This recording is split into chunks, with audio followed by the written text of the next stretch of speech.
So they put us through the turnstiles and turned us loose inside. Ladies and gentlemen, boys and girls, visitors of all ages, the Bazuco Casino Circus proudly presents... Ladies and gents, this is the moment you've waited for. You're searching in the dark, your sweat soaking through the floor. Buried in your bones, there's an ache that you can't ignore. Taking your breath, stealing your mind, and all that was real is left behind. Don't fight it, it's coming for your own energy. It's only this moment, don't care what comes after. You're full of dream, can't you see you getting closer to surrender, cause you feel the feeling taking over. It's fire, it's freedom, it's flying open. It's a picture in the pulpit and you're blind to bullshit. There's something breaking at the brick of every wall that's holding all that you know. So tell me, do you wanna go? You smell that? Ain't fun, son. Nothing else in the world smells like that.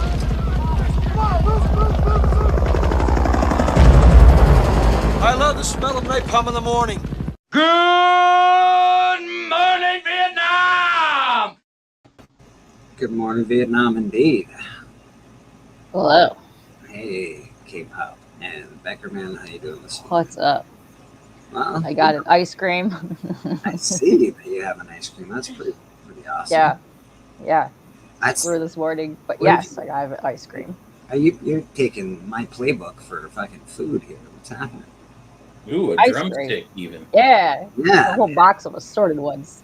I eat terrible things for breakfast, lunch, and dinner. Cookies And yeah. ice cream. My head hurt so bad yesterday. I don't even care. So I'm like, yeah, let's give me the ice cream. I deserve ice cream. I had some unsalted cashews, and later I'm going to eat some egg whites. Oh, Jesus. On purpose? I hate skinny people. Like, Bleeker eats trash. It's cool. I look at a McNugget, and I gain 5 pounds. Yeah. Well, you know what, though? I want to give you a big hug, if that's any good. Oh, Yes. You look very huggable and likable. dude. If we could get a 3-way hug between Beckerman, Cliff, and Roscoe, that would be like the greatest moment of all time. I Like would live for most tonnage of YouTubers. most Actually, I think Roscoe's lovable. lost. Roscoe looks fantastic. I've actually changed my mind on the Roscoe weighted blanket. I think now we need a Beckerman weighted. Oh, Just Beckerman's No, face. I'm trying to put that business out of business because Okay. I'm Well, it's still here. You can, just cash in while it's here, though, bro. I'm just yeah, saying. that's true. Yeah. That's true. He waited too Yeah. long. He did wait too long. Good for you, Beckerman. That's good. Get healthy. Be cool. Yeah. Be cool, man. Everybody should. We've all seen it. A lot of people have been, how do you say it gently? They're not here anymore. So. Oh yeah. It's Oh, yeah. not- I started changing my ways. You wouldn't tell between the drumstick and my face. Yeah. I'm not seeing any changes here. I started walking and getting into fitness like 4 years ago, and I lost like 80 pounds. So 80 pounds. That's fucking pretty impressive, man. Jesus. yeah, thank you. But boom. Chakalaka. From The chocolate. beautiful K-pop junkie. Darth Skankiest today. The skankiest of Darths. Of the stankiest of the Darths today. Wow. If there was a Darth that I'd be friends with, it'd be Darth Skankiest. I'm not gonna lie. Yeah. Yeah, no, you would be friends. Oh, Skanky, come on over here, Skanky-roo. Skanky-roo. Well, that was interesting. It was interesting. I just claimed a book off of Pop's Attic, Mark's dad, Legion Yeah. Comics. Yeah. I always keep an eye on what he posts because sometimes he has the weird stuff I like, Mm-hmm. Yeah. He just put up Danger Unlimited #1, which whatever, Yeah, for $1. But I looked at it at the picture, it's clearly signed by John Byrne. So I will buy a John Byrne autograph for $1. I think you might, yeah, definitely do that. Definitely. I'm a big believer in dollar cigs from recluse artists. Yeah, I would imagine. That's pretty fucking slick. Good for you, buddy. Mm. Look at this. Where to find a deal. GT Key in the house. How you doing, GT Key? Good to see you. What's up? He was giving me the gears yesterday. Come on, Oh. GT. Come on, bro. That's right. You probably do Uh, that guy from that cartoon. yes, Las Cruces in the house. All the way from New Mexico. Yeah, I wanted to say mother effing, but I don't know if you say that in the middle of somebody's town. So, like, I Oh. feel like it might be disrespectful. So I was like, New, just Mexico. Sorry. Just I heard they're supposed to be cracking down on the monetization of the F word. oh, no way. Really? Yeah, I know, we're screwed. Man, it's okay. So, well, that's okay. I can stop saying the F word. He can quit anytime, folks. I can quit Fine. anytime I like. Fine. I'm not addicted. I'm fine. Uh-huh. You want to buy an F? I sure do. God dang. All right, DJ Wise, what's going on? How you doing, brother? Good to see you. Hello. And of course, Entropy and Comics, Kevin, what's going on, my man? That guy gets more signed comic books than anybody I know, actually. Kevin's awesome. He gets so many signed comic books. It's crazy. Crazy. Yeah, that's my go-to for getting signed books. We got DJ Wise in the house. So, We're not going to say anything to that guy because he doesn't like it. I We'll like to say smello to him. I'll, like I I'll even- say or hello hell to no. Comic Journey. Yeah. Hell no and smello is how I say. we got Comic Journey in the house. How you doing, Journey? It's good to see you. Good morning. Hello. Uh-huh. Avida say de jour. Oh, you know, I don't know. Goodbye. No, wow. All right. Who else we got? We got P2. I heard there was skankiousness here. Yes. You heard correctly. Heard correct. Oh. That is a fact, Jack. Kingdom of Nerds. Good morning. Brian LCS. He was just on before us. I don't know how you wake up so early. I can't do it. I can't even barely make 11. Yes. Yeah. It's Chicago Shell too. What's going on? Mhm. Yeah, man. Oh, nice. It's Sunday morning. I was supposed to be at the shop, but Ben wanted to be at the shop. He actually wanted to switch days with me, so I go in next week, which is cool. All right. So yeah, we're at the house. We're doing all good. Nice. nice. Yeah. We're Beck, eating ice cream. We're chilling. you are eating ice cream and chilling. Smart to have her TV off while she's eating ice cream. I know. It's wise off. Shouldn't need that kind of attention, people. It's not that kind of stream. It's not that kind of Come on now. It's too early This for is that. an It's ASMR. Sunday. It's church, people. Yeah, I didn't know if there's going to be anybody here, so I was going to start the stream by singing a song. Thank God that didn't happen. Whew. I mean, you can still Yeah, do yeah. it. What's stopping you? We're not here, technically. No, you're here. So it's all, Uh-uh. it's all good. I'm present. How come you never advertise the address of the shop? Because he's afraid you'll show up. It's at 46 Turner Crescent in St. Catharines. Booth 52. There you go, Gurney. You happy? Does that make you happy? I hope so. I hope. Nothing makes Journey happy, let's be honest. He's a miserable coot. You said I wouldn't say miserable. I don't find him to be that way. You don't find him to be miserable? highly No. passionate. Passion. Cantankerous, maybe a little, like Cantankerous. Grumpy. All right. Grumpy. Mm-hmm. So miserable goes along with those words pretty well. But let's be honest, dude's like 90% 90% of its gimmick, right? Ah, yeah, I know, but I don't want to spoil the fucking gimmick. I just, I'm gonna start keep calling him a miserable little coot. So you're kayfabing it. Yeah, I am. I'm always kayfabing it, brother. When it comes to certain things, you can definitely be count on me to be kayfabing. You guys want to see?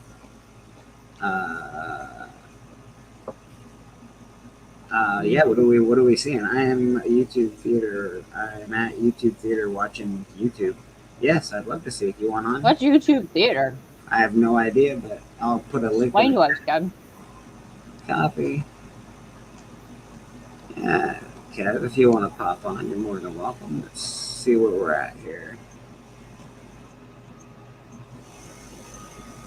Boom, there you go. Link is in the chat. As you can see behind me, the wall, the sales wall. If you see anything on the sales wall that you ever want, it changes. Does that work for you? Nope. But neither has my slab or not to slab, and I'll keep doing it. I like slab or not to slab. This week was really good, actually. Boom! There he is, Mr. Kevin. How you doing, brother? This is the YouTube Theater. I'm about to finish out right now, but we're setting in. This is called Vaselina, which is the Latin version of Greece. It is behind stage. No, cool. That makes sense. This is why they call it Vaselina. Audio area. There you go. You learn something. What about phone calls? Holy shit! Look at this. Guys, so this is a video wall. I'll try to cruise around the side. Thank you, everybody. Say well. Oh my god! I just got released for the day. That is a lot of stuff, man. But I'll take it around the front of the wall real quick. So over here is the electric area. There's all the video cases. Yo, bro, how's it go? So here's the main stage. And then what you got is you got lighting cruising in right now, lighting bars, seating. This is essentially a new amphitheater. It's attached to the SoFi Theater or SoFi Stadium. And then up there is where I'll sit at times and do the spotlights. But yeah, this is kind of what I do. Yeah, we have Kevin in his natural environment. But I just thought it was kind of coincidental and ironic that I was watching YouTube from the YouTube Theater. That's pretty awesome, actually. Yeah, I dig it, man. I dig it. That's pretty cool, man. That's very dope. Hey, man, I'll let you guys go. I'll talk to you in a bit. Absolutely. Kevin, that's what he does. He is in Hollyweird, and he does all sorts of cool shit. Stage stuff. I don't know exactly what he does, but I know it looks awesome. Mr. Cali Comics, what are you doing, brother? Good to see you this morning. For some reason, I think it's really early for Cali. What time is it in California? Like 6 a.m.? 7 a.m. maybe? Yeah. It's -3. It's -3. Whatever that is. Are you Eastern time, Katie? Yes. No, so it's 2 hours, 8 a.m. Yeah. 8 a.m. Okay, not so bad. Not terrible. Not terrible. He's got in God's time zone. Oh yeah? What time is it over there, sir? It is 10:02 a.m. Oh, okay. All right. So you're an hour Central. behind us. An hour Central behind. time. And does God talk to you guys in that time zone more, or is that like? Oh yeah, heart of America right here. Heart of America. America. America. Yeah. Well, you guys got some. We all got some shit going on. I don't want to get into that shit. So. Yeah. we all got some shit happening. We all got some shit happening. Unfortunately. It ain't looking great, people. It ain't looking great out there. It's a rainy day in Pizzaville. Ooh, pizza. I know, right? Now I want pizza. Maybe I'll order pizza today. I haven't had a good meal at like a homemade good one in a while. So maybe a pizza would be good. I love making pizza. Homemade. I get it, people. I know, but it's still more homemade than. I love making homemade pizza. Me too. I don't get to the grocery store too often, and that's like specialty shit. If I do order groceries, it's all like just stuff I need usually. a lot of microwavable shit because I'm a single dude and I fucking don't want to make that. I don't want to do dishes.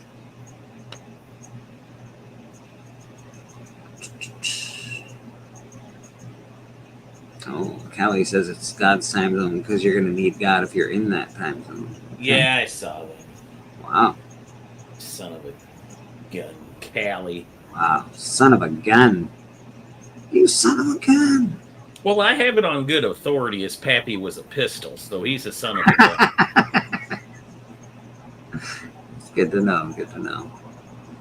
I sent Steven some books this week. They made it there, so that's good. We got the Band of Brothers auction coming up on the 27th, so that'll be this Saturday. We do. Callie will be there. I'll be there. You know, Huda. I think the next guy that's coming to the stage will be there as well. I hope. He Nice. usually is, but he's missed a couple because he's off gallivanting, fucking Oh. buying comic books, being all comic book nerdy, and she'd be like, "Oh no, I have to go to a comic book convention. I can't come to your Band of Brothers auction." Blah, blah, blah. That's what he shit. sounds like. Yeah, I know. That's exactly what he sounds like. It was a perfect, Sounds like a lamer. perfect impression.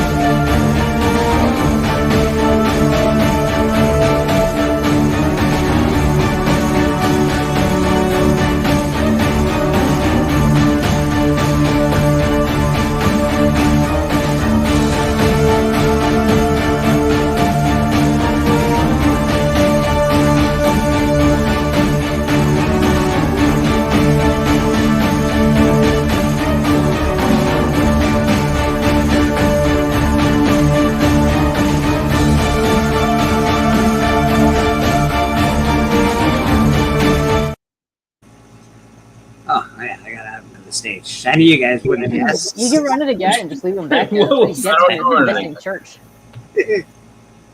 I was too caught up with this intro. Person that comes in at random times. This is the first time you're here before 3 o'clock in the afternoon, and she's like, "Oh, you're missing it. You're missing it." That's fair. That's fair. Even if I'm not on, I'm usually lurking in the shadows. So That doesn't mean By anything. lurking, you mean sleeping, right? no, Batman, listen to you. never. I'm Batman. I'm lurking in the shadows.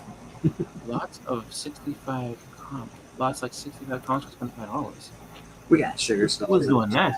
Hi, sugar. DJ Wise in the chat. Yeah, sure. Yeah. Thank you very much for commenting on my slab or not the slabs. I appreciate you. Thank you very much. Is that a convention that he's at where it's just like, yeah, we got 65 books for $25? No, he. It looks like he picked up a lot, and he was wanting to know if anybody read Punisher 2099 or Hulk Marines. Oh. If they were any decent. He got them in the comic lot, so he was just wondering if he should read them. Always read your comics. Biggie was a big Biggie Shack was a big advocate for the Hulk Marine thing. So you might want to add DJ Wise, ask Biggie if he shows up about it. Like if you see him come in the chat, or if you see him come on the panel today, put it in the chat because he can tell you more about that, whether it's a good read or not. It sounded like he was really into it. I've liked a lot of the versions of like Wolverine. I like Hulkverine. I like Hellverine. So I don't know. I'm trying to think. Was 2099 when he had the no 2099 just a regular Punisher. It's not the one where he had like the ghost guns or whatever, where basically he killed ghosts instead of killing actual people. So I never really read Hulk 2099. I actually never really read most of the 2099 stuff. Phil will not be coming after us today, which is weird. So The sword is done. yeah, I don't know who's taking over his spot at the moment, or if it's just staying vacant for now. I know that Phil is taking. I think he's taking a mini break. I'm not sure when he'll be back. I'm sure he'll be back with something awesome because he's always back with something awesome. Yeah. Yeah, no sorting today, Callie. I think that's gone the way of. I think he's done sorting his comics, so that's a series that is over, finished and over. Well, maybe was sorting Callie could take over the spot. Phil's Treehouse was sorting comics, so he got a cover price thing. Actually, you know who won that? Biggie Shack won Phil's one cover price, which I find so ironic because, wow, He's never gonna use it. So didn't he prize tag it? I think he prize tagged it now and I kept trying to get him to keep it, and so did I think D. D kept trying to get him to keep it too. Dude, so much content could have happened on this dang thing. I know. I'm very disappointed in Biggie's stubbornness that he was like, fuck that. Biggie would just disagree with everything it said. I know, that would be the best part he could do. There's so much content. Amazing content. He could go on content every day.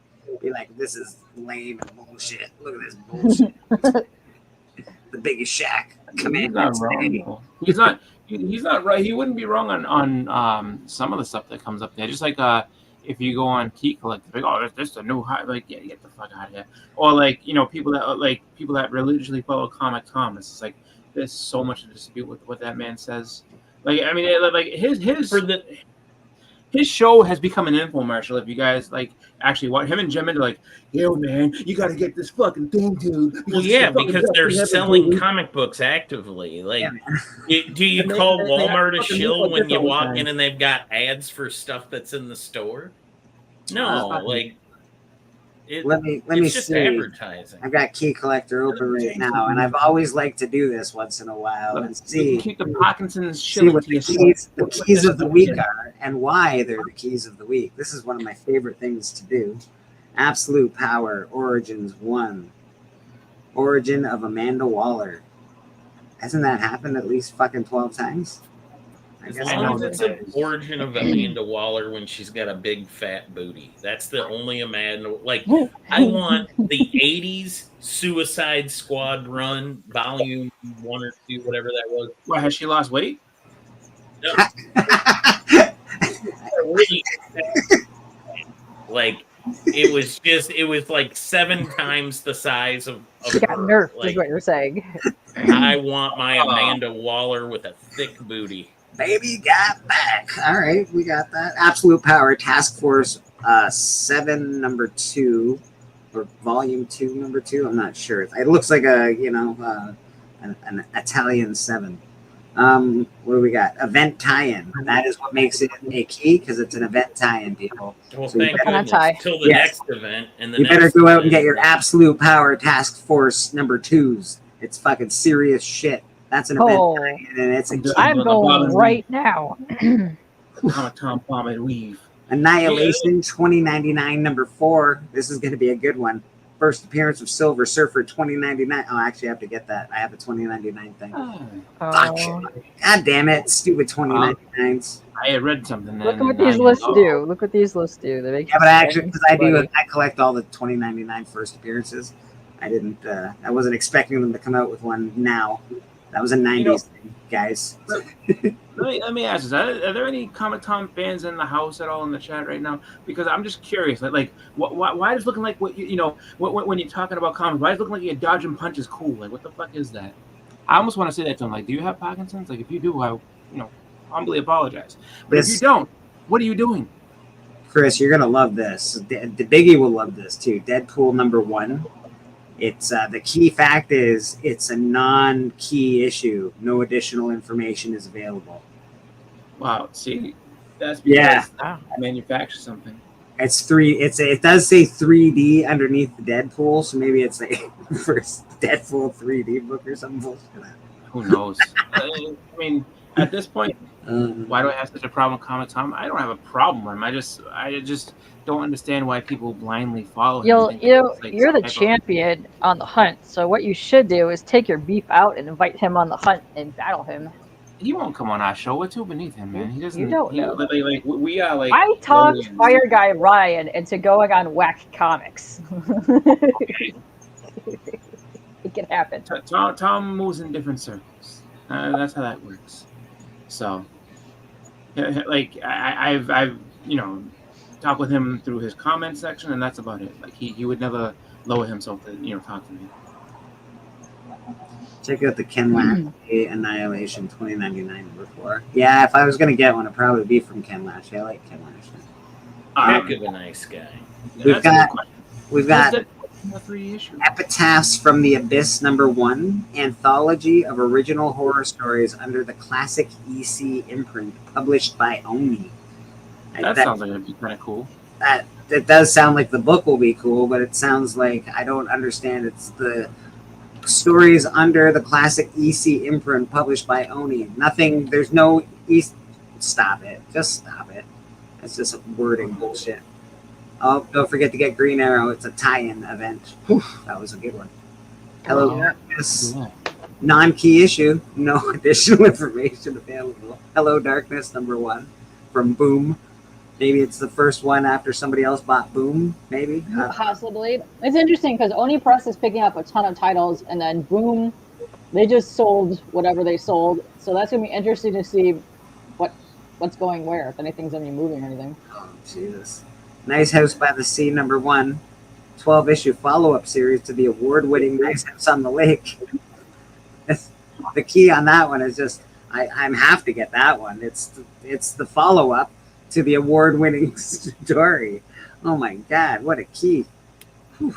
Well, let me see here. So as far as everything, me looking it up and not saying that I am, the greatest researcher on earth, but I'm pretty sure I would say you are the greatest researcher on earth.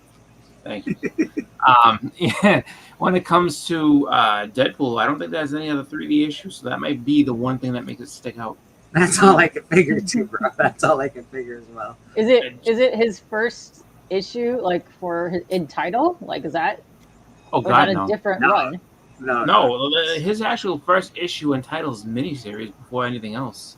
That's what I'm Like, saying. So it's he had not the even his Circle Chase, first and then he had the other run. one. Nothing. It's just a 3D.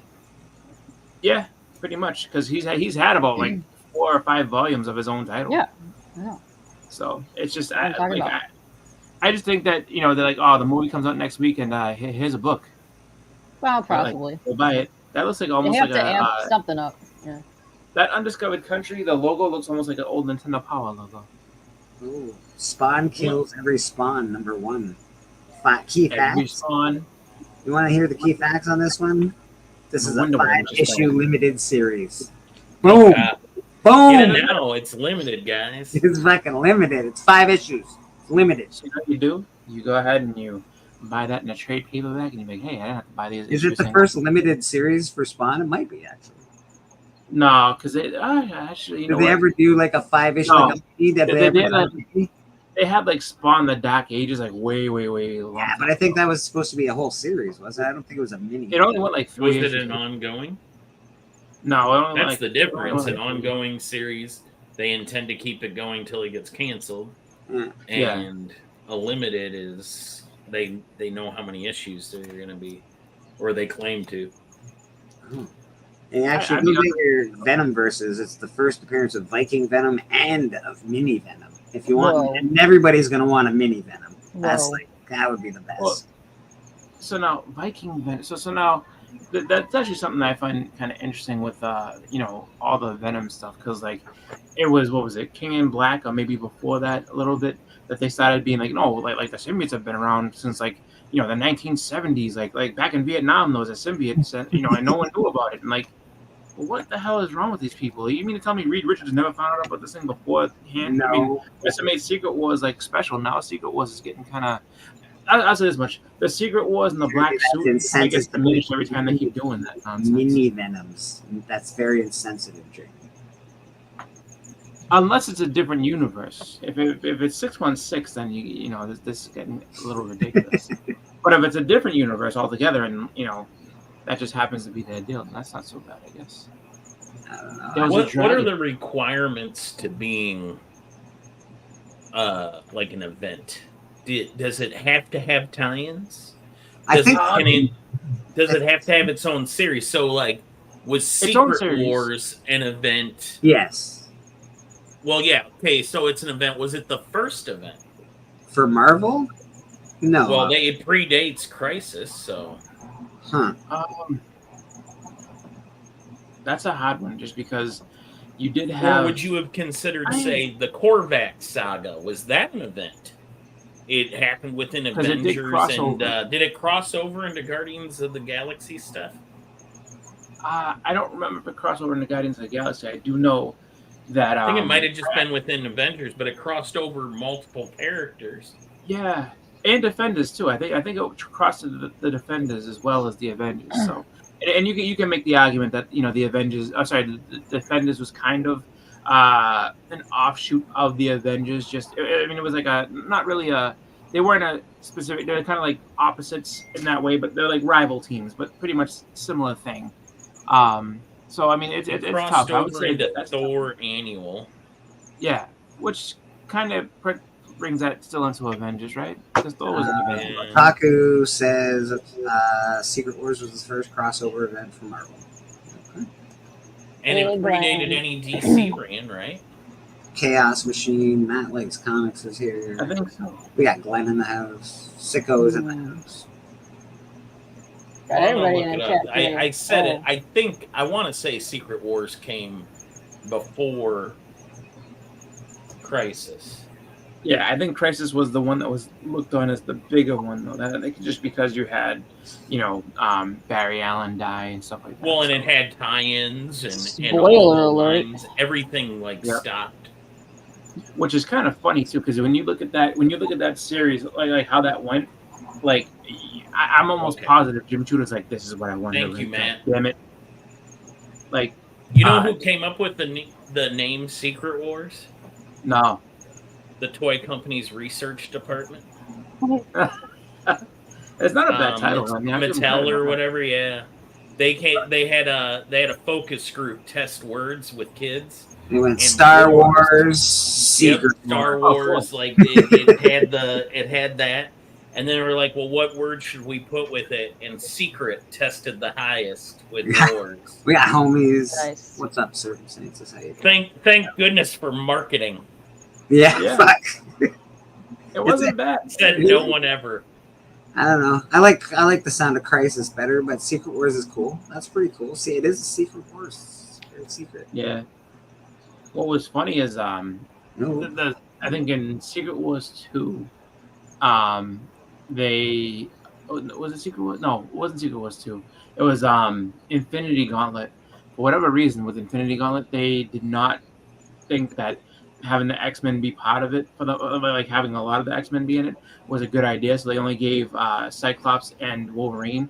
And then that's why in Infinity War, like that front and center, like, oh my god, we missed a huge opportunity to have Phoenix fight Thanos and all the rest of this type of stuff. And it's just like, but it made sense that he killed half the universe, and so some of them are dead, but only 2 survived, which was Jim not. Shooter wanted to call it Secret Mission. That's awful. Yeah. Matt Likes Comics brings up a good one, Contest of Champions, which actually was created 2 years before it came out because it was supposed to be an Olympic tie-in, and then the U.S. boycotted the 1980 Olympics. So they had Yeah. a quick scramble, and then they decided to save the pages, and they said, we can still turn this into something. And they made it into Contest of Champions. That's why there's like a hero from every like race. Like you have the Israeli hero Sabra, like all these different countries, Arabian Nights there, like so all these different heroes from different countries are represented in Contest of Champions because it was supposed to be an Olympic story. That's pretty cool. And then I was like, you know what? This doesn't work. But I mean, you got to figure if you did all that, if you paid everybody for all their work, you might as well put it out still. Just call it, a little different, rewrite a couple of pages, and there you go. Yeah, I like Crisis too. Double secret probation wars. Ooh. Double secret probation. I like that. Shamrock from Ireland. Yeah, I couldn't think of everybody. Secret else. Wars Battle World. Yeah, I have all of them. It's not bad. It's No, it wasn't bad. Chaos Machine says Crisis is his favorite story. yeah. It was a good one. They did a good job with it. That being said, I didn't hate the whole Null story either, though. And people got really pissed at that one. I liked that Venom one to whatever 36 or 35 or whatever it was. That was good. How many events has Marvel ran at this point? Like, how many do you think A you lot. could name without using Google? Empire is one of them. That stupid fucking event. Acts of Vengeance, Yeah, Atlantis Attacks, Operation Galactic Storm, Secret Empire. Then what's it called? The other Secret Wars. That's not really Secret Wars. Siege, Secret Wars 2. Yes, Annihilation. I don't get into X-Men stuff because there's too fucking many, man. There's way too many. When it comes yeah, to there's a lot. The Executioners. Yeah, Blood there's Hunt, so we can many. just go recent. Yeah. When Empire came out, I just finished collecting all of the Future State stuff, and I went, nope, fuck you. You're not getting me to buy another long box of shitty comics. I bought one tie-in for Empire, and that was because Philip Kennedy Johnson wrote it. And that's fair because you like the writer. That's understandable. Yeah. That's a good reason to buy something. So he did a Captain America tie-in of like 4 issues. I'm trying to think of the Chaos Machine says he didn't know about it, but it's logical. what is the really shitty one from the Ultimate Universe? Is it about- Ultimatum. Remember Ultimatum? And it killed off like all these people, and like at one point people were like, oh, this is great, and at another point people were like, this is terrible. Hey, Pop, how you doing? That old was cool, Len. You should find Omni. My favorite, of course, is. I'm trying to. I forget which one. I'm kind of drawing a blank as to like which one. I think it was Nick Spencer was like, please just give it a chance. Like there was one. It might have been Empire. It might have been one of them too. And he's just like, look, just give it a chance and read it. You know, you might like it. We understand you don't like how it's going in the beginning of it, but just give it a chance. Trust me, Was that when they had a flipped capped Nazi? I remember he like kind of. I'm pretty sure. I'm almost just positive to it's read Secret it. Empire. Yeah. Secret Empire. Yeah. We have to buy in all the tie-ins though, even for a tie-in I had a that friend that just did it. mentions it. It's like fuck, dude. It gets so expensive, bro. It gets really. My friend did that. He literally because he thought it was like he was into it, and It's so the event of the century. Oh my god, it's 2020. Yes. Aren't they always like the event you've been waiting for? No, we weren't. Nobody was waiting for plant people to attack Earth. I remember. Nobody I like the Hellfire. What was it? The Hellfire Club stuff. That was pretty cool. But when they had House of M. I mean, I'm just gonna sit here and see how many I can name by the end of the show. yeah, I like Sebastian. Whatever. So that was cool. I like his character. Dark. What was it? Wait, The Dark 198. Reign? Remember that? After what's it called? After the House of M thing concludes, and you had the 198.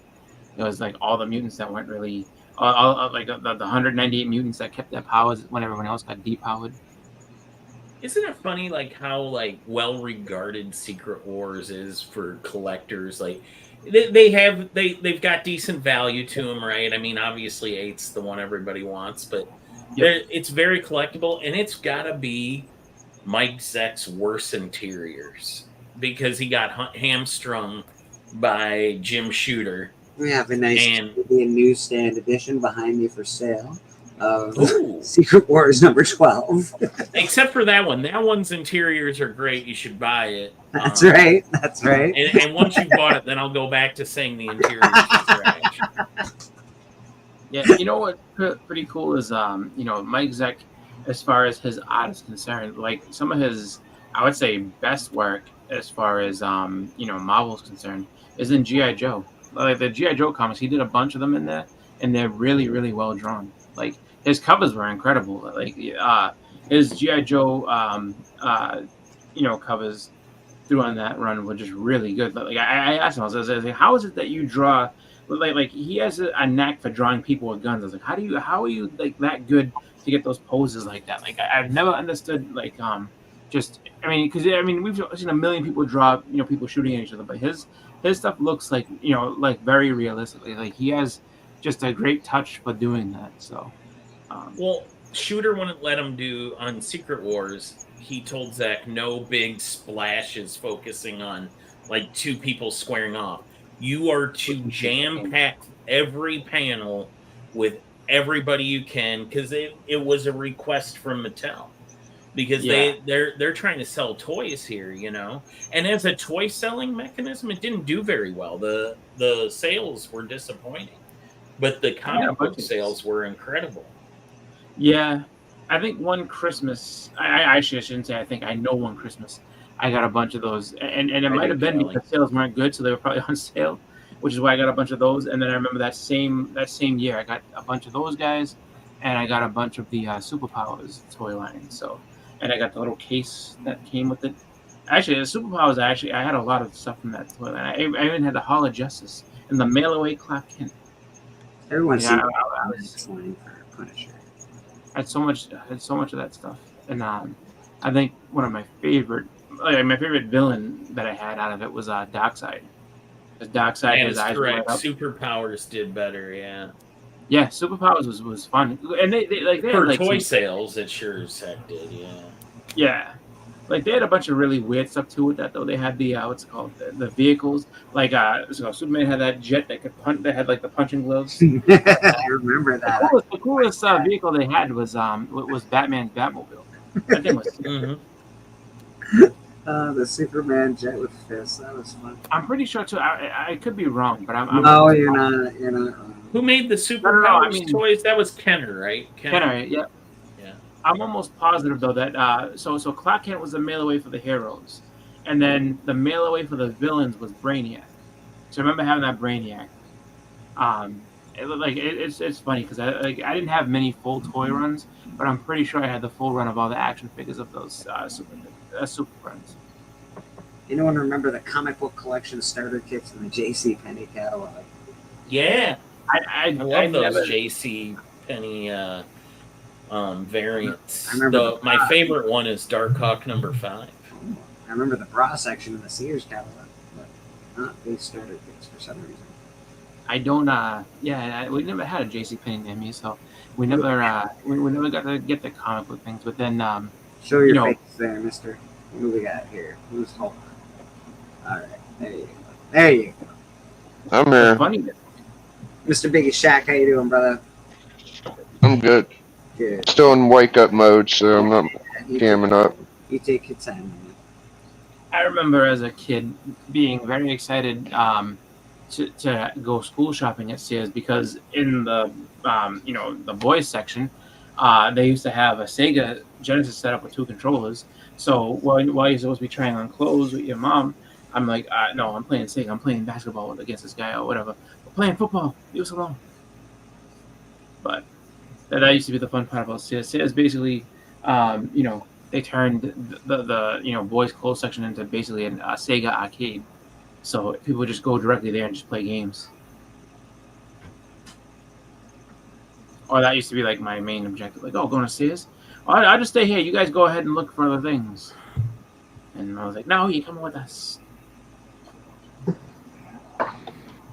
But Why doesn't Matt come on? Matt, why don't you join church?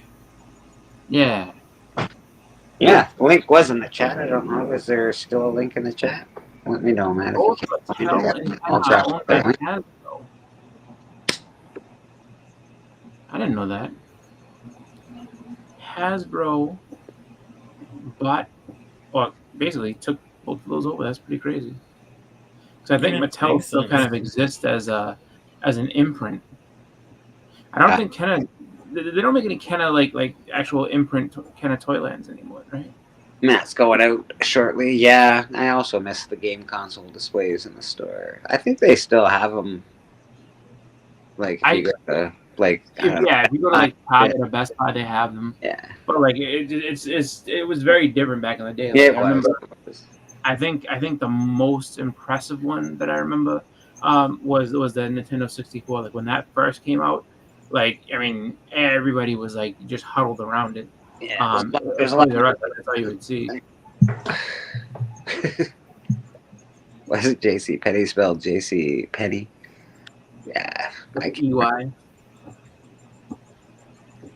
the Mandela effects. It could be. What is that? That some I have no experiment in Antarctica where they crashed 2 atoms together, and now we're living in a different time than we were before. It's a different. We've skewed off our time path.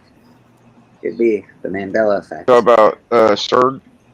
Yeah, something like that. Yeah, I don't Yeah, know I think so. all the ins and outs of it, but I know it's a theory. Whether who knows? But it's a theory. Any of y'all watched the fight last night? Mm-hmm. I sure did. Yeah, you was right. I was wrong. I said Perry was gonna win, but I was dead wrong about that shit. He's not a boxer, bro. Boxing is really, it's a sport that you really have to, like, he's a brawler. Brawling's Beat good. who? Jake Paul beat up Mike Perry. Logan Paul's I brother. mean, Yeah. why is anybody surprised when Jake Paul wins? Well, They're all- Mike they're Perry's all- a tough dude, but he's just not a boxer, that's all. Yeah, The reason I picked him was because his age was closer to. He's been fighting 50-year-olds besides Tommy, whatever the fuck, Tyson or Fury, Tommy Fury. Jake's got And skill, bro. Jake's got He lost the last time he fought somebody was around his age, so I kind of thought, maybe He it does happened have again. skills, though, man. He gasses, though, pretty quick. He's gassing against Mike Perry for a bit, so he came. I'm gonna say this much: as long as it's like his company or whatever it is promoting fights, he is not like there's. He may lose one or two, but he's not losing everything else. Like anybody who thinks that Tyson's gonna kill him, they're out of their fucking minds. So Mike Tyson's already gotten the money, so just leave it that alone. fight, I think, Hit him with a couple jabs, back off, and then let Jake Paul look good. All right, now hit him with a jab or two again, then back off. Like if that fight even happens, like Tyson's losing. I'm saying it here now. Even though people are like he's gonna. I don't kill think that him. fight's ever going to happen. To be honest, I think Tyson's going to be 60 by the time they pretend that they're going to fight, and I doubt it's not going to happen. Man. There's no way. I mean, If it does, Tyson's going to get his head rocked, but I don't think he's gonna get knocked out. I just think I think he's gonna stand there and lose on points, and then get paid. Everybody who thinks it's like, oh, he's gonna snap and kill this kid, like, no, he's not. No, he's not. Although if he hit him, he could still. Tyson's got He's a not powerful. going to. I'm telling you, it's just gonna be a couple little jabs here and there. He's not really gonna hit this kid at all. Problem is, Jake's so big and tall compared to Mike Tyson. He's just going to do the shoulder block and just sort of keep his head back. Tyson's going to throw a lot of overhands. Jake Paul fights are all setups. Like, you know what I mean? Like, there's one or two that people have actually gone ahead and said, "Fuck this, I'm not losing." But other than that, like they're all just it's bread and circuses. They're not meant to be real fights. Like put him in an actual like WBC or like actual like legitimate fighting division. You'll see the difference very quickly. He won't fight an actual professional boxer. I would love to see Jake Paul in an actual fighting division. He didn't fare very well against Tommy Fury. Yeah, no, he never would. Just because that's the thing. Like it's like that. That's why like I don't understand why people get on his bandwagon. Like, he's the best. No, he's not. He's not even good.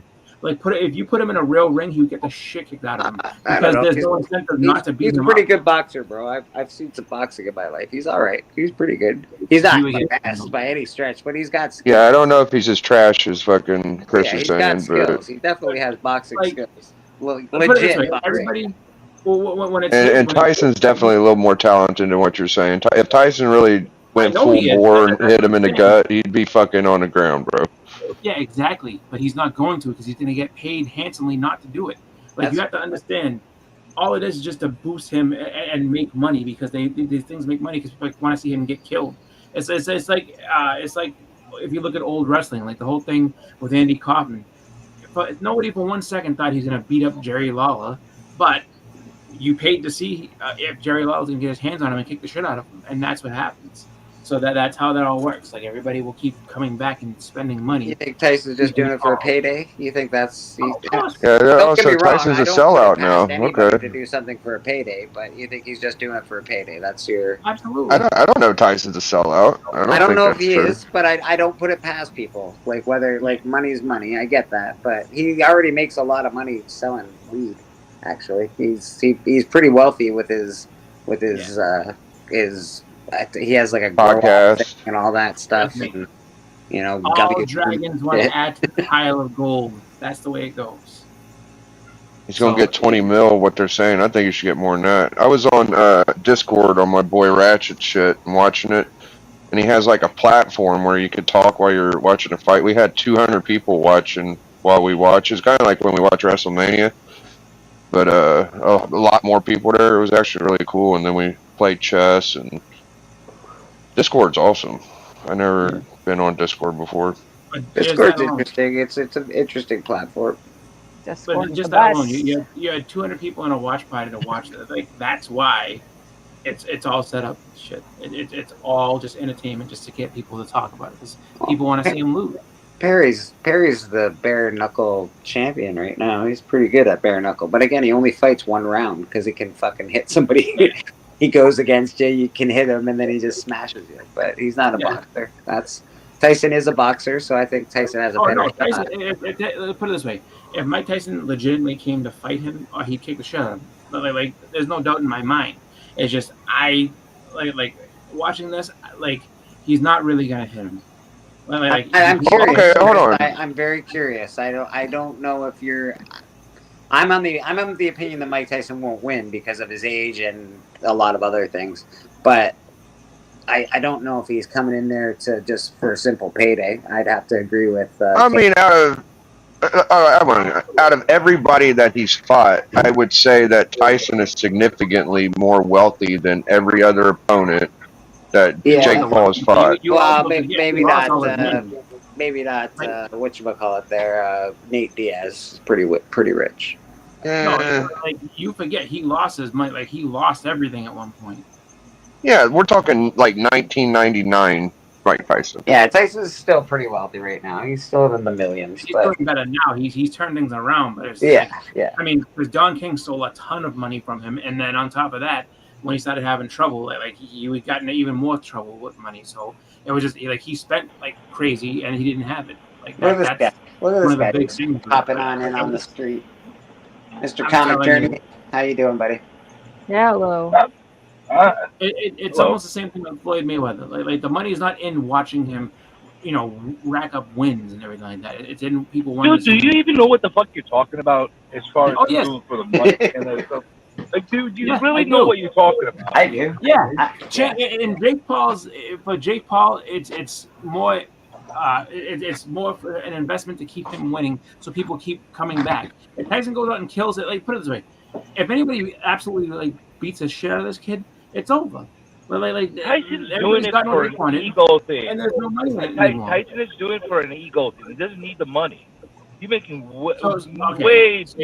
Forget about the pot stuff that Bleak was talking about, the money. You know that if he signs his name on another Punch Out or another video game or something exactly. like that, how much money he'll get just for doing that? Dude, he doesn't need the money. He don't need the fucking money. I mean, he'll take it. He's like, I'm an old fuck, and I'm still gonna beat somebody up. That's the point he's trying to make. Well, we'll see. If put it this way, if he comes into it and he's not really throwing punches, then you'll know I'm right. And because there would be no way. Like I don't care how long in the fight it took. If he all right, hits him with throwing punches according to whose standards, though.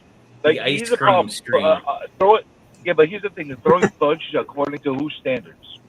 You know what I'm saying? Are you comparing him to? Are you comparing it to 1990? Mike Tyson. If Mike Tyson are you comparing his punching standards? A legitimate hard power shot, he would knock his fucking head off.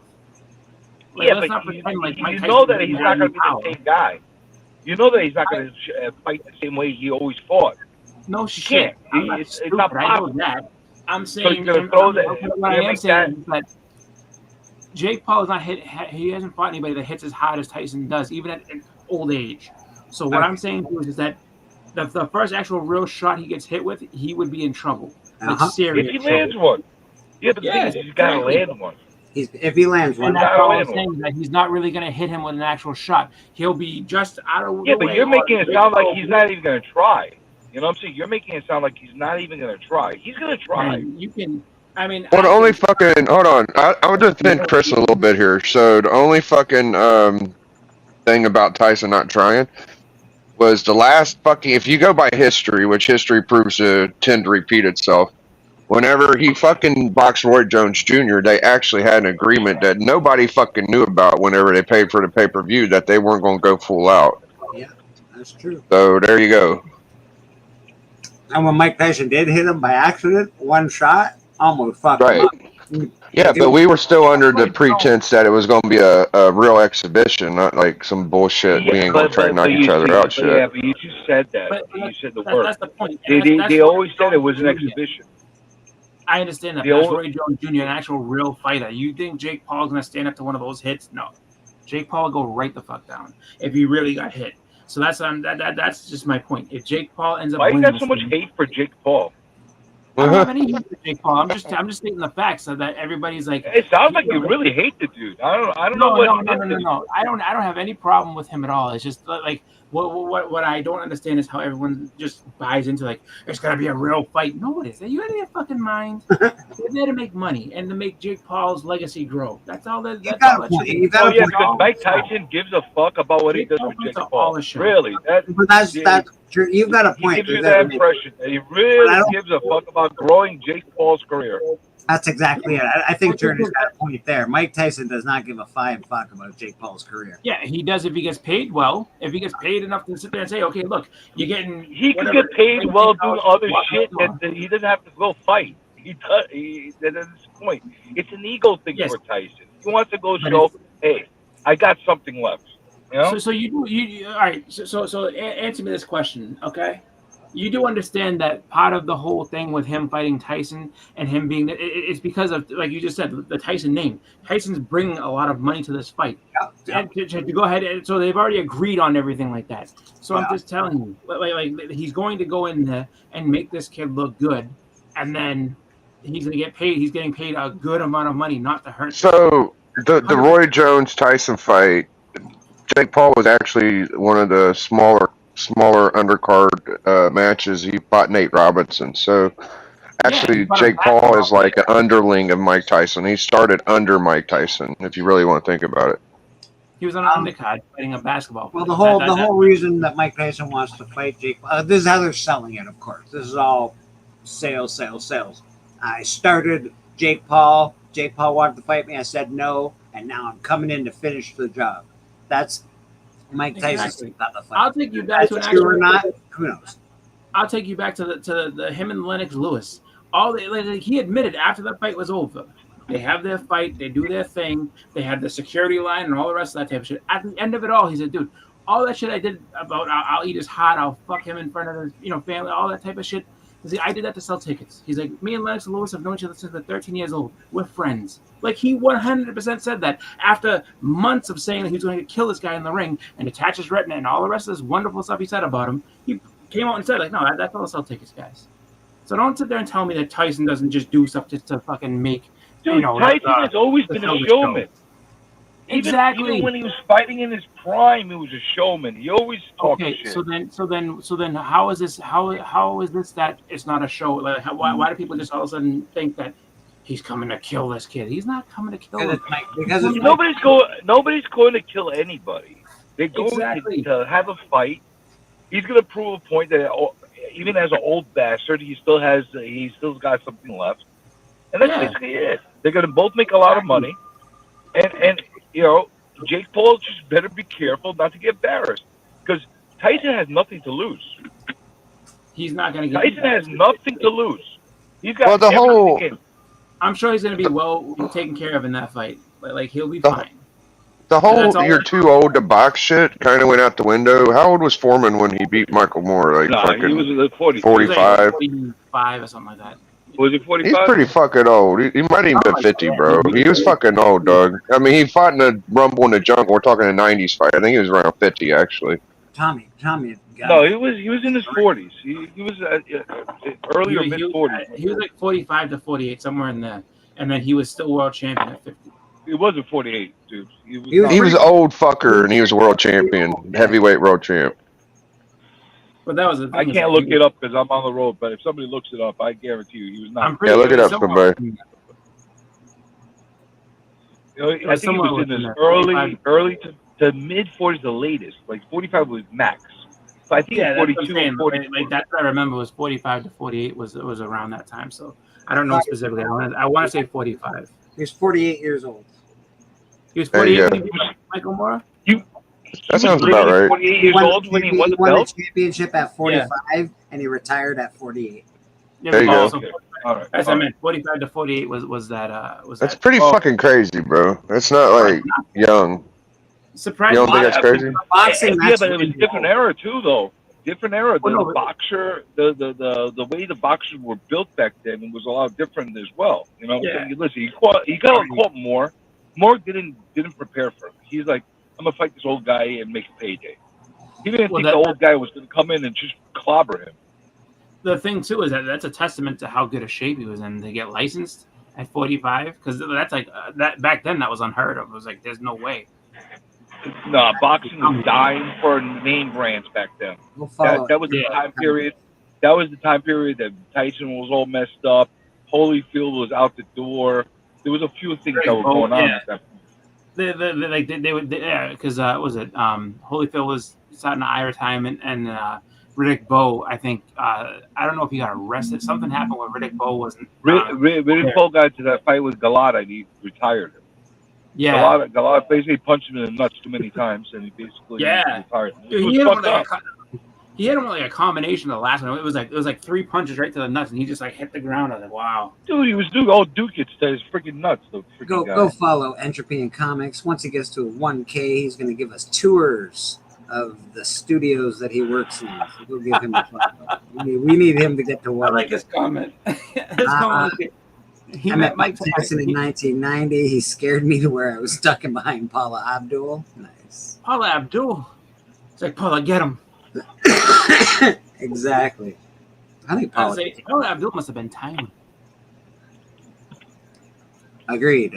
Kevin, he's pretty awesome. He does good stuff. He's got the most signed books I've ever seen in my life. As far as Mike Tyson goes, I think he has the potential to win. I don't think he will, but I think he definitely has more potential than any other fighter that's fought Jake Paul so far. Yeah. That being said, he's old. That I can give you with no He's problem. old. He's at he might want to win. I don't think it's going to be a fake fight.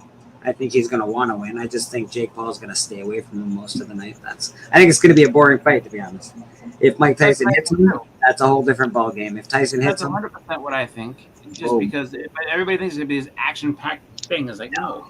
Like that makes no sense. Mike Tyson's not going for 10 rounds. He's 60 fucking years old. Bernie is going into the Starbucks, it looks like. Well, I mean, I watch Is that a 2-4 fucking Starbucks? more boring shit than Mike Tyson Jake Paul fight, so it'll be entertaining for me. It might not be that boring. Sadly, No, I get that. Sadly, a lot of boxing is very boring. It's just like, like heavyweight boxing has really just not been anything special since the Klitschko was left, really. And even then, it wasn't the greatest. Klitschko's were the most boring fighters on the fucking planet. Yeah. They were so. They did have a couple of moments where like things were cool. Like the one where I think it was Vitali beat the shit out of Lennox Lewis. Like he was going to beat him, but his face. Yeah. No, they're good boxers. They're just really boring boxers. Well, that was the thing. They were very technical. It wasn't like you're gonna get like this, They stand in the middle. They of the were ring big. war. They blocked with their shoulders, and then they just sort of hit you once in a while. But that's like the last like heavyweights of note. That's like these are the last great heavyweight fighters. Yeah, because we saw the big giant fall recently. He got his chin knocked out. Yeah. Heavyweight boxing is tough though. Like heavyweight, you gotta like. I couldn't imagine fighting that dude though. The Fury guy, he's like 7 foot something. His reach alone is just ridiculous. Could you imagine being in a ring with a guy that's 7'2" or whatever the fuck his height is? It's insane. But and sadly enough, like that was their only like big thing was him and Deontay Wilder, and then the second time around he like destroyed Wilder, and it's like, well, we can't sell this anymore because we already know how this is gonna go. That's why like the middleweights and stuff have always been the most entertaining, just because like you just got so many different, and it seems like there's a lot more prospects in that weight class. Yeah, Roy Jones Jr. was always was probably my favorite boxer when I was younger. Yeah, and then of course Mike Tyson. Can't not love Mike Tyson when I was a kid. He was everywhere, man. But Junior was the man, and then of course you had Tommy Gunn. who was great until he wasn't. Are you talking about Tommy Morrison? Yeah, Tommy the Machine Gun Morrison. He was good until so his rise, he was all right, and then he got in Rocky, and then everybody's like, I know how to beat you. I saw Rocky beat you in a street fight. That's exactly what happened. They're like, I seen that. Yeah. Well, that, unfortunately for him, like he just got kind of thrown in with guys that were just much better skilled than him. They Unfortunately just for started throwing him, he was a party animal. Didn't train as hard as he should, and I think Mercer is the one that beat him up and just blasted him, gave him a heavy, like one of the heaviest knockouts in boxing history, man. So yeah, it was not good. But yeah, he partied a lot, and then he got HIV, and then he denied that he had HIV, and then he said, I don't have it. It was a false positive test, but his mother on his deathbed said that he died of HIV complications with AIDS. So it's very convoluted, but his mother did say that he did pass away from HIV. Whether it's the case or not, I'm sure it is. So Chicago Schultz said he's in the minority, but I always thought that Foreman fights were boring. He seemed like a 300-pound body bag. So here's the deal: in the 70s, he wasn't like. I mean, if you've seen him like in the 70s and stuff, he was more active and everything like that. And like he was a machine in the 70s, bro. That was the thing. He was the hottest puncher ever at that point, and so people were like scared shit. I mean, he just beat Joe Frazier like mercilessly and knocked him down. I think like 12 Yeah, times. he wasn't fat in the 70s. He was muscular. In the 90s, though, he was also fighting guys like Jerry Cooney and stuff who kind of like were on their way out, and so he for was Muhammad Ali, that's why Muhammad Ali, like for Muhammad Ali to topple George Foreman back in the day, that was a massive feat, especially at Muhammad's age and George Foreman's size and strength. It was something, man. It really is. Still something, actually. I've watched Rumble in the Jungle not too long ago. And everybody was afraid for him. Like all of his corner was scared shitless of him. Like, dude, like do not. And then he, because it was like, he's like, I'm gonna do my thing. And like, no, do not do rope-a-dope with him. and that's like what he kept doing to him, which was good, is he kept pulling his head down a lot. So he making him work extra out of clinches. And then that's how he kind of started wearing him down. And then he just sit there and just take a couple hits, let him get him, and then pull his head down again, and then hit him with a couple of these, and then back off. Put that body weight on him and go to town. Yeah, because and that's the thing is like I mean, no one realizes, like a lot of people don't like factor that in. Where it's just like you have another guy who's 280 pounds like laying on you, and pulling you down, and then letting you go, and it's just like you have to sit there and take all that time to break free again. So you're pushing against all that weight the whole time. It's just like, that's how he got him. All I do know is that everybody on the whole planet had a gosh darn George Foreman grill. I'll tell you that right now. Oh, yeah, well. We all had a Foreman grill, and if we don't have one sitting in the cupboard still with a little grease on it that hasn't been used in years, I don't believe you. We had one. I think we threw it out eventually because it was just like... Yeah, most people have.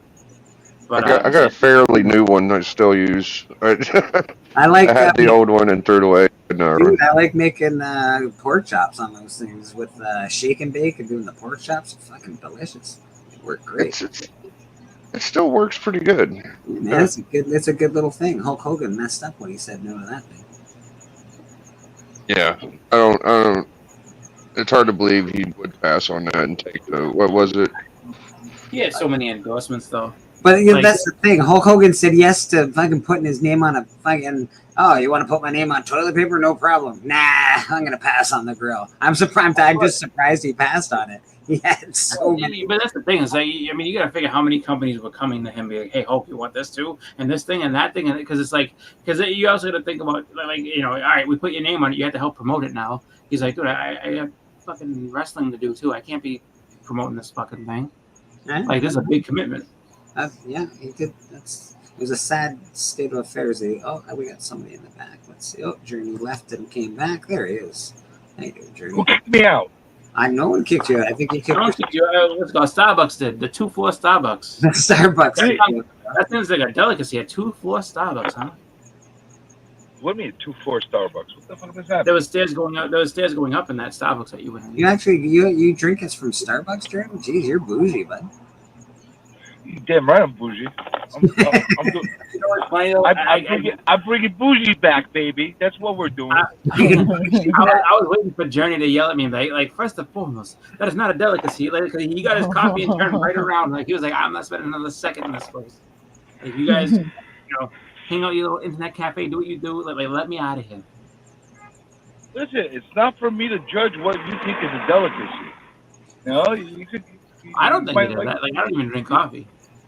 You might think sardines are a delicacy. It is,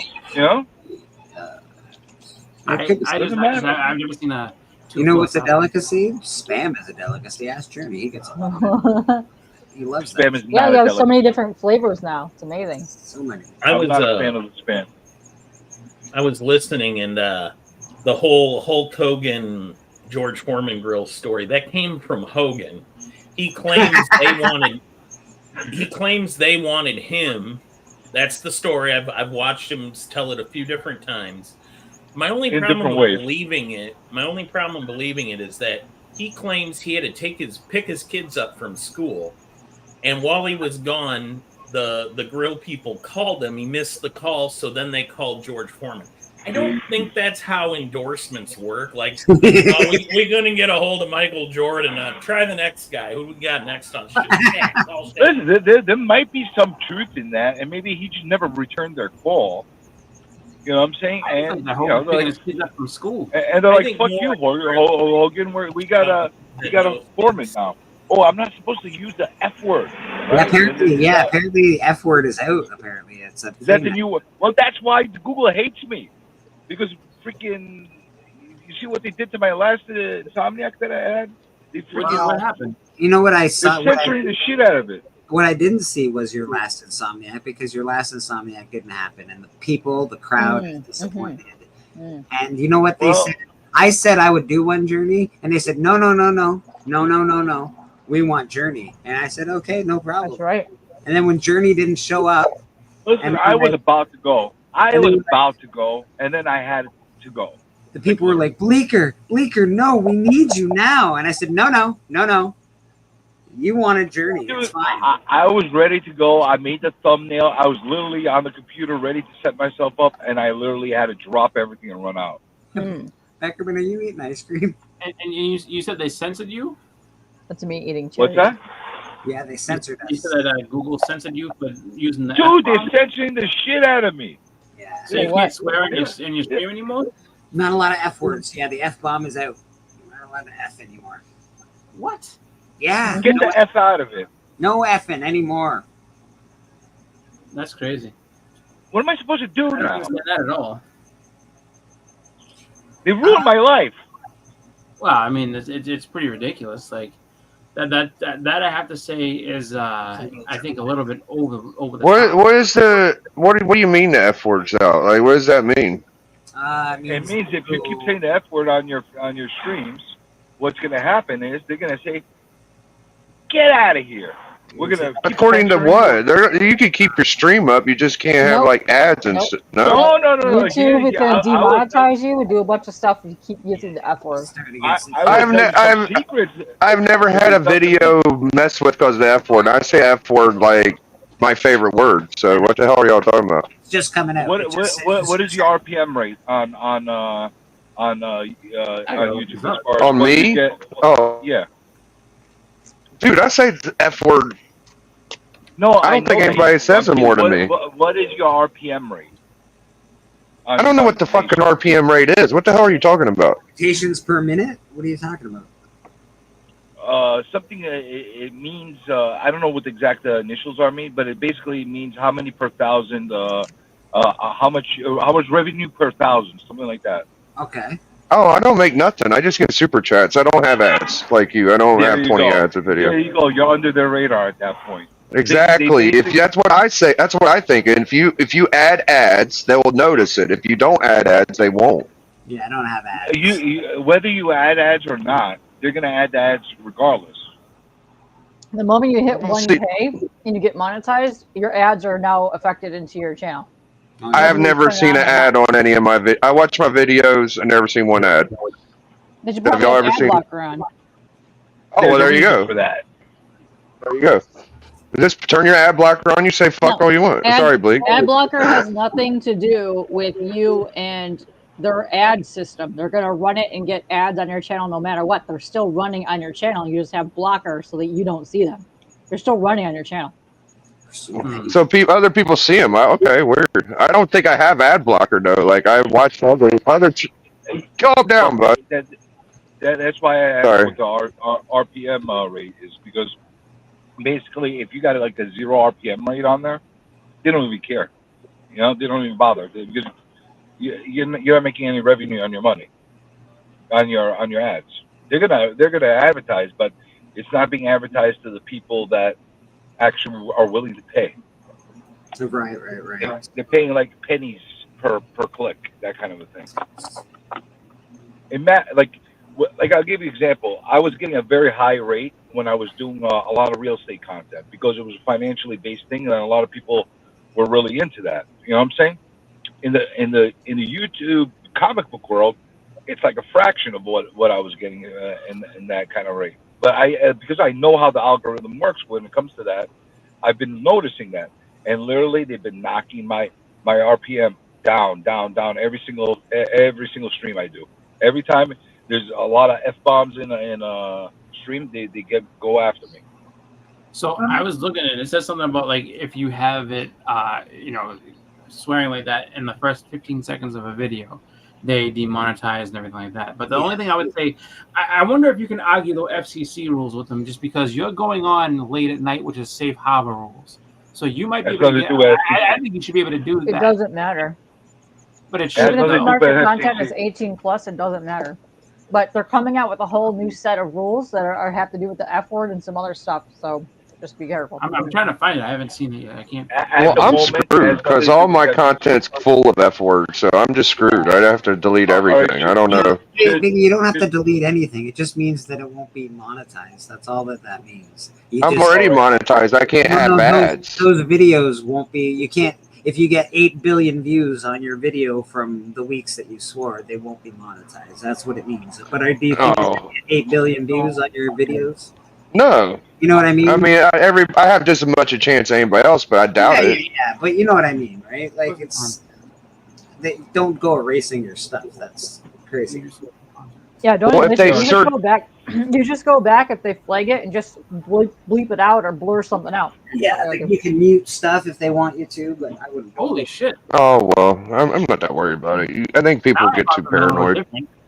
Like Google, so Google's saying the vulgar language policy is a little bit more pointed now. It says explicit content that violates the policy could be result in age restriction, content removal, or a strike. That is fucking ridiculous.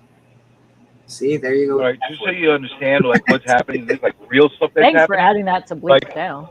I've noticed out of the blue, I get notices, and they literally videos that were perfectly playing in the past with no issue. All of a sudden, they say block content, and you can't see it anymore. I had that recently happen too. A lot of videos that were marked as, "Oh, this song is perfectly fine, not going to affect your channel." I had to go back and replace every single one of the songs because it was slowly changing it to nope, it's now copyright. Yeah, when I play the thing from Freaky, I get a. It's not like a copy. It doesn't say you're not. It just won't let me play it. Like it's like you have to mute it, or your video can't be monetized. And have you tried to fight it by writing parody? Like I haven't tried to fight YouTube ever, to be honest. I just sort of do what they tell me. Because that one you might actually get away with. Look what happened to Journey in this 2-year-long battle. I know. After I Dude, watched, I'm at a constant war with freaky YouTube. I know you forever. Well, then that means we all gotta be clean on the hunt then, just because Well, we could be a little. I don't have to say the F. Oh, the hunt already has enough copyright issues. I don't think you guys swear on that it's going to change anything. I don't understand that. Honestly, that's the. I don't even know how he gets away with that, but whatever. He does it. He does it. And ask him how much monetization he gets out of that. Not much. You know, but if that's the case, we're like one angry, comment away from, all right, that's it. No more hunt for a while. So I don't think they take your channel away for simply saying that, though, do they? No, but Because if you get 3 strikes, No, but if you say it enough, if you get 3 continuously strikes, within a small Okay. span on the same video, they will. CBiz, this is what I'm talking about. So when you have that thing there, it says copyright protected content found. The owner allows this content to be used. I have a question: are you monetized at all? Because mine not. said that the entire time over the last year. Then when I got monetized, 4 of those kept popping up saying, "Nope, it is now a strike," or "It is now copyright. I had to change it," or "I was then removed from monetization." So be very careful on those ones. So what I ended up doing, just so that to prevent that, I went on every single one. Okay, so you might want to do this before you get monetized. Usually it's music. So what you should do is just go to your channel, select the copyright thing, see how many are on there.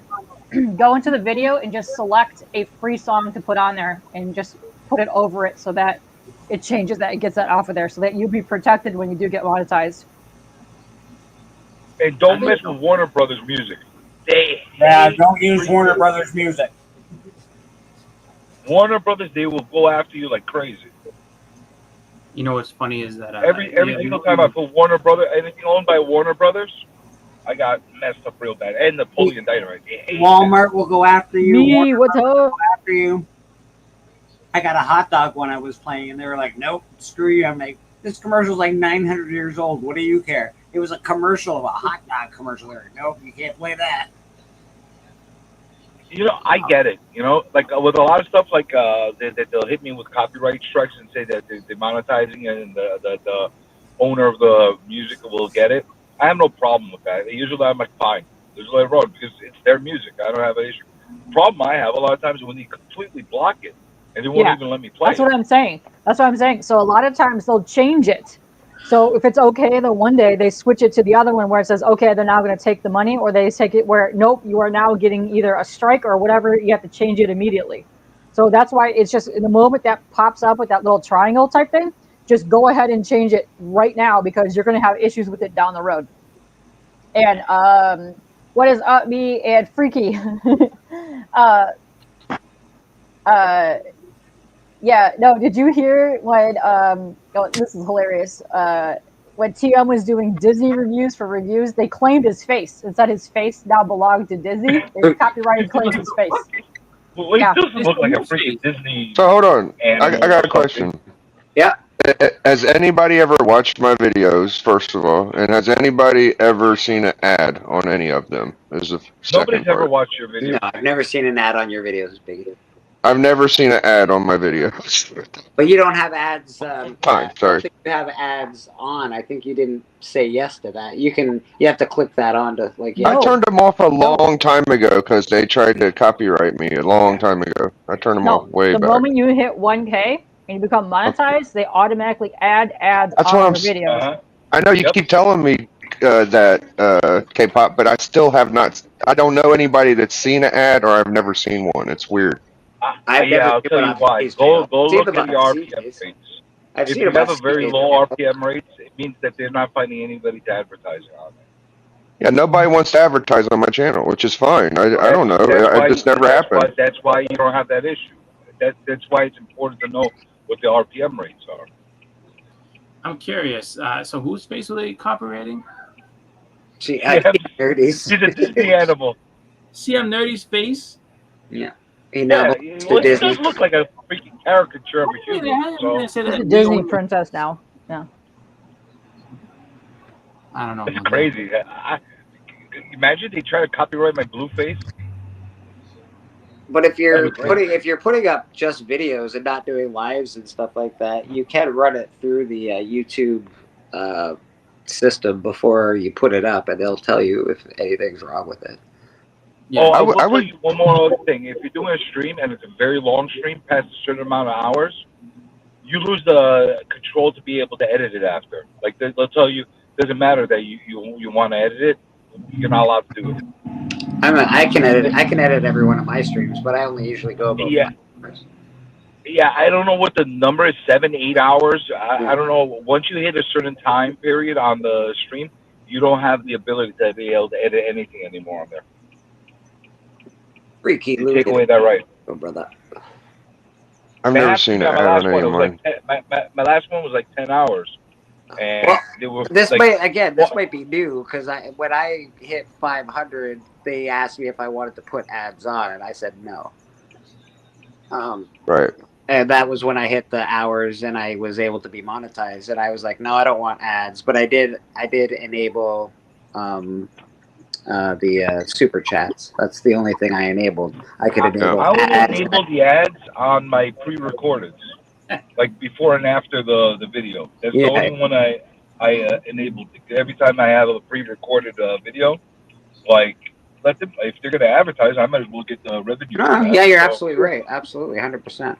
I got 23 people watch my last slab or not the slab, so it's not. I don't know how much ad revenue I'm gonna be at. yeah, but you should have it anyway. You know, they're gonna advertise anyway. I watched your last slab, but not slab, and it hit me with an ad. Oh, interesting.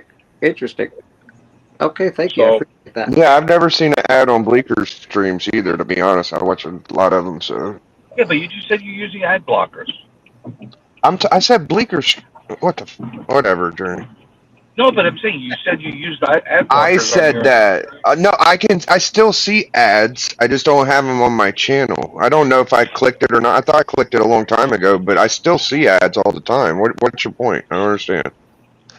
They randomly hit you with the I ads. see ads Like, once in a while. I it's see not ads every in the time. middle of your stream journey, which is weird. Yeah, I see a lot of ads on your stream, Journey. You should be the ad expert, honestly. Even in Yeah, live stream, and they pop up. The point is, every time there's a group that I've noticed, every time there's a big group that goes on there, all of a sudden they hit me with an ad. They follow how many people are in the chat. Anytime I'm like over 20, 25 people, ad immediately. Because Interesting. people like tell me while I'm in the chat, they hit me off. They're like, yeah, I saw another ad. Yeah. I'm like, congratulations. What do I know? Hopefully, it's for my, How much do you make off of those 3 ads an hour? Like, you got a ton of ads. Do you make 3 pennies? I don't know. Who, me? Yeah, I'm asking. I make shit off of YouTube. YouTube, I don't make anything on there. Real James Willie, how you doing, buddy? He makes poo poo from the ads. Poo-poo. I wish I made a lot of money so I could brag and tell everybody how much money I made. I'm sure you make something. You make a quarter. Like, you got to make something. Yeah. All right, so you could understand last month what it told me that I generated it from revenue on YouTube. I think it was like $40. There you go. That's quite a bit of money. I mean, that's not. Yeah, that's not better than $0. I don't know. I don't think that's a lot. You know, that's like. Was that people giving you super chats, or was that just from It's everything combined. Everything. Oh, everything combined. Oh, I thought you just made commercial. You have to get like, I think it's something ridiculous. You need like 1 million views to get like $20. It's something really. Oh, I thought ridiculous. it was like a penny an ad or something. Okay. No, it's something. It's even less than that, bro. I think it's even less. They than screwed Wow. Perry hard. They screwed Perry hard on a video recently. He had like a 3 million view video, and then they gave him $12. Yeah, like it's Something like something, it's ridiculous. It's something. It's If astronomically they effed bad. them hard. Yeah. They effed Perry real hard. I felt, even though he's a Perry queef, I felt bad for him. Like, what the fuck? All I know is that Oh, easy. with all the censorship and all the rest of this nonsense, we're this much closer to Demolition Man and the 3C show. Does Raymond Costco run freaking YouTube? Like, what is this? Or Google? I don't think he knows how to use the 3C with the skills. language. Do you think I'll be able to pull off a curse-free Insomniac the next time I run a stream? No. Unless you're not talking. Unless I'm not talking. I'm trying to pull off a curse-free church, and we're all saying F-bombs Yeah. together sentence.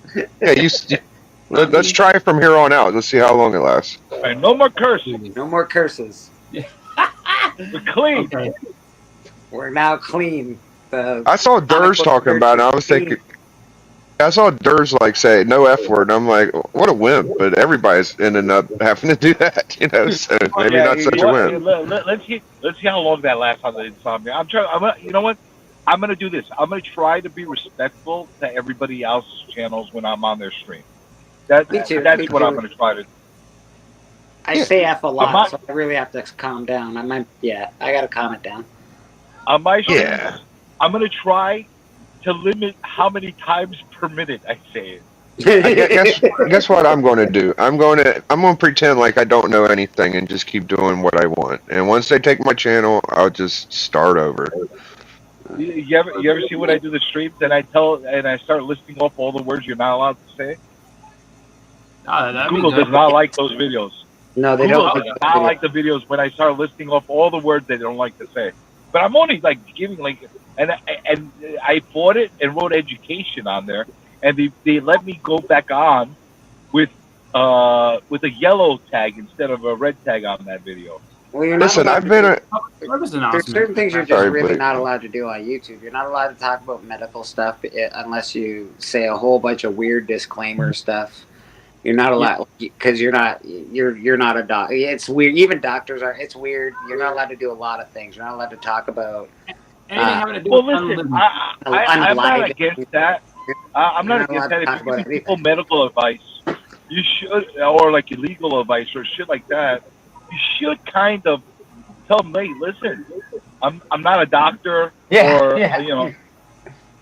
Yeah, you should start off with that if you're starting to provide medical advice for people. Yeah, Hey, I'm not a you know, doctor, but I mean, you know, like people like they don't know, like they see all of a sudden a guy in a suit talking about like getting well and stuff like that, and they're like, "Oh, look, the doctor's talking about that." No, it's not. Doctor's some jackass that read a freaking Google. DJ, you just cussed apparently. So then, I mean, obviously, I'm sure that there's context that goes along with it. Because what if you had, like, you know, just you improved your lifestyle and you're talking about your journey, you know, it's just like you have to say like, so I talked to my doctors Yeah, but and you this is what can't- they you told me can't that I get could the do. specifics. And you know, if you want to do this, this is something that you might want to try. You just can't get Yeah, into but if you're telling people things to actually do, or even if things that you've done to yourself, Yeah. you should turn around and say, "Listen, I'm not a doctor, but this worked for me." Yeah. You should at the very least say that. You know? Okay. Hey, you don't even have to say that. Hey, I was really sick and man, I did this and holy smokes, I feel a lot better now. That's great. It's, you know, whatever. It's, Yeah, you gotta say in a certain way where you don't come off like you're a professional. Like, because if you come in there like looking like a professional, there's gonna be people that there's stupid people out there. They're gonna believe you.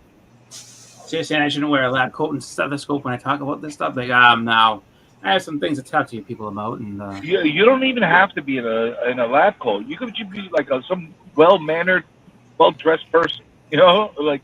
Well, even you can't show weapons on a live stream. You can't show Yeah. anything like well, we that. found that out the hard way. So You can't talk about unaliving. You can't tell you. There's a lot of things you can't do on YouTube. Don't get me started on that, man. Like that drove me nuts. I got like three videos in a row banned because of the whole unaliving thing. Dude, well, before I thought about getting any kind of monetization, I used to do YouTube streams and play music constantly just to see what songs would not get copyright. And I found out, like, don't play Jimi Hendrix, don't play Eminem, don't play Dr. Dre, but a lot like wrestling intros, completely fine.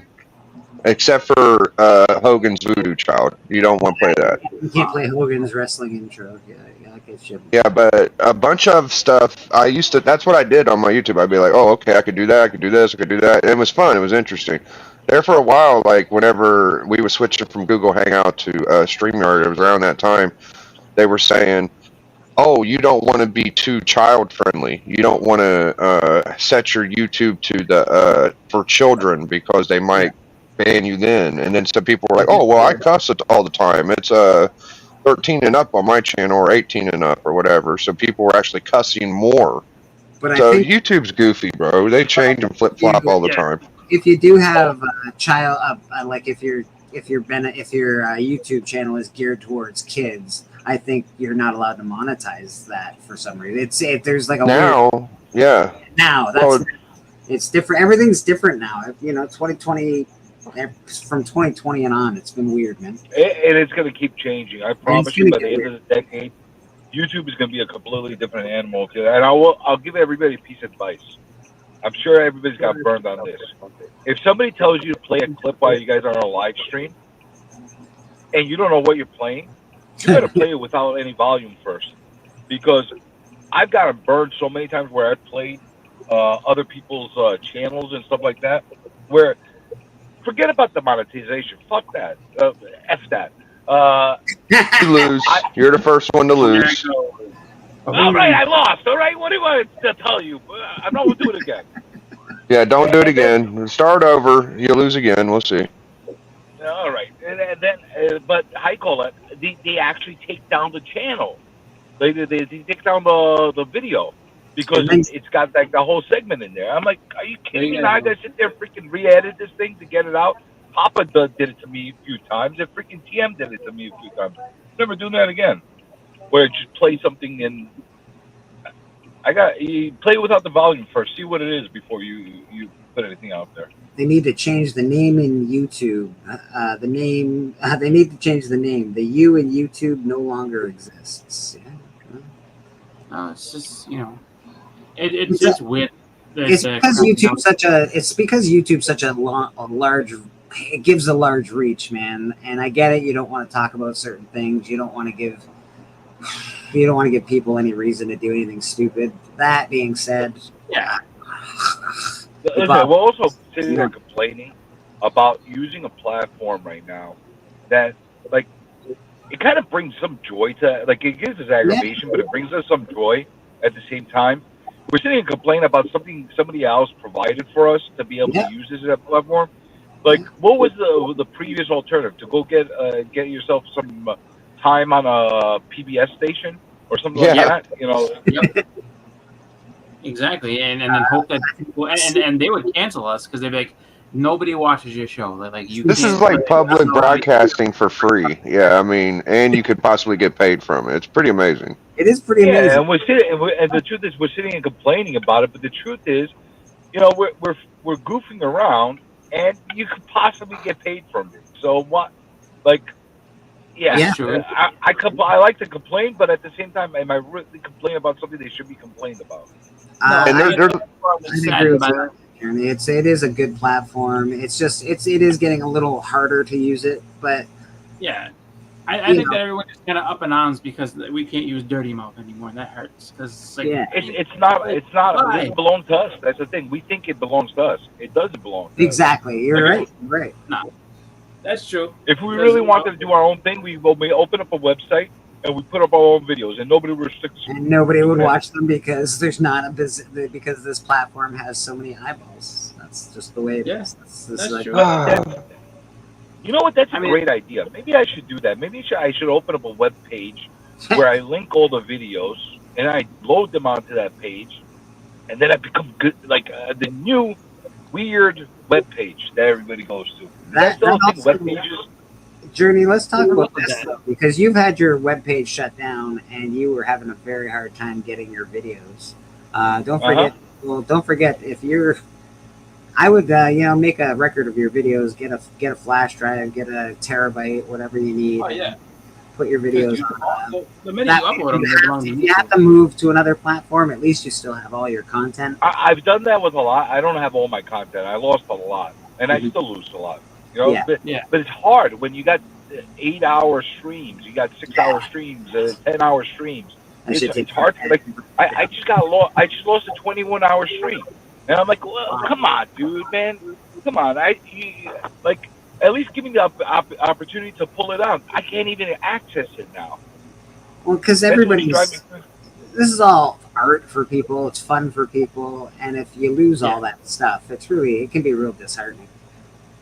It's not great. I'm telling you, a 21-hour stream. It was like a nuts marathon stream, and I ended up losing the whole thing, and I can't even access it. It won't let me even download it. Freaky Louie says you should create a new E-Bombs World website. There you go. I mean, you can try. Probably costs a lot of money, though. That's the other thing. Like you said, like all this cost you was a few minutes of signing up for an account. That's about it. And you know what? Maybe why don't I do this? Why don't I make an Insomniac Nation website, and I'll open it up to anybody that wants to link their stuff in to that, and people can go to that site, and then they'll send it to their sites. Because that's part of Insomniac Nation. Maybe I should do that. because you're going to pay $600 a year and you're going to get 5 people using your website. No, I won't, dude. You know how cheap it is to make a website? I it's I easy. do actually. I do know how much it costs to do a website, actually.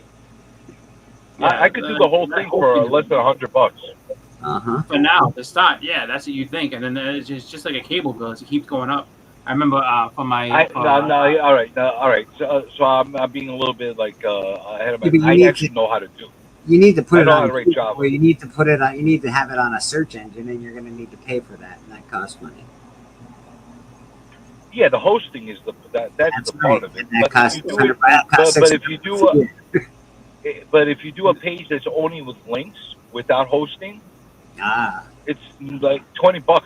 Yeah. I pay for. I have I pay for BleekerStreet.com, and it's about $25, but I don't have anything on it. I did at one point, and I shut that shit down after the first year because nobody's looking up Bleecker Street on Google. So, you know what I mean.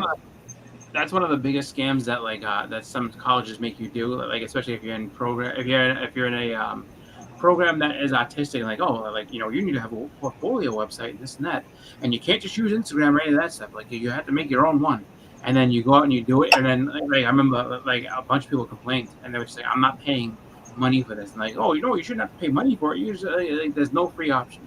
Like I remember one person went on and it was like something like $40 a month. So they was like, all right, as soon as this is a requirement, you have to do it. He's like, okay, fine. So they did it, and then as soon as do we get our final grade? Is this project graded? Yep.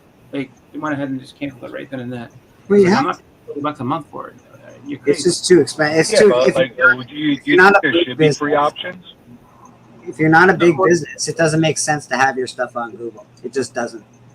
Well, it wasn't even. It was a WordPress website and everything like that, which is supposed to be hosted for free, but it's not. Like they charge you money. It was crazy. I was like, this is insane. Either that, or we all could have been doing it wrong, just because we were just doing. They do have free options. WordPress does have free options, though. Yeah, but they're crap. The free options are always crap. I was just like, I just didn't understand it myself. Things they have to do, that's a different story. Yeah. But there are free options. Everybody always thinks that we should have free access or whatever. Truth is, no. It's just like TV. Should we have free TVs? No. It's a privilege. It's an extra thing. We have free radio. Yeah, for now. What happens when that goes away? I don't know. I think it gets so. I think AM will never really go away. I think FM. Do you think so? Might be. Yeah, I think. AM. You think AM will out-survive FM? I think so. I mean, it has been around this long, and I really do think that that has to be just there. It might just be all news and talk stuff, but I mean, I'm pretty sure there'll be something like that. I mean, I don't know. That's the only thing that if you're going to demand for something to be free, something that is public information that comes in from the government or from city updates and stuff like that. Yeah, okay, I get that. That should be free access as far as news, that kind of stuff. But other than that, anything on an entertainment level, they're all extra things in our lives. Yeah, I mean, as far as AM, you could always do royalty-free music, really, where it's just all right, we don't have to pay for this music, so here you go. But it's gonna be basically elevated music. That's pretty much AM is all paid radio. Yeah, I don't know if you know that. It's all paid radio. I know. I hosted a show on an AM station for 4 years. Which isn't that's the thing I don't understand. That's why I'm surprised it's still around. It's paid radio, huh? Okay. I mean, it's probably much cheaper than the FM because you know what I mean. But it's still kind of just weird. It's just it's. I mean, I have no problem with that. I just think that it's kind of just strange that it's still around that people pay to do it. But if you want to get yourself out there, why not? FM might go that route down the line where you get paid portions of FM radio. It might go that point, and there's some stations that if you listen late at night, there are paid portions where it's for an hour, it's like a paid sponsor. Yeah, I've going heard down that, that like, route. usually it's like you know, I would say maybe like around like in between 10 and like 12, 10 and like 2 in the morning. They'll just put like, you know, just some page thing on it and it'd be whatever. Like I remember I used to have like wrestling shows on there. Like they'd, you know, have like a wrestling, I mean, it was just a wrestling radio show, but it'd be like, you know, maybe like an hour show that they put on, you know, on a radio station just because they didn't want to have, like, it's just easier to, you know, plug and play a cassette of somebody else's stuff for, you know, an hour instead of having to, you know, program yourself. Morning, new dad. No, but you mentioned FCC before. That's one of the problems that FM and AFM have. They're the ones that actually have to deal with the FCC, not YouTube or any internet channel. Anything that's on broadcasting, whether it's TV or radio, they have a lot of regulations that they have to go by, and that's one of the reasons why it's suffering right now, because there's a lot of censorship. But that's the way that YouTube's going, so they can make money. That's really what's YouTube's happening. YouTube's going that not because of the government regulations. It's going that because it makes sense for them as far as getting the highest revenue from ad dollars. Well, they have a great platform. Most people watch YouTube. Like most of the world that has any kind of internet watches YouTube. In fact, more often than TV these days, I'd say, especially within our sort of niche group of people. Yeah. And as much as we complain, you know, we can complain a lot about how much they censor us, and a lot of stuff is frivolous that they censor us about. But a lot of the stuff that they do censor should be censored. You know, like stuff shouldn't be something that's you know, available for people to watch. You're not wrong, CJ. There's crazy stuff that people put on. There's diversive thoughts and diversive ideas, and there's weird people out there, and definitely things should be censored. It's the world we live in. We just have to get around it. We just got to learn to live with it. That's all. That's true. Although I do have a problem when when I play Brazilian waxing videos and they're from YouTube and they're censoring me and not them. That I have a problem with. Well, they're a medical channel, and you're not. You're just doing it because you're a pervert. No, I'm just doing it because we're reviewing that channel. What are you reviewing? The wax That's technique? why Like, that was how they apply the wax. Do you know what the wax techniques are? No, none at all. I don't want. Then you need to learn. You do not. That's all I was trying to do. No. I was helping people like you that don't know about waxing.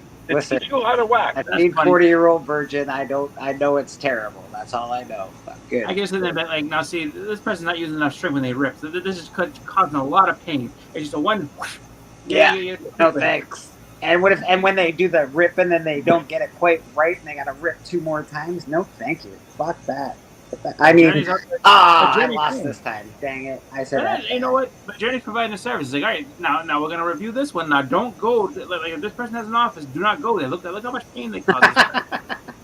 That's actually one of the reasons why I used to love. One of my favorite things to do was go on and review other people's channels while I'm streaming,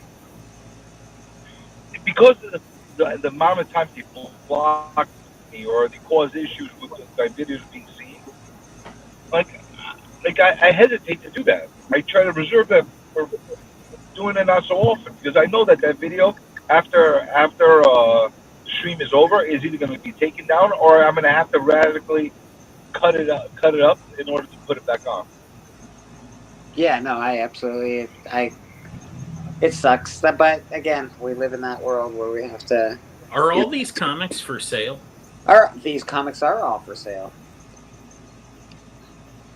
Is Begaman going to go shopping? There's a Red Hulk. There's a Red Hulk. Just letting people know. There's a Red Hulk #1 in the corner. It's an 8.0. It's up for $125. I'm actually driving over to a local show right now myself. Are you? Cool. Which one? The Route 110. Will they have internet because when I go to MyCon, I can't they have no internet. It's terrible. You almost said it. It's not really a You con. almost It's a monthly show swapped old school style. You know what I'm saying? It's not that kind of a con. Well, if you find an 8.0 first Morbius, let me know. You've been looking for one? Yeah. Okay, I'll let you know. I'll let you know. I'm actually gonna go there because I might pick some stuff up or not. I don't know if I will, but I gotta work out like an agreement with them because I might actually start doing an art booth there. Okay. All right. In the future. Now that I'm somewhat settled with stuff that's going on, so I don't know. So I might start doing that. We got the someone in the back. Let's check them out. Hey, everybody! An old man's talking. Grandpa's the name. Did you know this tree dates back to frontier times? Wow. Shut up! Good morning, gentlemen. Hey, boss man, how are you? Nice to see everyone. Good morning. Look, an old man is talking. That's right. Shut up. Wearing the Bleecker Street colors this morning, I see. Thank you very much. Oh, yes. Have to. Thank you very Are much. you going to tell us the story about 19 Dickety 2? We had to say Dickety because the Kaiser stole the number 20. I chased the rascal for Dickety 7 miles, but he got away. Are you going to let that whippersnapper give you sass? I hadn't heard that one. I studied that stuff. The Kaiser took what number from us? So, it's from Simpsons. It's from Simpsons, yeah. Oh, Abe okay. tells that story when he's talking. They're like, tell us about the war. He's like, well, it started in 19 Dickety 2. They're like, Dickety? And he goes, oh, the Kaiser stole the number 20. I don't like how this whippersnapper's giving him sass. These young whippersnappers, Me? sassy. What, me? You gotta respect your elders. Mr. Steppo, how you doing this morning, my friend? It's good to see I'm you. doing very well. Thank you, gentlemen. Hope everyone is well. Not too bad. Not too bad. You can always find Steppo on Mondays on Alan's show, and of course here at church. So go check him out on Comic Collector Geeks channel on Monday. They do an awesome show and tell of old Wicked books. Yep. I think that it's a fun Monday after, of course, following the church. I mean, you only can do what you can do to follow church. It's true, and I appreciate that. Speaking of following church, what's going on the live circuit today with all our people? The live circuit today? I know Phil's not on today. He's taking a little time off. So 4 o'clock is, I think, free and clear. Obviously, I think theirs goes on tonight. Trev the Shipping Guru goes on. Of course, K-pop will be on later. 7, maybe 8 o'clock. I'm not exactly sure what time her show is at, but she goes on. She's always changing the time because her guests are from different spots in the world. So yeah, different time zones and availability. Katie, I mean, Katie, what time are you going on today? I think she's usually 7, right? Are you going on tonight, Journey? Are you going to have an Insomniac tonight? Well, I'm asking for a specific reason because did you guys see that post I put on yesterday of those boxes I received? Yeah. Yeah, I need to do a live unboxing. Oh God! So no. I'm trying to find a good spot. Yeah, I'm not fucking letting you do that on my channel. That's 18 hours. I'm of not doing unboxing. that on your channel. Yeah. Like eight boxes I got to open up. Oh my God, that's 20 hours of unboxings. I have a suggestion for Steppo. So now, when you're on Alan's channel and you're showing your books, you call that. Now we're gonna go into a segment called Steppo's Cut and call it that. Just a method. I like it. I like it. Steppo did tell me one thing. He said Allen tears are the best tears, and I got to taste some Allen tears the other night, so I was very. Oh, what did you do? On the first Zorro. Yes. And that and oh, did that? It was 2 torpedoes below the water line on that one. He goes, yeah, and I know who got that book, and drenched in Alan's tears. How It- lovely. I'm not gonna lie, Alan's tears do taste delicious. It is so true. sweet. It is so You're, sweet. delicious. you're gonna see Alan Tears once I get my hands on his Alan sticker. I can't wait till I get that Alan sticker in my hand. Then you're gonna see Alan. So you can't- played it. Go ahead. You showed him the Zorro on I mean, I'm assuming this happened on the Collector Club. You showed him that Zorro and he got upset.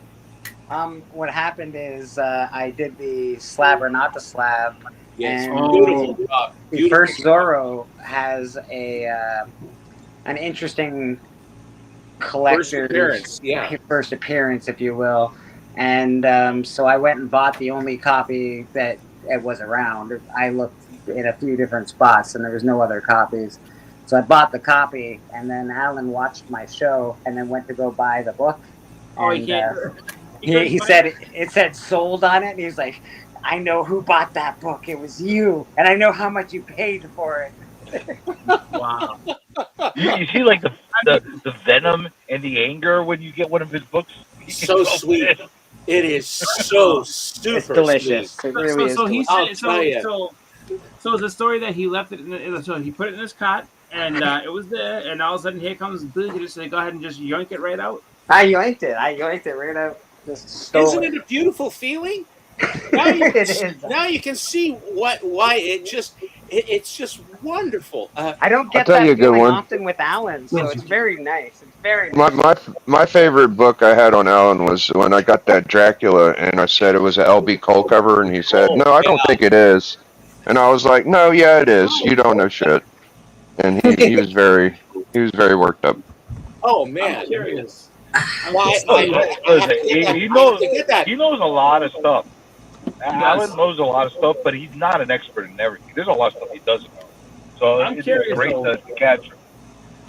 Which one? So do you think this burned him worse than the Street Shocks? 'Cause, I mean, Street Shocks really hurt him. Like he was just like, he went out and bought a whole bunch of that Street Shocks shit because Roscoe got him with that Street Shocks book. Well, I'm so happy he went in and bought all those Dirty Sanchez's too. He got traumatized with that Street Shark. Let's be honest. Oh, yeah, well, he wasn't ready for it. And all of a sudden he's like, "What? This? Oh, all right, I'll have it." Hamina. He's had it. Wait a minute. So because it wasn't like he got that book yesterday. Like he's had that for a little bit. Oh no, I bought another book, Chris. This is another book. It's called Hit 55. It came out in 1948. 1949 was the first appearance of Zorro in Dell Comics. But Hit 55 came out in 1948, and it was an unlicensed appearance of Zorro. So that is the actual, let's say. What are you doing? Yeah, so I said this in my show, and then Alan went to try and buy it, but I had already snagged it up. Amen. You Amen. trapped him. It was good. It Now, was good. now sell it to Alan for triple the price. Say, Well- now you can't have it. Oh, Have no, those copies. you just when you get it and then display it. And I said, oh. Just every now and then. Paroxysms of joy. Oh, Alan, What if did you you see this? Did you see this? I What can't if wait. when you get it, you take a picture of it tied to a chair and send it to him with like maybe a ransom note made out of magazine, You wanna see made out this of book? magazine letters? Have it in a paper bag. This sounds like Park bench. at endless midnight. amounts of fun. Endless amounts of fun. We're Oh, going- you know what I should do? Now that I'm at this show, they always got a bunch of these little girly cover comics. I should pick up a couple weird ones that he can't find. It's You just gonna freaking annoy him. Just tell him it's a first appearance, and then he'll go find it. He's usually. Aren't they like all some kind of first appearance or something? He's such a good guy, but my gosh, sometimes you drop the bent quarter in him and off he goes, man. Oh my gosh! It's I don't know. I think. I'm sorry. I think when I watch the show on Monday, I've seen Matt show up a couple of times. I think that Steppo grimaces more when Matt says something than Alan actually. Now that sometimes Matt will get under your skin a little bit, and I've seen you go, "Oh my gosh." Well, he's new and he has a great heart. He loves this stuff. I'm all for Matt. And Well, I look forward. That seems harmless. I'm happy. I'm happy that he's doing well, and has embraced being on the in the community. He really does. He's finding his way, and I think he's doing real well. I think so. Yeah, absolutely. He's growing. I don't think Matt's offensive in any way or anything like that. No, I'm just saying I like the Matt dynamic. Matt's fun. That's all I'm saying. Bleaker not catching the heat I caught last week, but whatever, it's fine. That's cool. But this is different though. Now, see, Bleaker bought this online, so I don't know if that carries the same heat that comes across. Not everything is about you, circumstances, no matter how hard you try. Oh, ouch, ouch. Well, that Boy, I'll tell you, it's a nice thing we're in church. That's all I know. Good thing we're all friends here. Wow. I never said I was Marcus's friend. No coffee cake for you. I just hang out with them and because then call them out. Circumstances had to come on and defend. He's like, first of all, I was there for a half hour. I had seen those books there a long time ago. I pointed them in That's the all direction. lies, dude. I saw that book. I was looking at that book. I saw that book. I know. I saw that. Dumped a bunch of quarters into a sock, smacked Swag over the head with it, stole his wallet and all of his books. And he stole his wallet? Wow, this story is this story is getting better. That's how I recall it. He stole his wallet and bought the books with his money. Oh my goodness! We're on our way from a regular crime to a felony pretty quick here. Oh yeah. When I was in circumstances church, way. I went to an Episcopal church, and I was in the choir and all that other stuff. I'm a singer, and my brother and my sister, we were all in the choir and what have you. And the way it worked was at Trinity. It's now the cathedral, Trinity Episcopal Cathedral. There are all these little old ladies that they would have this. They always have the fellowship thing after the service, and so the room where we would put on our vestments to sing, and then we divest, take the vestments off, hang them back up, and you run down the hall and then down the stairs, and there was a room right there where everyone from church then would go in to have coffee cake and coffee and things like that. And it was one of these coffee cakes. They had cut them into 1-inch squares so that everybody could have some. It was not like they would have plate after plate after plate of coffee cake. So we would descend like locusts on this before the congregation could get there. And it was a race to see, because once the little old lady saw all of us kids coming down from choir, it was a race to see how they could then pull the coffee cake trays off, plates off, and take them back and try to foist fruit off on us and stuff like that. And we're just gobbling down this coffee cake. Then after that, we had to go down to church school. After that, we would go to church school, and then they were safe from us. Then they would bring the good stuff back out again, away from the locusts. It was fun. I'm not gonna lie, Steven. I love coffee cake, and I was truly disappointed when recently, I just found this out recently, that there's no coffee in coffee cake. No! That's a fiendish rumor. With coffee. It's absolute horse phooey, and I'm disappointed. I'm like, the only way I like my coffee is in cake. And apparently I don't like it even in cake because it's not in the cake. It's like it doesn't say coffee in cake, it says coffee cake. Which it's coffee cake. It's coffee. It's cake. But your face is starting to show. If you're cool with that, that's fine. But you got a little chin action, Journey. I can see up to your nose. Which chin? The third one. all of them. Nah, we love you, buddy. I just wanted to let you know, though. Circumstances. Now there's not much I can do about it because I'm driving. I can't even touch it. Nah, you're good, buddy. You're good. Circumstances says he's locked in for Deadpool on Thursday night. Is that when it comes out, Thursday? I'm guessing everybody's really excited about this one. Yeah, I'm going Thursday afternoon. You're going Thursday as well? Yeah. Again, I don't really watch a lot of movies. Anyway. I don't watch a ton of movies in theaters, but this one seems like it would be a good one to go see. I think you get one this year, so I'm gonna wait for it's on TV at home. I'm not going to the theater. I've made my mind up. How long do you think I want to go see that in theater? It'll be a long time before it's on TV, but it will eventually. Yeah, I hopefully don't. not I more don't than a do couple theater. months. Biggie, I don't go to theaters either. I used to enjoy the experience, but I just don't anymore with the people talking and all that stuff. You know what I bought? I bought one of these. I think I mentioned this. I bought one of those cell phone jammers, which you're not supposed to have here. But I ordered it from out of England on eBay, Allegedly. and it arrived, and I basically had the capability. It was like a 30-meter radius that it would remove the signal, and so I got the thing, and I said, "Well, I got to test this thing." So I want to get one of those.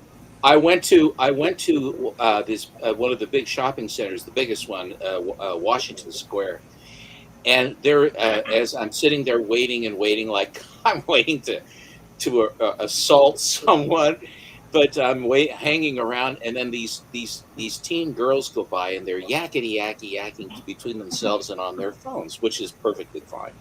So I kind of walk up behind them, and I turn the thing on, and I'm just walking along behind them. And all of a sudden, they're going. He says, "I don't have any signal. I don't have any signal." And then he says, "Well, what's this crazy? I don't have a signal."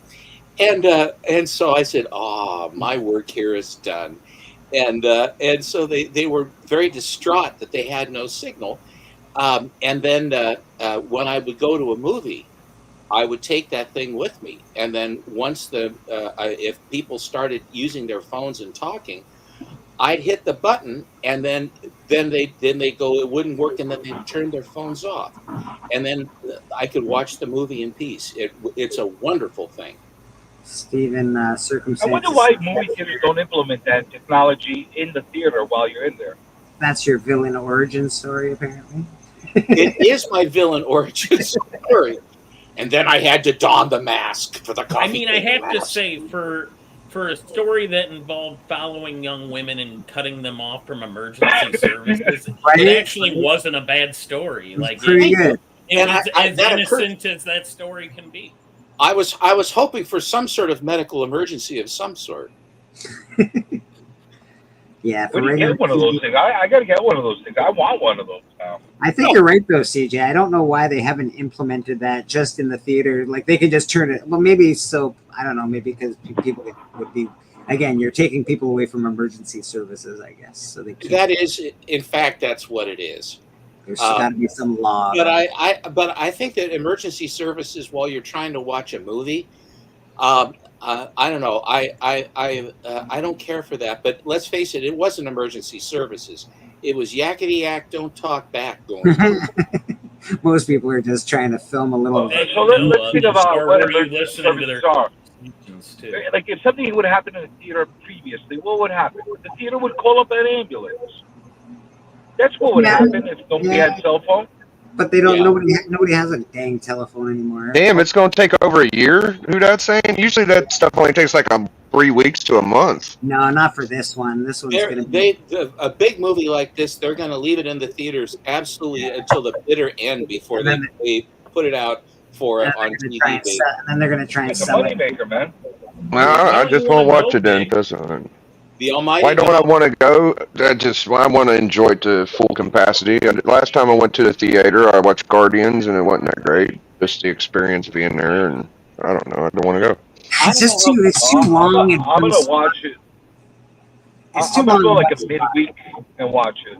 I just don't think theaters are clean either, and that's because they don't have any money, and they just don't keep it as clean as they ought to. And I just the combination of people talking through the movie. I'm trying to get involved in the movie, and kids. I said, "Boy, do I sound like I'm under the lemon tree now." Kids these days, they can't get through the first act. They want action. They want everything to happen so quickly. You got to let the story unfold. It's too 3 hours in a theater these days. It seems so long. And every movie is 2 hours and 20 minutes, 2 hours and a half, and then of course you got the previews and the Yeah, I don't understand why they don't do an intermission for like the 3 hour movies. Me neither. They used to. Intermission. There needs to be an intermission in a 3 hour movie. I'm just saying. I'd like to throw that out there for Hollywood. Figure your stuff out. They would make more money too because everybody would get up, get another drink or like a freaking popcorn or something, And Hit the go head. piss. Yeah, it would. I be think better. it would make a lot more money for them. I don't know why they don't do it. Granted, they're selling popcorn for $20 a bag, so they're making. I've got to. What's that? Go ahead, Nick. I was gonna say I've got to a weird point in my life where I don't even like going to Walmart, so I just ain't looking forward to going to a theater either. So I just have my little thing I do and my routine, and my anxiety don't let me Yeah, do certain things. You got some anxiety, right? Like about big crowds. Yeah, I don't know what the hell's going on with me, but I just don't enjoy it. It really pushes my limits sometimes when I try to do weird shit. Did this anxiety start happening when, let's say, 2020-ish? I'm curious. No, it's just it was this year. Like last year, I remember being able to do a lot more. It was just this year hit me hard. Okay, because I have a lot. I feel I have to push myself to get outside because I feel like it's difficult for me now, and it seems to have happened since all of this whole nonsense since 2020. I don't have any more anxiety since then. I got a lot less tolerance since then. Yeah, That I do. that too. Yeah, it's less friendly world that we're living in. It's sort of sad, actually, but. Well, I mean, but it's the selfishness that's involved. It's oblivious to other people around you. You're self-absorbed, and you're going to a place where everyone is there to enjoy an event, not to enjoy you yakking. And that's the. Let me ask you a question. I just out of curiosity. You go to a shop or a store or a coffee place, whatever, and the thing costs, I don't know, $4.68, and you give them a $5 bill, and they look at you and they say, "Do you want the change back?" Does that annoy you? It annoys me for some reason. Like, they ask if I me. want to leave you the tip, I'm going to leave you the tip. You don't have to ask me that should if I annoy. want my change back. No, they shouldn't. That is the boss. That is the boss telling them never assume that the money is a tip. You have to assume, give them the option that if they meant to give you the tip.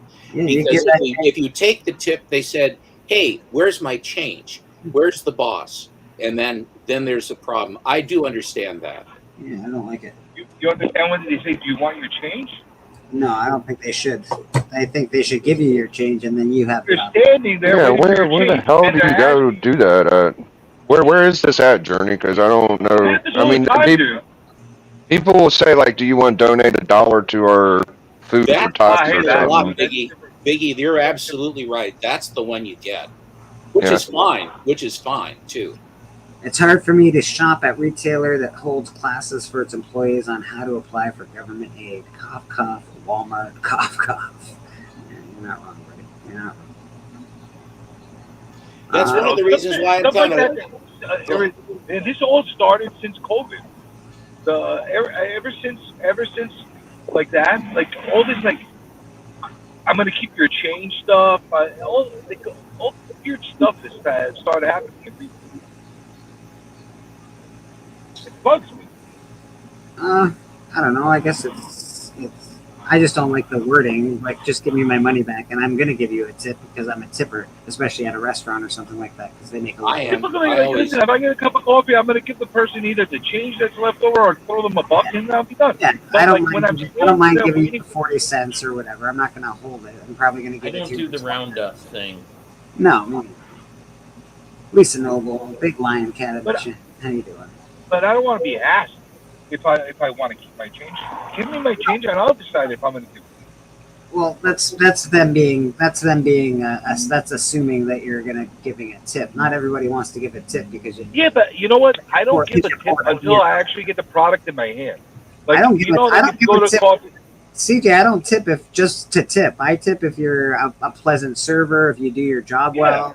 Like I don't tip just We're because not- you're supposed to tip. We're I not don't- talking when you about pay at the tipping, though, are register, we? We're they- talking about like that. if Would you like to round your total up, right? Yeah, that's weird. It's two separate things. Yeah, that's weird to me. If you go to the register and you pay for a cup of coffee, okay, you usually have to wait a minute for them to bring you the coffee right after you pay for it, right? Usually that's how it works. At least that's how it works along the place here. All right, I haven't gotten the coffee in my hands yet. Why am I giving you a tip until I get the coffee in my hands? I want to get the coffee in my hands, see if it's proper, and then I'll throw you the tip. Wait till That's That's how my brain operates. Wait till you have to make it. Wait till you have to do tips on like it's just in the bill. And one of the nice things that's Mr. Trump has said that he's going to stop taxing tips, and I think that's wonderful. I have tipped employees, and it was nothing but a headache to extort money from the help, and they forced the employers to do it, and we would do everything we could to make it so that the employees they work hard for their tips, and that's the motivation too. And then to have the government say and then imply that they are illegal and everything else and come after them, I really didn't like that at all. And hopefully, yeah, but here's the problem. Here's the problem that happens. A lot of people pay with a credit card, so now the employer is being charged a credit card fee on their tips as well. Oh, that's yes. another problem that's happening. I agree. Believe me, I know. I got a wonderful parcel. I went shopping at Bleeker's store, and I think when he's at the store, I thought, why not? Let's just go shopping. And so the package arrived, and it was great. And so here are the books and some of these are thrown in extra, very nice AOKs from Bleak. I just wanted to show them.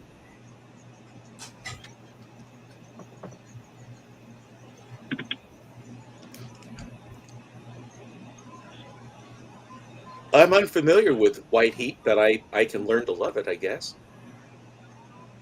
I've never seen that either. It looks cool. This is a beauty. Oh, that's a nice one. Yeah, I really like that one actually. Negative. All right, I'm gonna attempt to go in this place, and if I get signal, I'm gonna log back in. Okay. All right, sounds good, brother.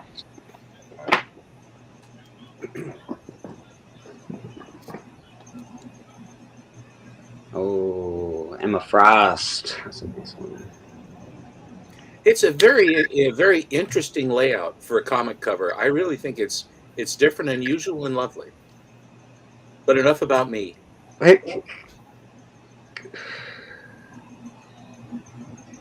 Here's a little Adam Hughes that came from Bleak. Ah, yeah. Oh, lovely. Oh, I hear a voice. That's me. Yeah. It's her. It's me. Some nice books. This is all lovely. Oh, I love the Jen Bartel Women's History Month. All those covers are so nice. Beautiful concept. Yeah. Have you seen the other ones? No. So about 2 years ago, or maybe 3 years ago, she did an entire Women's History Month set. About two. Yeah. She did an entire set of those. So there's like 10. Oh, cool. In different the ones, but they all look quite similar. The lady standing, and then like kind of like magazine style, but they're lovely. They're all really nice. Yeah, she did a good job with them. Mm-hmm. These found their way in there. Yes, let's go. Gotta get the Jim Ballant. Ballant. Yeah, he'll be having his Kickstarter up soon. With the sharks. Yes, I like the sharks at the bottom of the page on that one are my favorite. And the dancing gals in the tubes.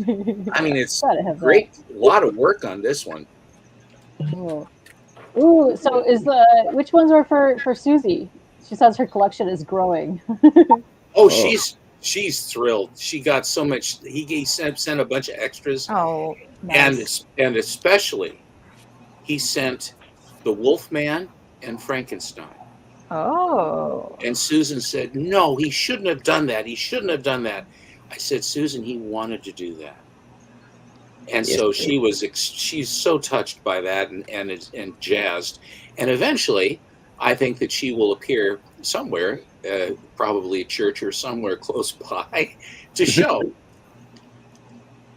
Ah, beautiful. And the sharks are down below, and there appear to be sharks up above, too. All sorts of things going on that cover. So I decided I would continue with that theme. These are ones that were just in one of the Good Girl boxes. Nice. Oh, yeah. Those are some, I Make Boys Cry, White Widow, all of those are some good stuff. That looks great. That's pretty cool. Yeah. You pegged it, K-pop. Yeah. I have to rebag that one.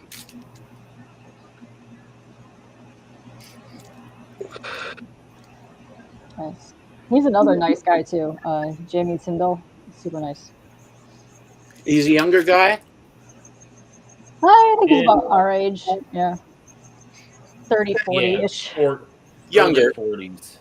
Yeah. It's honestly my pleasure, Susie. Thank you and Stephen for being awesome and supporting. Well, it was very, very nice of you. We appreciate it so much, Bleak. Thank you. It's my honestly. Thank Wow, you. that cover has a lot of assets. It does. It does. That's a thick thigh you got going on there. Like you do. Like you do. Oh.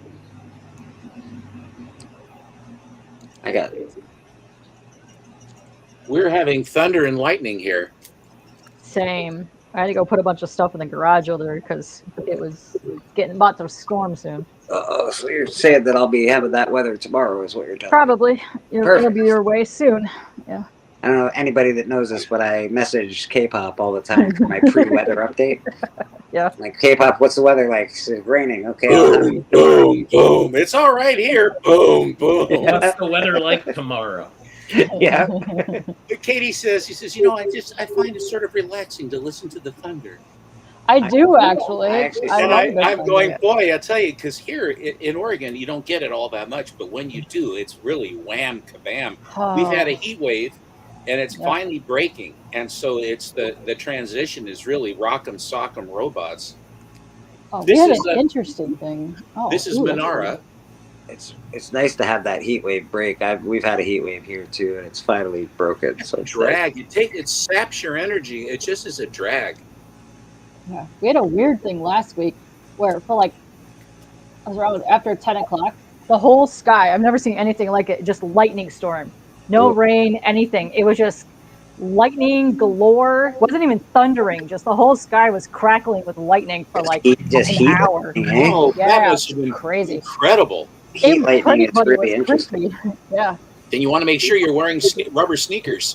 yeah, for sure. Yeah. What's that? The problems I've had, yeah. Oh, Hey, Steppa, what's that little box underneath your Captain Marvel slab over there? I've never seen one quite like that before. The little box. Yeah. And, do you want me to I will actually tell you what they are. It's a pair of shoes, and they are Trump sneakers. Oh, okay. Really? They're Trump sneakers? That's awesome. I got Oh, a pair of Trump sneakers. You got those gold like $1,000 Trump sneakers, or those the ones you're talking about? I'll show them to you. This is another Menara cover. oh, I like that. It's very pretty. Did your watch come in yet? Yes, it did come actually. Nice. Another Menara. Oh, I like that artist. Pretty. You're familiar with him, I'm sure. I don't know if I am. I have to look that And up. this was the one. This was the one that started it, where everybody came unglued because her fanny looked very provocative, and they said, "Well, we are not going to put this into a book." Those Spider-Woman covers look great, though. They look nice. And then then they said, "Look at the publicity we got! Holy cow!" And they said, "Well, in fact, we are going to put it in, and we'll put it into production." So their concession was they put the trade dress right across her fanny, so you can't see what the problem was. It's pretty amazing that it fits almost on her fanny, though. That's a nice fanny. Well, I remember that cover. Yeah. She's all spread out there. Listen, I mean, She you're a is- superhero in a skin tight suit. What do you think is gonna happen? That's the thing. Like Captain Marvel, I didn't want me to wear that costume. Haven't you ever read a comic book? I mean, what's with they you? allowed it for Nightwing. Some of the Captain America. Even Margot Robbie was like, "Listen, I'm not wearing that outfit. I need something a little more." Here's a little Bruce Oh Timm. yeah. Oh, I like that. Yeah. I love sci-fi, alien, weird covers like that. I love that. Out of this world. Yeah. Which number is that, Stephen? It's It's number 407. All right. Yeah, well, that's that's the homage to the Golden Age one. I always get that. I always think that Bruce Timm is actually Stevens for some reason, but that's just me being dumb. It has that flavor, Big. I agree with you. Yeah, it has like a Stevens, but also needs kind of like Bisley or Clyde Caldwell for some reason, like the way that it's painted. I got two more. oh, see, yeah, that again, it does have a good Stevens look to it. That's great. That fun? That poor girl. It's always the poor girl. This girl, this cover is really quite something. That it's things are already done, and she's just having a cigarette after, and as hard as nails. And Contemplating life. And it says complete and unabridged. I know the guy who owns the original art to that page or that cover you're holding. Oh, really? Sorry, that's Is my that great your neighbor. is that your ride, Beckerman? That's my It is. neighborhood. We're just Okay, it's guys, just sound effects I to go guess with I gotta the- go now. It's the sound effects to go with the all crime book. That's all. I have sound effects now. That's what it is. Anyway, I just thought those were fun, but I wanted to. Well, Steppo, your sneakers are a big hit. Can we see your sneakers? Yes.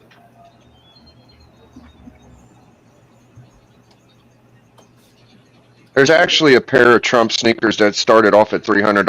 I think they're selling for like $1,500 now. They were like very gold foily and shit. I don't know which one Steppo's showing, but This was the second. After that, this was the second incarnation. oh, I bet those are going to skyrocket, man. Those are cool. Yeah, those are pretty dope.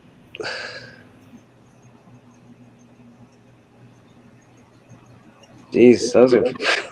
What the fuck? That's ridiculous. So you know I'm gonna say it's ridiculous, right? A Trump shoe. That is the craziest thing of all time.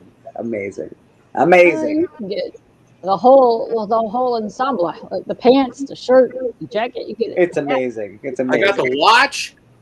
I got the hat. You might as well. And I All of never his wear it. stuff is And I going never up in wear it. value.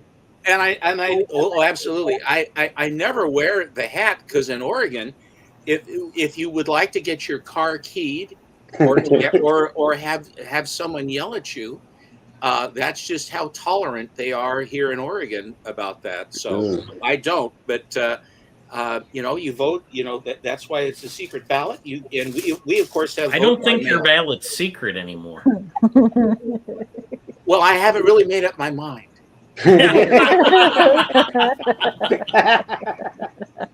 I can tell. I just can't. I don't know. I don't know. I wonder who this guy's voting for. You're on the I don't know. fence. Awesome. That's awesome. Rad Art, how you doing, buddy? Good to see you. What's up, Aaron? Check him out. He's got some of the best art in the community. One of the best artists. Good job. Always does cool shit. Mm-hmm. You do. So yeah, that was a Band of Brothers. No, that wasn't a Band of Brothers auction sale, but he did get a Batman slab from me from the Band of Brothers auction, and that was sent in that package as well to Steppo. But that is happening on the 27th. Oh geez, let's see the hat. Yeah, there it is. That's actually a pretty stylish hat. I don't hate that hat. That's pretty dope. Is that a Grover Cleveland hat? That's pretty slick, man. I don't like believe that Grover was a felon. In what country?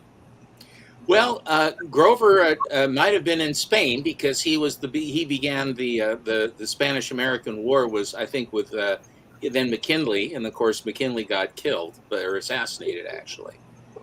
It's sort of interesting how history is repeating itself. History. Cleve. I wouldn't listen. Yeah, that's cool, man. Good stuff, Steven. Like I was saying, that'll be. I think he got that stuff from my store, but he did get some auction items in there as well, and some freebies. And our Band of Brothers auction will be this Saturday, the 27th.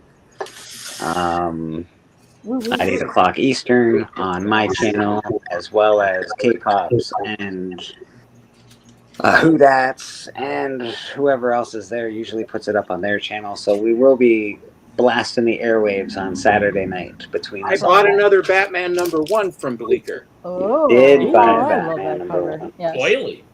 Yeah, so shiny. Also, if you guys are looking for anything, go post it and let us know. Just reach out to us. Yeah. It's so hard to do the foil, to show the foil. Well, that foil looks good though. That's a really nice foil. So shiny. Dang.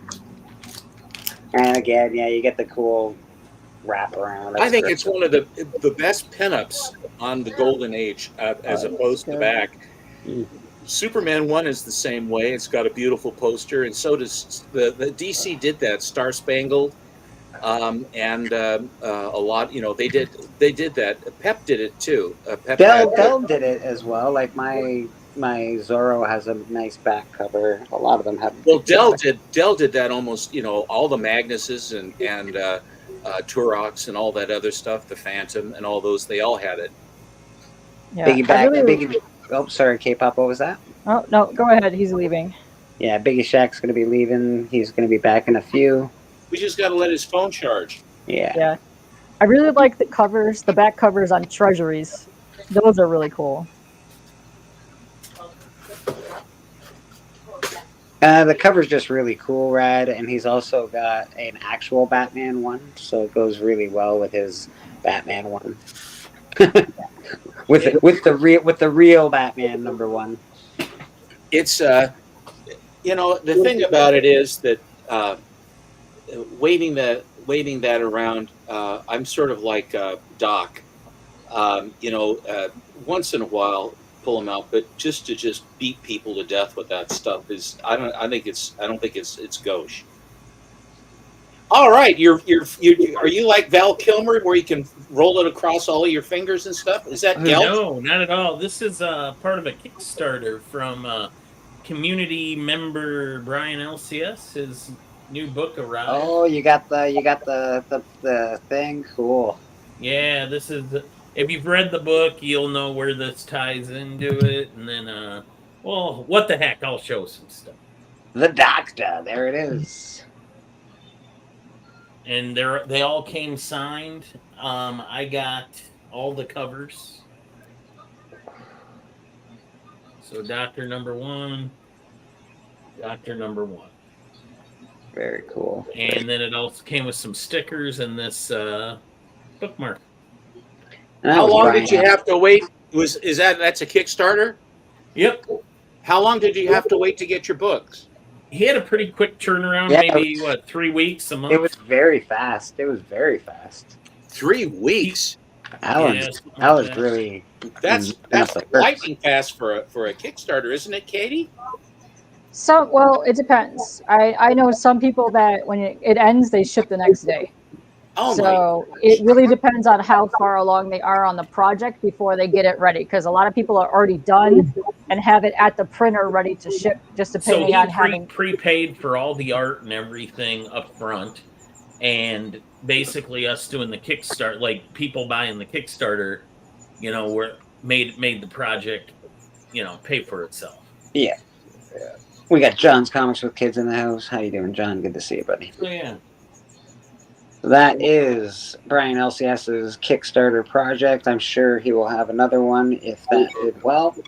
I believe issue 2, the Kickstarter will launch in November. Okay. It's being drawn right now. All right, see?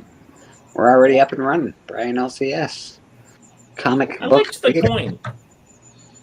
I like the coin too. I think it's cool. Didn't they do a coin for Comics Curing Cancer as well? I thought Rob Fatstacks was putting up a coin for that as well. American Cancer Society. And then, yeah, there's that Comics Curing Cancer logo. And then the top says Significant Contributor Award. You don't have to be a superhero to save lives. Lisa Noble says, I've been waiting 7-8 months for some Kickstarters. Yeah. Family's the same. I've been waiting 3-4 years on some Kickstarter. Jesus. Holy moly. Yep. It doesn't matter what platform you're on. There's always issues with things that happen. and one on the worst one I have on Kickstarter is by a very prominent, famous artist, and they got just royally screwed because they were out of the country, and they kept trying to do things, but they have done 0 updates since this has happened, and there's still a lot of people the majority of the items in the Kickstarter. But what happens with something like even when You're basically screwed. do you just write it off as a loss at this point? K-pop? You're basically screwed. It tells you when you go to back a thing, this does not guarantee you getting the items. Yeah. Back. But Alan said the same thing down at the bottom. Yep. You have to put that on every Kickstarter that's actually on the crowdfunding platform. Will tell you. So basically, I could just go, and I'm not obviously I would never do something like this, but I could go on Kickstarter. I could say I'm starting a comic book. I need $10,000. You guys all give me $10,000, and then I just don't ever give you a comic book. Basically. Jesus Christ!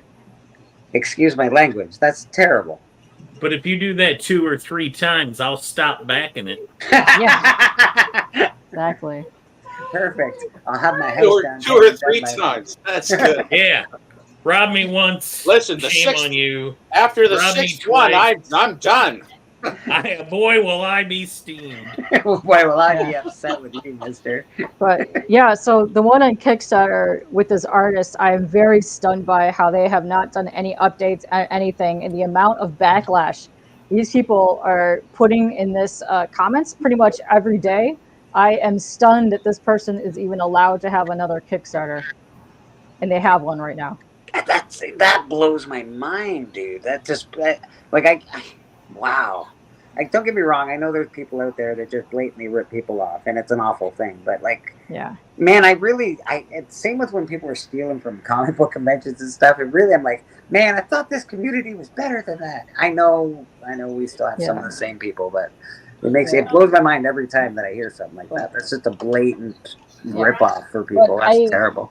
I completely understand the Kickstarter artists, what happened with them, because they were overseas. They were trying to get things in from a bunch of different companies. All the companies, it was during COVID, either flaked on them or they had to find a new company. I get that. They got about 50% of the stuff, but not everything. So anything like shirts, bags, anything else that had to be outsourced somewhere else have not been sent yet. But you think, especially the amount of money that we dished out on this campaign, you think that they would be doing more updates. Would you be willing to tell us who it was? Backstage, because I don't want that getting out to this person's reputation, because I understand completely, and I know this was their first time. They're completely overwhelmed, and they were doing it themselves, so they didn't have like a helper do this. Plus, but it doesn't take that to know that you should at least communicate. Well, that's what happened with poor Hoodad. That there was no communication whatsoever. It was like he was just hanging out to dry. And things worked out finally, but they had him twisting in the wind for a long time. Yeah. Not acceptable. Lisa says, every 30 days this guy posts bagging and boarding. Last week I typed again. I'd rather no updates to BS. Yeah, that's fair, Lisa. Yeah. Yeah, if you're just going to give you some just crap, then I get that. But if you have like an actual update, or like you're saying, hey, shipment should be so-and-so days, like put that out there. Like let people know. Don't just like leave them dead, flap it in the wind. Like that was a pricey Kickstarter. Talking about updates, I got really mad at the postal system this week because Steven's package was supposed to be there Monday. They said it was going to get delivered, and then Monday night it said package has been delayed, and then I didn't get another update until Friday when it said that package is out for delivery. Man, it does 5 days without an update. So bad. And I did not like that. Well, and I saw that you put expedited on it. Yeah. It's expedited, and then it went to mail purgatory. Yeah. It's very disappointing. Normally it gets there within a week. Mind you, it was a very big package. Maybe they just waited till Friday. I thought it was going to be. You were saying that maybe it was too heavy for them. I have a gal is my mail person. Yeah. And she was carrying that with a couple other boxes Jeez. up, and so it was. But That was a lot of fun opening that up. Susie Tell and your I, gal I'm sorry. oh, that's all right. She doesn't listen with me. She's used to it. Good, good. She says, you know, Stephen, you have a problem. And I said, bless you, I know I do. And then when I tell Susan I'm going to stop, she always starts laughing. She says, you're going to stop what? I said, well, I just have to stop buying. She says, yes. And you are? And she starts laughing and she says, Stephen, don't go there. Mr. Guy Forge in the house. Check out those pressable defects. Yeah, that's the thing about me. When I rob you, you will be communicated with well. Like, that's what everybody says that after I've robbed them. They're like, man, that guy, I screw him, but at least he communicated. Great communicator. He told me every step of the way. But a great communicator. Yeah, Susie, actually, I think it happened at the end because it passed customs pretty quickly. It went through customs and then it got stuck at the post office in your end for like a week. I think your post office people are lazy, is what happened. Well, government workers? Yeah. It's not government. It's government funded, but it's not government. True, but it is. true. But it is. USPS. I prefer if I buy something from them, I always go USPS, and it's a little bit more because if I go with the Lone Star Economy, if it goes to FedEx takes much longer to get it to you. It's like 4 or 5 days longer, and I'd rather pay a few extra dollars and get my books in a more timely fashion. And USPS is by far better, at least our part of the country, from Texas west. This is the first time it hasn't taken a week to get to you. It took a week and a bit. It's the first time that it hasn't been. It's usually exactly a week. I mail it on Monday. It gets there by Monday. More and more, I see this thing about weather. Weather is doing this. Weather is doing that. Never used to have that. I always thought it was Tim Conway. Are you guys old enough to even know this? Do you know it? Is that too old? Tim Conway did a thing on the Carol Burnett show where he acted like a postal worker, and he would shuffle. And so he would shuffle to get some stamps, and it would take forever. And Harvey Korman is sitting there waiting. He says, look, I've got a life. Would you hurry up? And then Tim Conway would turn around and come back. He'd come all the way back, and he says, what did you say? And he says, no, hurry up. Okay. And then he turns around and he goes back again. It takes forever. And sometimes when I'm in a line at our post office, and I can see that there are people who are older. I said, my gosh, Tim Conway is still alive. And they start, by the way, you saw Bob Newhart pass too. Yeah. Well, that's sad. Was Tim Conway the bad guy in Blazing Saddles? Was he Hedley Lamar? Was Hedley? No, that was Harvey Korman was Hedley Lamar. Yeah, he was awesome. I love that guy. Not Hedy Lamar. Hedley. It's Hedley. He was awesome. Wait for the shake. Yeah. He was good. He was good because he had that dry sense of humor. He could tell you a joke and just look straight at you and not even smirk. He was a funny guy. I like that guy. I remember the Carol Burnett show. I don't remember the exact sketch with Tim Conway. If you go on YouTube and do Tim Conway mail server, it really is hysterical. It takes forever. The Carol Burnett show was a huge deal, and then obviously Mama's Family after that. But that was a big. I always thought Mama's Family was too sharp. It was too nasty. I never really grooved on that. But Carol Burnett herself was the one where she had the drape rods on her back, like from Gone with the Wind. You know, Scarlett says, "Well, I just made this myself." And she's got the drape rod on her back. Anyway. Yeah, no, she was a funny lady, Carol. She was very funny. My parents loved watching her and Hee Haw back in the day. Jeez Louise. Hee Haw. You know the only thing that's good about Hee Haw? I never saw the show, but the name is fucking hilarious. If you want to make fun of somebody, like, oh, look at this, he's walking into like an episode of Hee Haw. This shit is just a funny ass name. The whole family's sitting down watching Hee Haw like a bunch of ridiculous people. Well, ridiculous. but Buck Owens, was great, and then what's his name? The banjo and the guitarist. I can't remember his name. It's terrible. But he was very good too. They were very talented. The whole show cast was very talented. Funny. Buck Owens, king of the honky tonkers. I remember I remember I pissed a bunch of people off when I was in college. Because I said that to them. I was just like, they were young kids, so they should have had no idea, but it was the way I said it and the fact that it sounded terrible. It was like, oh, well, we're gonna have it was like a fucking cowboy party or something like that. Having a party at the hockey house. It's a cowboy party. I was like, I don't want to go in there and look like a goddamn episode of Hee Haw. They got mad at me that I said that, but I just started laughing my ass off because that's just the name Hee Haw is funny. I think the Gong Show. Remember the Gong Show? Right. It's a ridiculous. The Gong Show. I remember that. It was terrible. I remember the first and second iteration of the Gong Show. I don't think I ever really like it was like this is when I was like super little. Like we're talking about like maybe like 3 or something like that. So I remember the name of it, and I remember they'd be sitting there hit, but I don't think I've ever actually seen an episode to really know what was going on. I just used to sit there and just hear them just like banging on the gong at people. But I guess it was really popular. People like loved that. Yeah, it was. I don't know why it was popular, but it was. It was the Gong Show. It was a thing. Just because you get to be Simon Cowell for a minute and talk shit and say, "Hey, listen, tell me terrible." Roy Clark, thank you.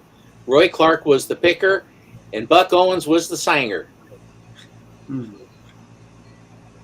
Yeah, they could really play though. They could really play music. They did a lot of good country stuff on there. Grand Ole Opry. They brought people in. It was a big, but it's the stereotype for the hillbillies and all that other stuff. Yeah. I think one of the reasons kids don't go outside and play anymore is because when we were kids, there wasn't as much stuff for us to watch because we had to wait for stuff to be on. And now these kids can instantly watch whatever they want. Yeah, so. You just ask for it and you get it cold.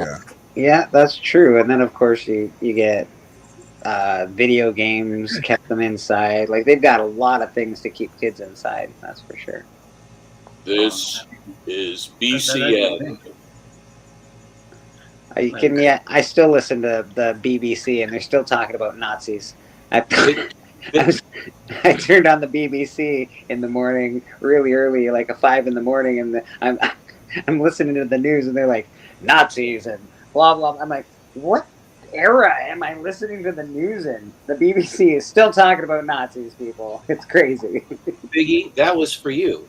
I was saying because I watched you last night, and I went and I said, "This is BCN." Oh. Yeah, my new network. Yeah, I moved to network instead of channel. It's fun. Oh, see, Biggie's Comic Network. That's Biggie. Hold on, let me Biggie think. Shack Comic Network. Yeah, Biggie Shack. I forget what BSN. Biggie Shack Network. Yeah, Okay, BSN. That's I don't know what the hell it was. I forget. Let me go look.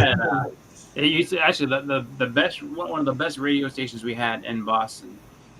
Was a rock station called WBCN, and they played rock music, but they also would put in some rap here and there. BCN, that's right. And WBCN, like so when I went to school in Arizona, I was gone for about a year. When I left, WBCN was there and playing music, and it was great. And then I come back, and I'm like, you know what? I've been dying to hear WBCN. I turn it on, and it's fucking pop music. Like, oh, WBCN doesn't exist anymore. It's been absorbed into this. And I was like, are you serious? They took away my radio station while I was gone. Made me very sad.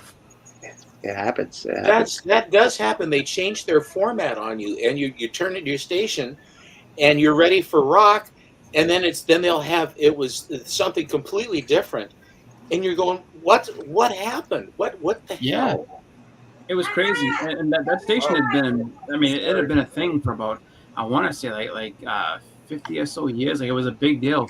Like they were, I think, one of the first radio stations to had broke the Beatles and stuff. Like I want to say one of the first Beatles shows they ever had was in a small town over here. Called, or not small town. It's a city called Worcester. But that was like the first like U.S. place they ever played and everything. So Like BCN have been around forever, and they were gone. So now that Biggie's bringing it back as his own thing, that's kind of cool. So I didn't think I'd ever hit those specials again like that. Susie Q says I did a beautiful packing job, and there was no lighter this time. I'm never gonna live the lighter down. I'm sorry. I packed a lighter. In one of Sending their flammable stuff in the mail. They ask that every single time. They do, and I said no. I was Anything like, flammable? Oh no. Napalm, but no. I didn't realize I had the lighter in there. That's where it is. So, as far as movies are concerned, I am excited for, obviously the Deadpool movie. But after seeing the newest trailer for Beetlejuice, I am actually really looking forward to Beetlejuice. Are you? Because I'm worried about Beetlejuice. That's one that I'm worried about. I think Beetlejuice is gonna be good. Like, if you saw the new trailer is pretty funny. He's like, he basically crosses himself, like he's asked for help, and she's like, do you promise you'll help me? He's like, I promise on my mother's soul, on my dead mother's soul, and he just bursts into flames. That's the funniest shit in the world. I was like, all right. I love Beetlejuice. I love the first one. Was amazing. I just, they tend to. I've seen Ghostbusters, and it wasn't great. Tim Burton's doing the sequel, so that's good. Yeah. Tim Burton's on it. That's Hey, Russell. good. Hi, who dat? How are you? How you doing? Yeah, I like Beetlejuice so much. I call him Beetle Jiggy. That's how I refer to Beetlejuice. Beetle Jiggy. No, Beetle Jiggy. So every time it comes out, like, oh, Beetle Jiggy's on. And my sister's like, Beetle Jiggy. I'm like, oh yeah, Beetlejuice. Well, and that way you can say the name multiple times and not worry about him showing up. That's true. That's right. I tell you right now, the only say his name 3 times and shows up thing that like I would have been scared shitless of was Candyman. He was ruthless. Like he was mean. Every time he said his name, he couldn't wait to go out there and hurt somebody. Don't forget Bloody Mary. When I was a kid, you didn't want to say Bloody Mary 3 times. That was a bad one. That was a scary one. And kids would lock you in the bathroom and turn off the lights. Oh my god, yeah. Freaky. I remember. So do you remember what was that movie? Paranormal Activity 3. They did that, and I remember like that was one of the things that they did, and they had it in the trailer, and they kind of cut it off before that. So I remember when that scene came up in the movie. Like a friend, so we're sitting there, and a friend of mine is sitting next to me, and I guess I was just sitting there, it's like, and he's like, "Are you all right?" I'm like, if anything pops out of that window, if anything pops out of that mirror, I was like, it's pretty much gonna be the end of me. Like my heart's gonna stop right here. Fail me now. Just because like that was one of my biggest childhood fears as a kid. It's like, because you don't know what's gonna happen. This bitch come up, like oh. Yeah, but so I was scared to death of that. And then in the movie though, like funny enough, it was like there were 2 girls that were sitting in front of us, and they were absolutely terrified the whole movie, screaming at everything. So it made it funny. But that's the one thing I remember, like I knew this. You know what movie is said is like very terrifying, and I think it's good since it's a remake. It's The Aliens. They said the Aliens. They're saying it's terrifying. Yeah, it's very scary. They're saying it's a lot of good reviews. Well, that's what it's supposed to be. It's supposed to be a space horror movie. Yeah, so that's what it looks like in the trailers. If you look at the trailers, it looks like a space horror movie. They had one of the greatest taglines of all time: "In space, no one can hear you scream." That was a tagline on the original movie poster. Like if that's if that doesn't tell you this thing's supposed to be scary. They used that in the new trailer. I don't hate that idea that it's more scary. I actually like that the aliens, because it is a scary thought. This thing just out there and just ready to come get you at any time. That's scary, man. That's good things. Xenomorph. Who's doing who's doing it? Is it Ridley Scott or who's doing the movie? Well, the aliens. Ridley Scott's producing it. I know that for a fact. I just don't remember. See, I thought that and I'm glad that Rad put it in there and had the right name, because I was gonna call it Daddy Long Legs. So that's how I really thought the name was. But like I was gonna say, like apparently people are saying that like that Long Legs movie is absolutely like terrifying. Like it's supposed to be very. That's that one with Nicolas Cage, huh? Yeah, I think so. Yeah. I got told that it wasn't that good by Ricky, but I don't trust everybody's opinion, so I'll have to check it out for myself. I haven't seen it. Is it like I'm curious what makes it scary. Is it like ultra gory, or is it just like psychologically, like like mentally scary? What's that, K-pop? I said I heard both on the reviews for that. For the Some said long it was legs, boring. yeah, I've some heard said it both was now. boring. Some said it was good. Yeah. But now that I know that I didn't know that Nicolas Cage. Now that Nicolas Cage, I know he's in it. It should be called Daddy Longlegs. I'm sorry, but I think that would be That's another movie, so they can't. Well, I think if Nicolas Cage is in it, it really can't be that scary, can it? You never know. He's 'Cause, got like, some I mean, good like, movies. I think if he just dialed it, like if he's not like Nick Cage, if he's like dialed down, like he could probably be very terrifying if you look at him. He's like I don't hate Nicolas Cage, just to put that out there. I actually don't mind some Nicolas Cage. I was very surprised when he did Lord of War. I thought that was a brilliant movie. I liked Willy's Wonderland and Face Off when he was in. He plays a really good bad guy. Yeah. Yeah, Face Sometimes Off he was just goes really good. super over the top. I liked you him know? in Face, and I also liked him in Raising Arizona too. I thought that was really good. Well, you know what's funny? In Face Off, he was he was much better. Like when he was Castor Troy, when he was the original, like when he's the bad guy.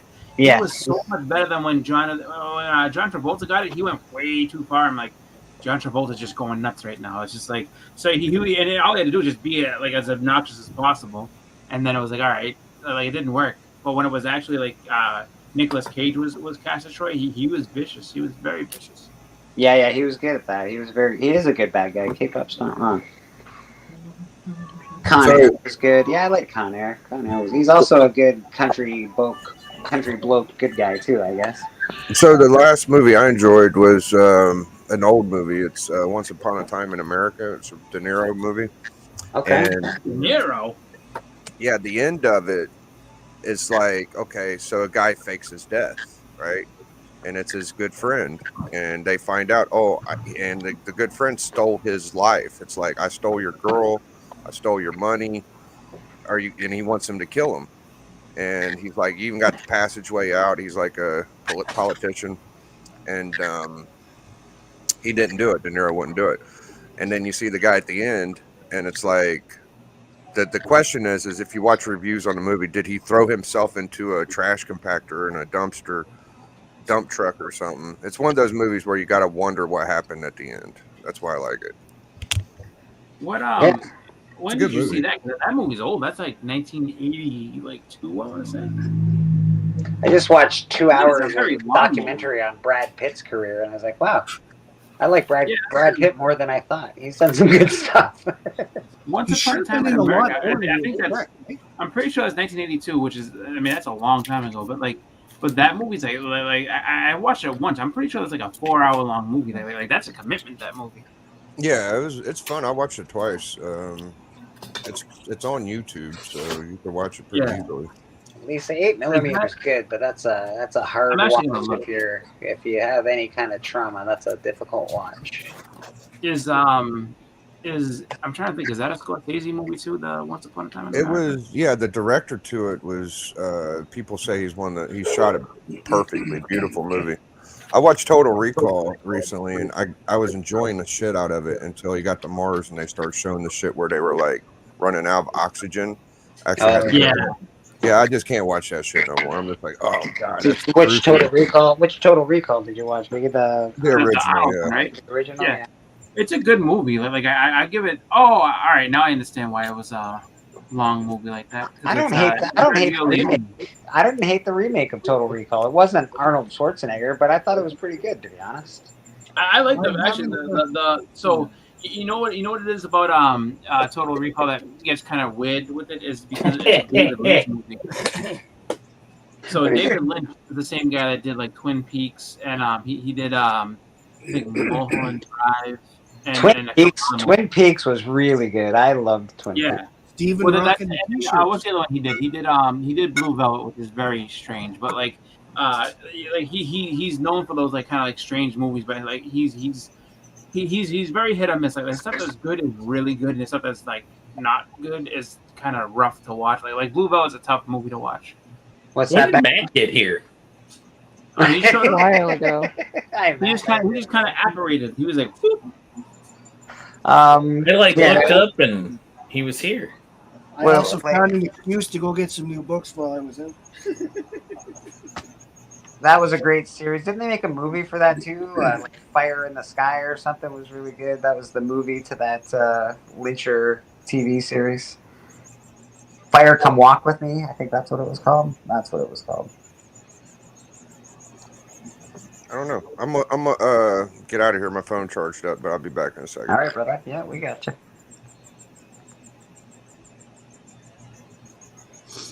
Beckerman, what you reading up there? Oh, magazine. I collected 3 magazines. It's actually dedicated to 3 different Marvel creators, like more of the unknowns that you wouldn't have heard of every day. Steve Ditko, Jack Kirby, and Stan Lee. Yeah, those are. Who are those? Those guys? They worked for Marvel. Yeah, a little bit. Okay, I guess they That's weren't. called They weren't. Roy Thomas's magazine. They weren't the big names. That'd be an interesting read to read those small name guys. Yeah. I mean, when are we going to start realizing that Jack Kirby made comic books? Nobody ever talks about him.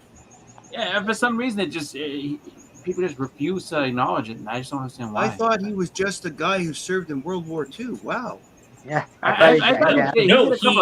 Weirdly enough, guys, he made comic books. Get out of it. I heard he just did a couple of concept art pieces, and that was about it.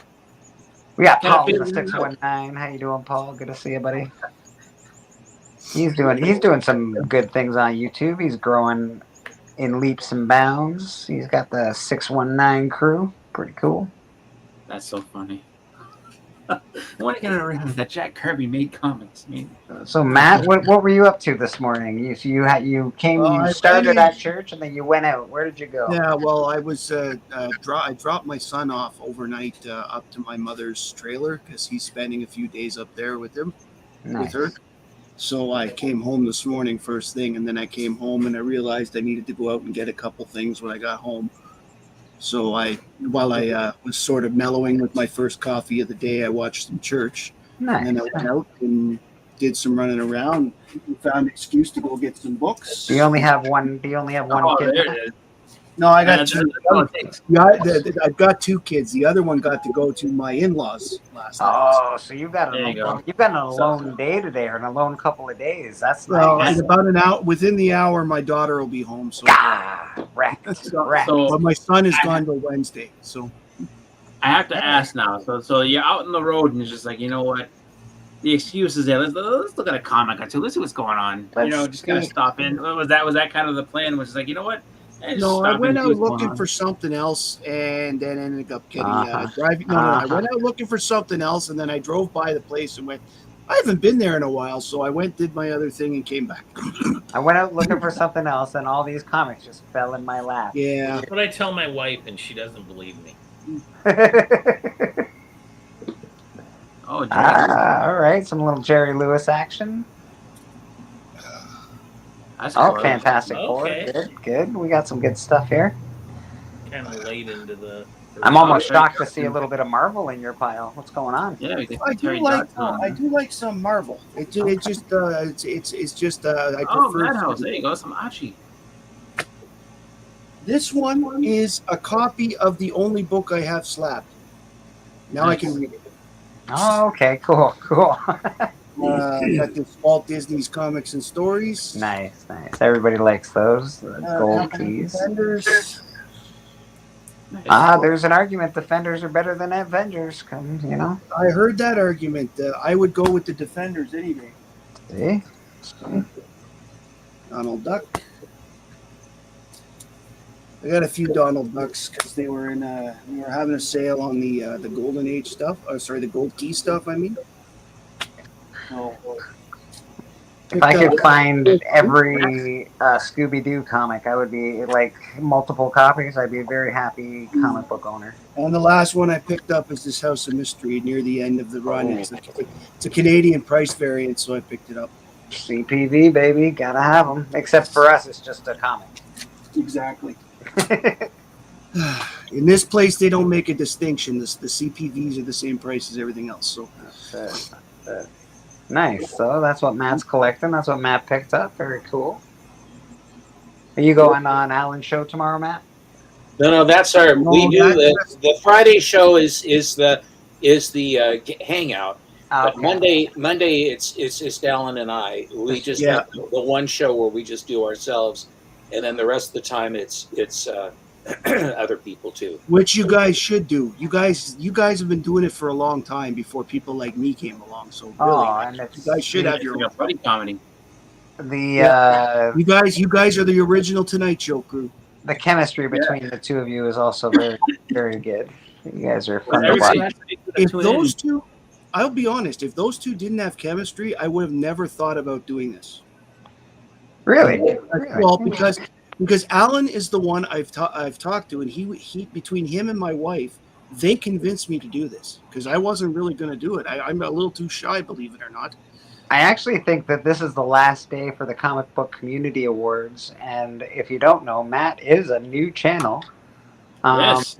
So you could possibly go vote for Matt for new channel, or Chris, you like to vote for somebody, don't you? Is today off? I feel like today's the last. I strike. would like to say I picked up 22 subscribers since Alan and I's little video showed up on his feed. So I Nice. thank Very everybody cool. out there that has subscribed. I really appreciate it. We are actually 78 away from my number now. So that's at Matt Likes Comics. I'm guessing. Is that what That's you're? right. That's you. All right. So now there is another channel that I've been promoting for the Comic Book Awards for a new channel. However, seeing as how somebody has an actual channel, and Matt is here and he's picking up subscribers and doing content, throw Matt's name in there. Don't let Beckerman have all the votes. We all know he's got plenty of votes coming already, but throw some votes Matt's way. Let's get Matt actually on the ballot. Let's get him in there, and let's see if he can get best new channel and shit. Thanks, Boss and Chris. No problem at all. Normally we support Beckerman's new channel, but you know what, Matt? We'll give you the vote. Ha ha ha! I don't have a channel. You jerks. Yes, but I have seen. Actually, your friend, the Comic Viking, is one of my subscribers, and I appreciate it. Hey, good Nice. old Alan. I think I'm one of your subscribers. Aren't You are one of my subscribers. How do you know who your subscribers are? Are you able to keep tabs? Well, people have told me, they've sent me messages, or like sometimes you get the message saying so and so is subscribed. Your friend Viking there, Alan, I think his name is right. Yep. His name came up to say Comic Viking has subscribed to you because some people don't hide the fact that they subscribe to people. That's why Alan doesn't hide. Circumstances. How do you know we're not voting him for best collab? Maybe he's best collab with Comic Book Viking. You don't know. And Beckerman could be voted in the same category that Steven has been voted in as best person on the channel without their own channel. Like Steven He could get voted in for best channel supporter. There's yeah, a lot of that's things. when that's the one I'm thinking of. Yeah. Paul in the Actually- 619 just subbed you, Matt. There you go. What's up? Beckerman can be, and so can Stepo, because they could be best duo and or couple on the That's show true. that they're on. Like Yes, they together? can. I think we would No, make a good well, couple. you would make a good team, but yeah, no, the Comic Viking, the Hucklebook, that's duo. Well, I just feel like Steppa was Yeah. like my speed. You know what I mean? We Yeah. could watch, read some comics while watching bowling on TV. And Oh yeah, we're in the fast lane, boy. I don't think I'd want to be pinned to that. Out of everything they could be watching, bowling, huh? Okay. I don't know where you came up with Don't we look Wow. like the kind of guys that watch bowling? I have to say that in golf, I don't watch those. Have you? But you know I don't what, know though? if you guys would have been around for that stream, but I actually one day showed off. I had this. I went through this phase where I would go to pawn shops, and if I saw 300 rings, like a 300 game. Yeah. So, you used to get. It almost looks like a class ring, but it's what's given out if you bowl a 300 at a bowling alley. Back in the day, they would have these rings they would give out to those people. Well, I found out you can find them in pawn shops, so I started buying them. I don't bowl well. I don't ever bowl, barely ever. But I like bowling. you know, I You like know the what was idea actually- of having a bunch of rings that say I do. Do you have them No, close by? Beckerman, do you have them close by? I honestly don't know where they're at this point. Oh my god. Do like that, just a halogen. Are they gold? I was thinking the same thing. Dark as a night or whatever it is with all the rings, you know. He's just got Beckerman's just walking around all the bowling alleys trying to pick up the ladies. Yeah, I'm not bowling. Like the tonight, Mandarin, but- only with rings. You know Look at all what my was 300 found in a baby. pawn shop? He's Aaron walking. Hernandez's Super Bowl ring was recently found in a pawn shop. That'd If be that a good isn't place like a for it. dark part of history, I don't know what is.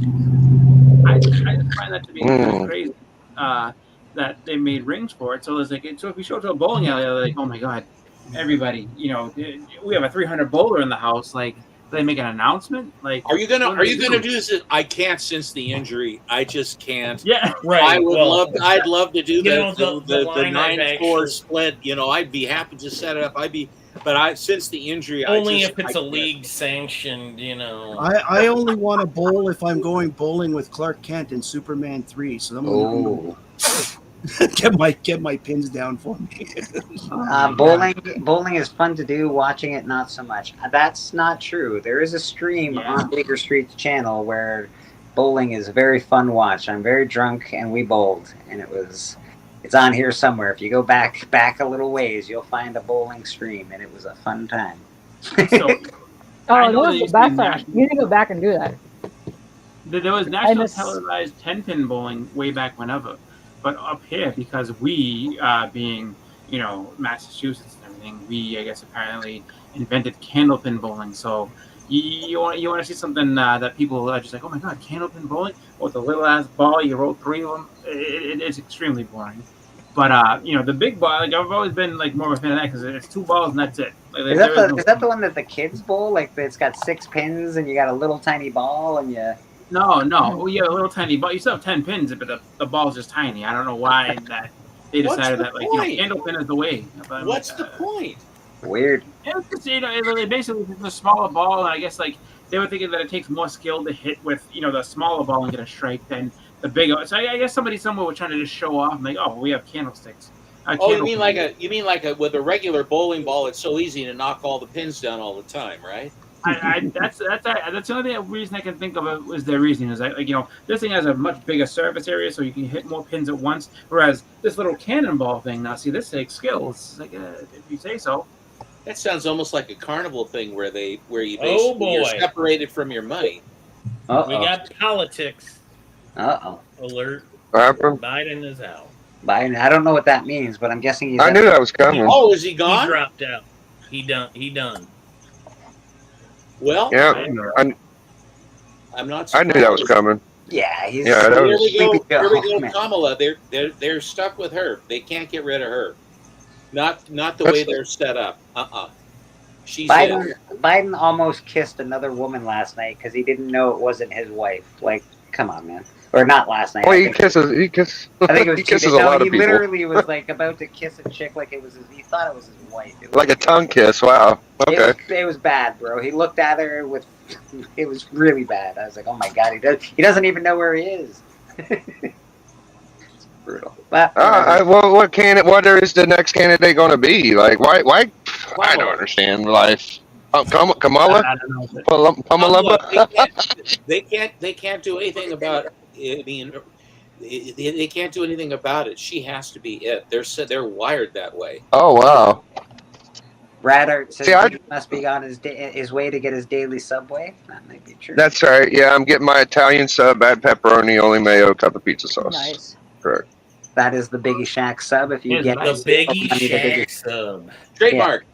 Don't forget tomorrow when you tune in to Alan's channel for the premiere of Steppo's Cot, because that's going to be a big deal. To see Steppo's actually, and he announced, oh, well, let's go ahead and show some books. You go ahead and show some books, Steppo. Oh, absolutely. Welcome to Steppo's Cot. And we get in the cot is this thing here. That doesn't inspire Alan. Like that'll definitely ramp up the chemistry.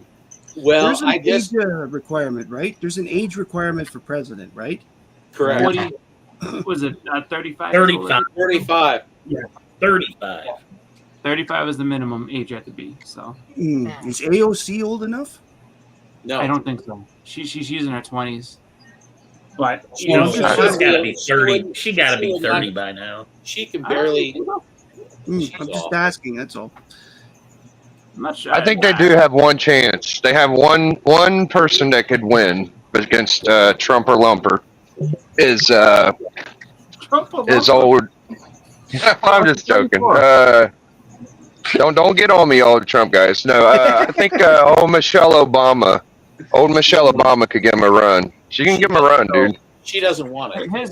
Here's the question now. So AOC is 34, but she would be 35 by the time the election comes around. So I think you have to be 35 to be able to run up and everything like that. So I don't think being 35 at the time of the election would matter. I think that she would already have to be 35. Yeah. I mean, I don't know enough about politics to comment on it, so neither do I. I'll leave that where it Never is. stopped anybody before. You know, it should I though. can't, It really I should. can't Though. comment on it. I just was asking. I'm not allowed. Yeah. to comment. Oh, hey Matt, are you enjoying your cover price thing?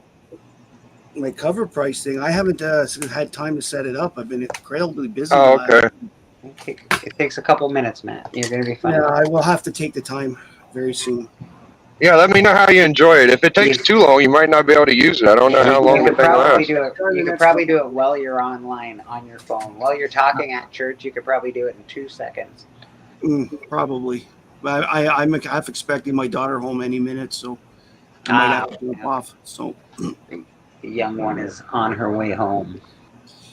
yeah, she's a little cutie. I wish I could show her, but No. Okay. I show my kid every now and then, but I could think of maybe a reason why you don't want to show your kid. I don't know. A lot of well, people don't. I don't want to anyway. But one of the agreements I had about doing this was don't bring my kids on. So Oh. Yeah, I don't like bringing Melody on because she's a little overwhelming, but she's still kind of funny, so I let her pop on. We got Real Rude in the chat. We got Pearson in the chat. How you gentlemen doing? Hope you're well. A little too much information. I get it. Not everybody's willing to just blast everything on there. It makes sense. Yeah, YouTube is. You got to keep your guard up on things like this, right? So that's all. Beckman, what are we eating? I'm really hungry, and I want to know. That's his egg whites. Chicken. Yeah, I haven't met a topic that I'm afraid to talk about on YouTube, but some people do not like talking about certain things. I've learned that. I used to be more talkative when the world wasn't so divisive. When if you had an opinion, then now you're on the opposite side of what I think, and now I hate you. That's sort of the way the world goes these days, and it is. You know, it's not the greatest. You like Trump, I hate.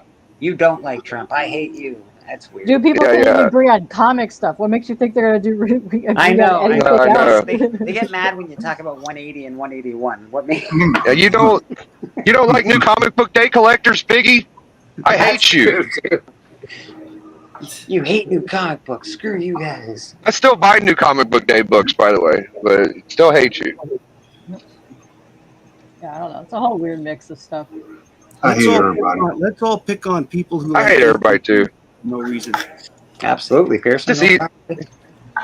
It's just easier not to like anybody. That's the way you got to be. You know what? You gotta trust everybody, Biggie. You know why? You know why I say you gotta trust everybody? No. You gotta trust everybody to be themselves. You gotta trust to be a snake Oh. to be a snake. Trust the thief to be a thief. Trust the honest person to be honest. Trust everybody. That's it. Remember, the only things we fought about in Canada was who spoke English and who spoke French. Louisiana. You got Canadians fighting? I've never knew that. Sorry, Callie. I don't have 100 copies of New Mutants. Callie has no respect for me. Sorry. Sorry, bro. Oh.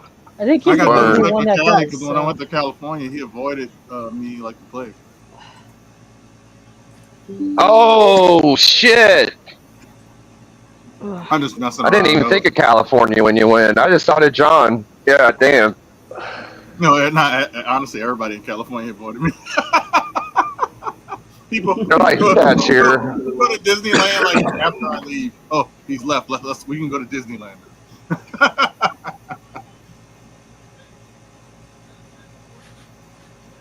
It would have cost $300. It cost me $100 in gas just being in LA.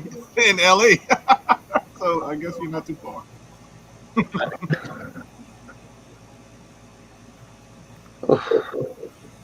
I have the pleasure of going to work after the stream today, so that's exciting. Y'all got your meeting. Yeah, gotta test emergency lights and stuff today.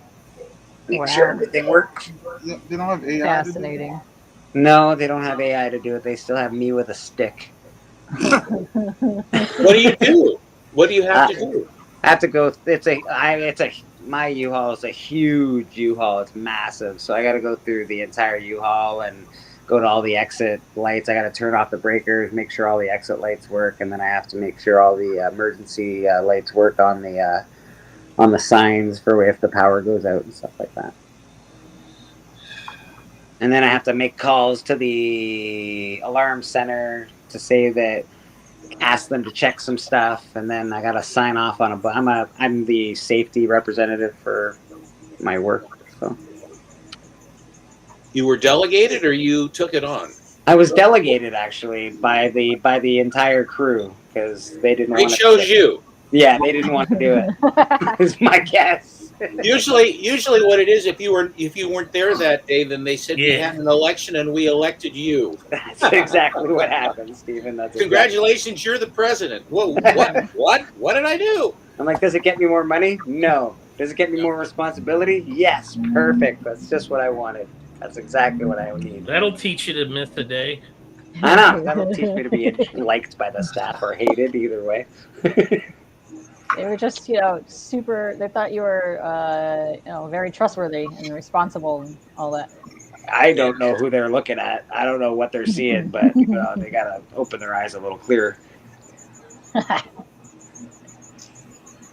at that. Look what he says, Blake. I got to go to NorCal, but when he wanted to go hang out with somebody, he flew all the way to Georgia. I know. It was crazy.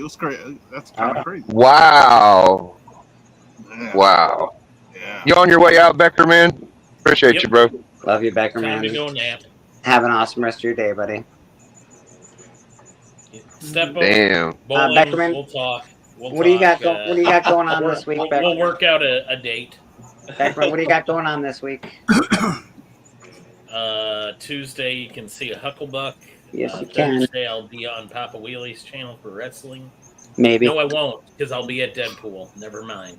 So Papa's not having a show on Thursday. It's not going to have a show, no. Yeah, oops.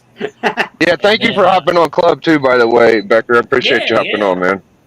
Biggie Shack on Fridays and Sunday church. Those are the chats you'll see me in, or here on church. I like to pop on. So. Yeah, we love you here, buddy. We love you here, man. Have a great rest of your night, Beckerman. Enjoy your nap, buddy. Later, fellas. Bye now. Oh, look at that. For sale.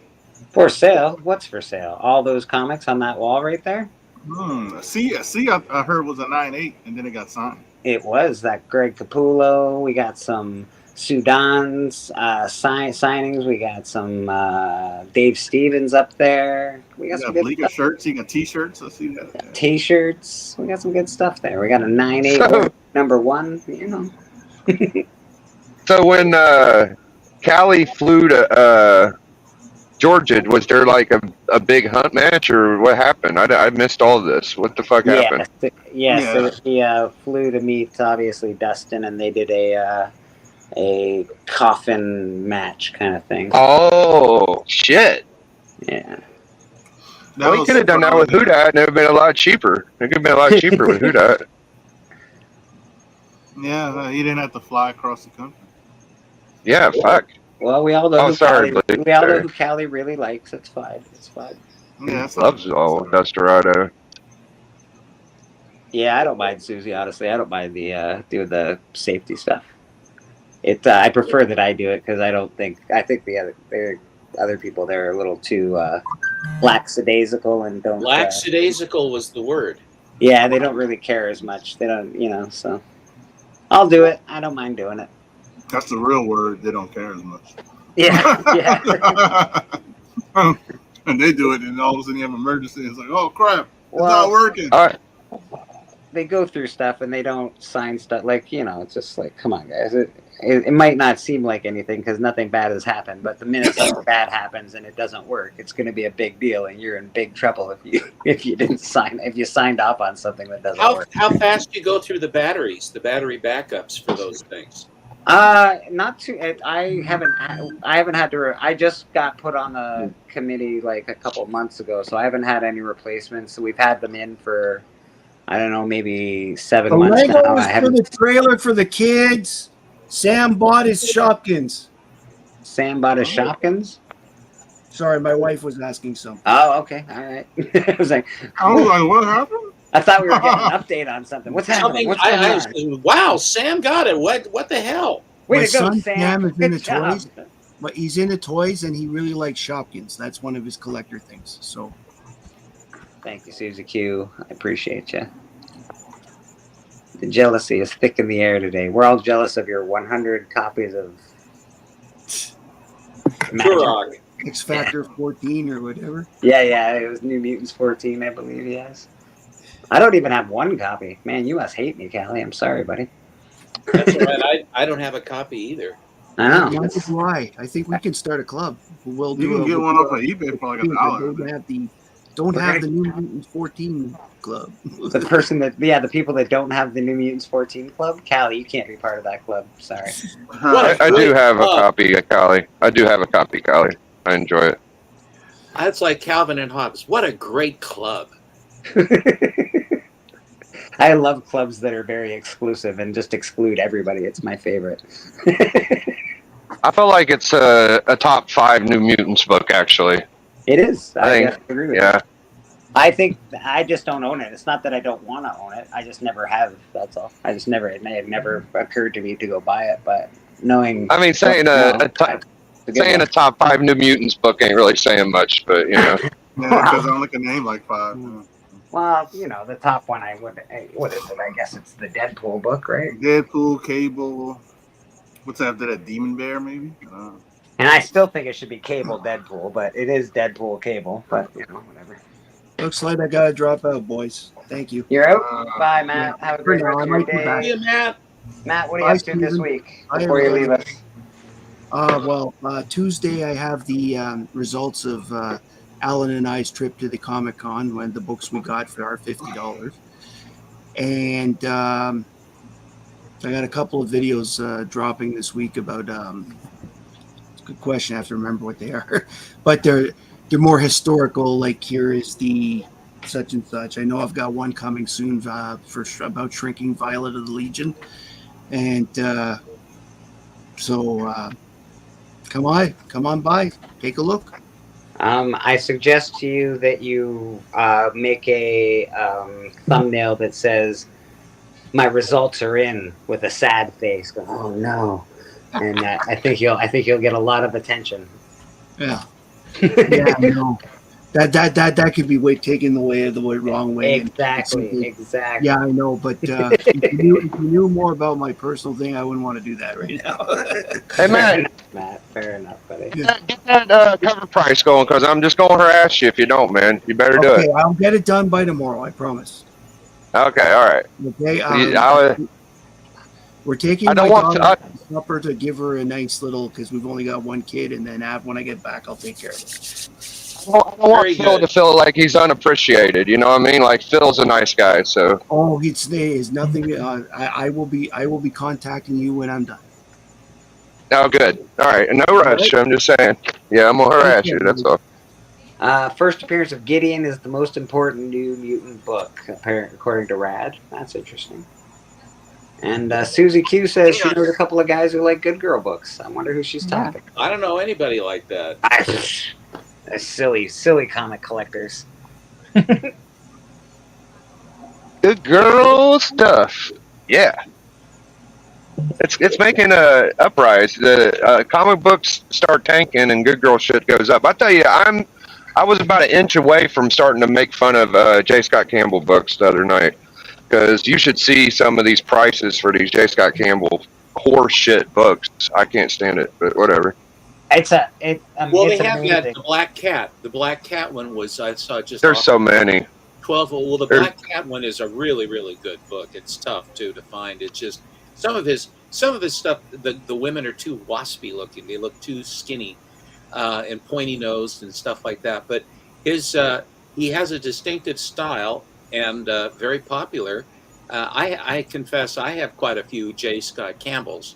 I do like his art. Not everything he does, but a lot of what he does I do enjoy.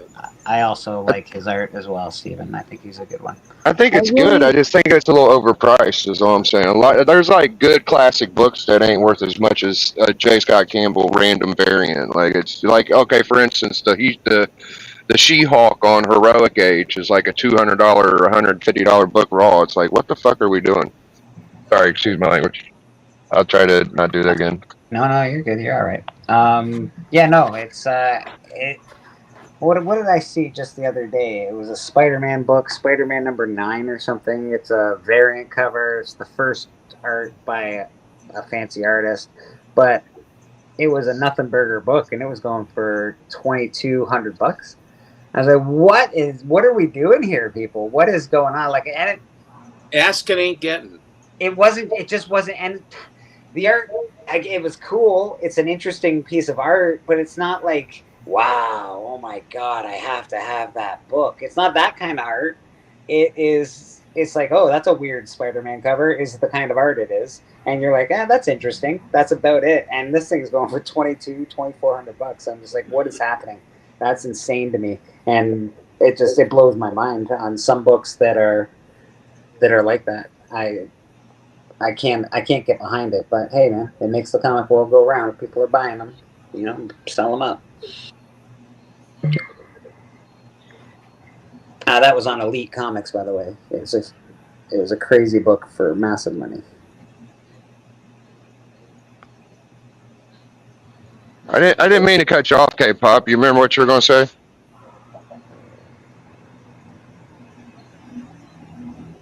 I almost lost her. What was that, Biggie? I think that J. Scott Campbell's very amateur. Like, even Terry Dotson's probably better than J. Scott Campbell, but that's just me.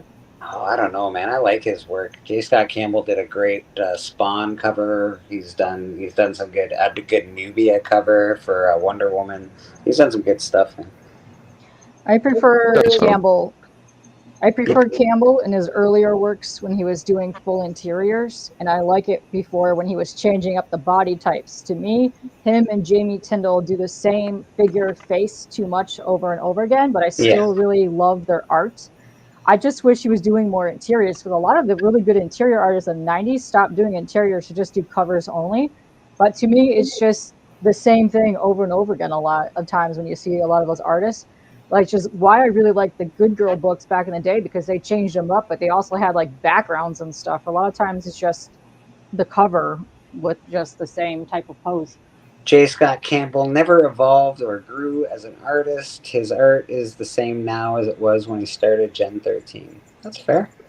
Cali Comics says Michael Turner is greater than J. Scott. Forever. Michael Turner is the boo.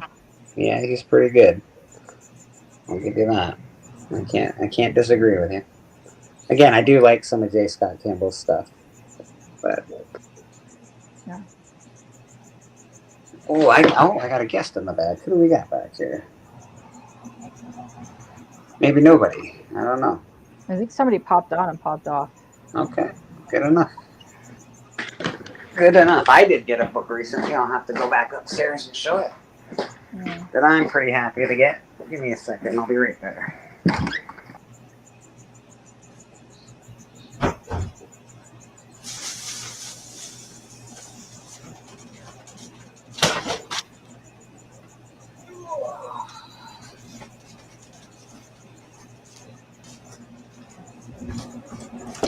All right. So now this is part of my new Pride and Joy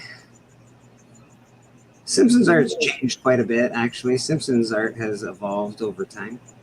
Susie Q. I've known from Simpsons 1 to, now it's quite evolved. Turning the light off. We got Werewolf by Night. First Werewolf by Night, Spotlight number 2. So you gave Susie your Dell Werewolf? I did, yes. It don't feel so bad having that there now, right?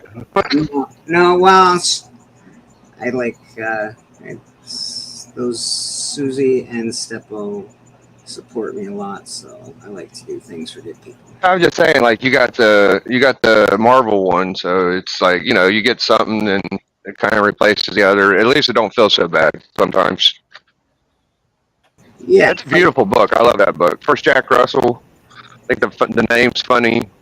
Yeah, man, it's awesome. That's really nice. It's a good transition cover. 8.0. It's a nice high grade. Yeah, the Dell's just as cool though. Like I just got that one recently. I love that cover too. Awesome, dude. The Dell is wicked. Yeah, I really like it. Selling books? Yeah, I'm selling books, brother. Every book behind me is always going to be for sale.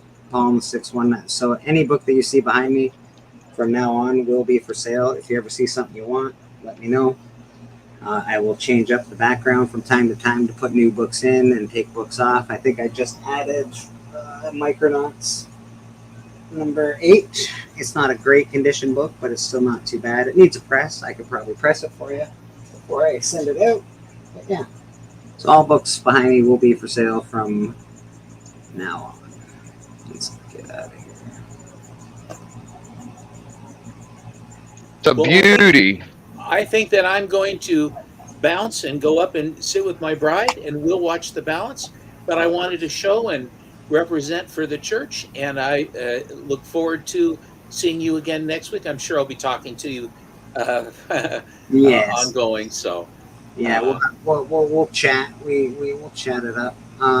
Steven, you're doing obviously something this week before you get out of here. I know you do your Monday show with Alan. Oh, yeah. Yes, Monday we'll be doing our show. Actually, over here, right there, those are the boxes that I will be opening tomorrow. I have another big book that came, which I'm very excited to show.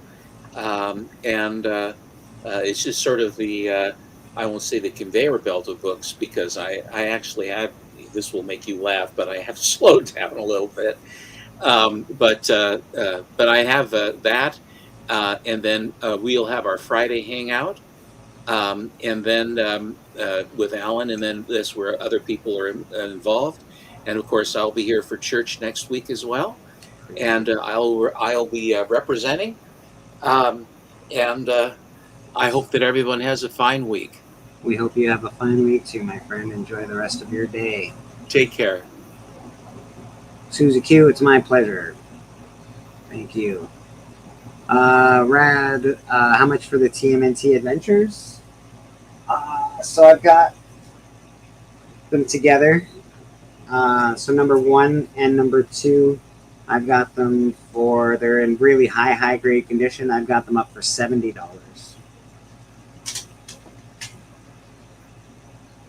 $10 less than I paid for them, actually. So, Marvel Presents number 1, $25. It's a high grade, probably a 9.8, 9.6, maybe. Yeah, maybe a 9.6. I'll say 9.6. $25, my friend. I know that book's got really pricey lately. I don't understand why, but it has gotten quite pricey. Biggie Shack, where are you at? You're getting your sub? Is that what you're doing? I'm at the grocery store right now. Oh, I got Light Ranch instead. Daggone it. I gotta go switch it out. Yeah, don't get that Light Ranch. That's no good. Yeah, that ain't gonna cut it. Nope. I'd have to agree. I don't understand the Diet Pop either. It tastes disgusting. Well, there's so much sugar in regular pop. I had to make the switch because I was damn near diabetic. And I actually lost a lot of weight doing that a while ago, but I kind of put some of it back on. Zero sugar. Pop's a big thing. Sorry, K-pop? There's some zero sugar pop that's actually pretty decent. I don't mind Coke Zero. Seems to be okay. Coke Zero seems okay. Yeah, the only one that tastes like regular to me is the Diet Dr. Pepper. Like I've tried Diet Mountain Dew. Diet Pepsi ain't too bad in a pinch, but Diet Dr. Pepper tastes just like fucking Dr. Yeah, Pepper to me. so does the Diet Fagos, or it tastes just like regular Fago, and then the A&W one is actually really good. I have to try those. That sounds cool. Yeah. I've tried a couple of them, but the flavored Mountain Dews are really good if you try the zero sugar ones. Oh, okay. And then if you like lemonade, if you look at the Minute Maid, there's zero sugar, the pink lemonade and the regular lemonade. I tell you the weird thing, Bleak, is once you do switch to diet and you would try a regular pop after, it tastes so bad, dude. It tastes just like a bunch of sugar, bro. Oh, yeah, it's sickening. Definitely pop has a lot of sugar. I don't drink a ton of pop. I only drink it when I like eat greasy food. If I'm eating pizza or like chips or something like that, I drink pop. I accidentally had a sip of Mountain Dew and I was just like, oh, what is this? Oh, no. Yeah, I guess that would be true, especially if you're used to no sugar in your drinks or less sugar. I'm guessing lots of sugar just make you go, ah. Yeah. I got appendicitis because I used to drink only Mountain Dew, nothing else. Mountain Dew almost killed me. I can only drink Dr. Pepper. Jesus, Rad. Yeah. Damn. Was it that, like, what was it? The red fancy Mountain Dew that all the kids were drinking? I heard Diet Dr. Pepper, or not Diet, selling soda. Oh, I'm getting a phone call. I'll be back, Yeah. Bobby Delegato in the chat. How you doing, Bobby? Good to see you, buddy. I know you've been in here for a bit. I think I said hi earlier, but if I didn't, I'm saying hi now.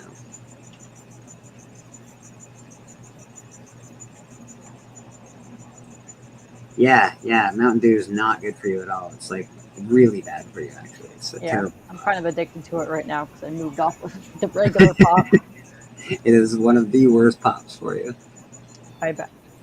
But that being said, you know, anything that you're not doing it in excess is fine. Yeah. Although it sounds like K-pop is doing Mountain Dew in excess. Possibly. Maybe. Mr. Hudak Comics, how you doing, brother?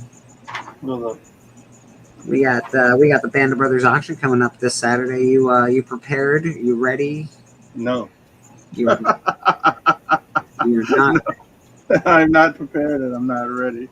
I mean, I got honestly, I am prepared and ready. I'm just joking around, but I don't know if people are gonna want to buy the stuff I have, so I'll have stuff, but you know, I'm actually just about to just send some looks to CG Soup because I think it's about that time.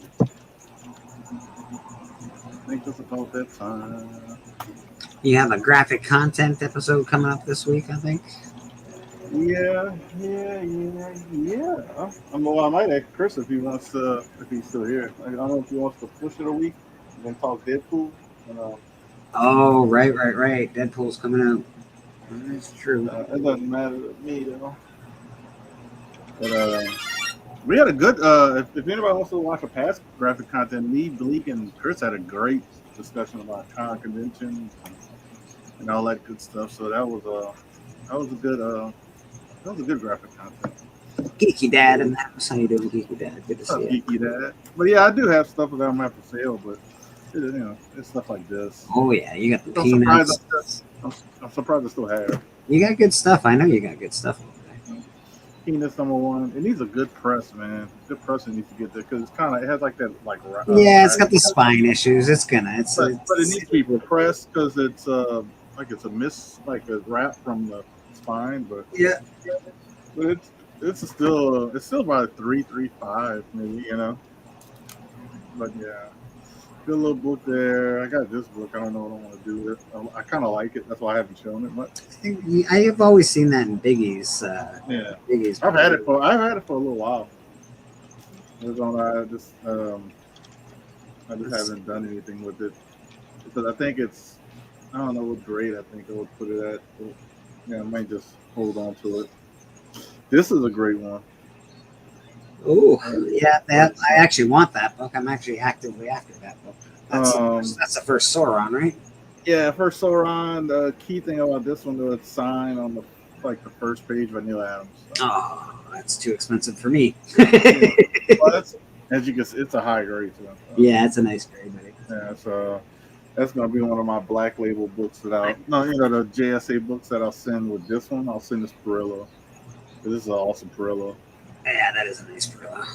Yeah, the Sauron cover is great. It's not a great cover per se, but it's the Neil Adams signature plus Sauron. Oh. Yeah, Neil Adams. You know, he didn't do a lot of Marvel. He didn't. No, that's pretty awesome.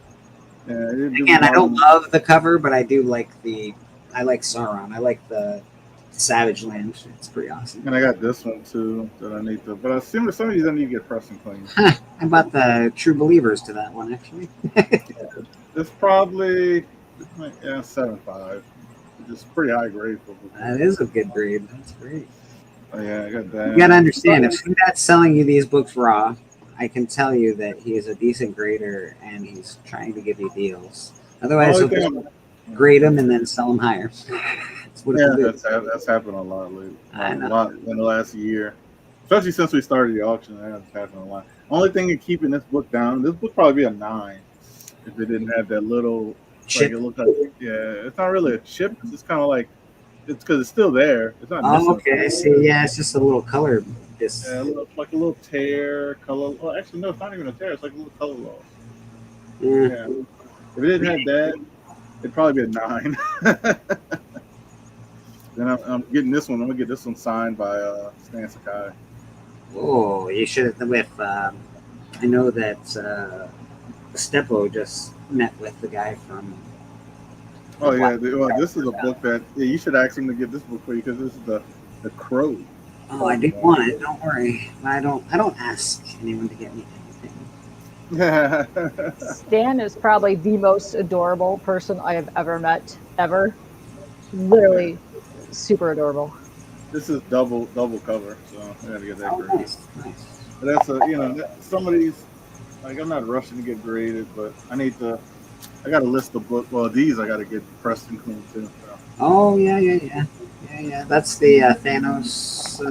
Cosmic Ghost Rider, the one in 25, I believe. Cosmic Ghost Rider is pretty dope. And this is I need to talk about this on my channel, but I'll mention it here really quickly. But you don't have to get this this one because this is a 1 in 200. But the Hulk was it 16 Red Hulk series. That is the next book. I would say spec. If you want to get a spec that's relatively cheap. Is that the first red? Is that the first red She-Hulk? Yeah, first full red She-Hulk and the Hulk 16. And if we're getting the Red Hulk, there's only a couple of keys to it. You might as well grab the red She-Hulk. And not just that, she is Betty Ross. She's in the movie. She's in the movie as Betty Ross. Yeah. Just saying. That's his main squeeze, folks. I would be, you know how crazy this book, all that series would get if the end credit scene. You see they do an end credit with her, and then if you feel like buying an arm gets red or something. if you feel like buying the first appearance of Red Hulk, there he is, right there. And it's only going up. Only going up. There it is. And if you want to leak the crack it'll be more expensive. Yeah, that'll be on the auction this Saturday. It's more expensive for all. Oh, I do have some other stuff that I have for the auction. This is actually a good little book. It's a good little sexy book. There you go. Look at that. Look at that.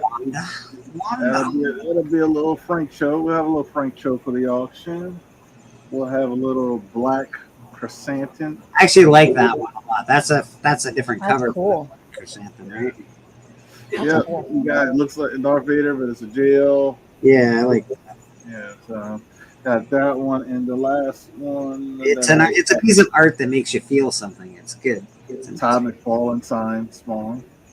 Okay. That'll be, I would say, relatively cheaper because when you send stuff to CGC, it's $100, so you're not going to pay $100. There you go. I'm sending my Todd McFarlane away to get.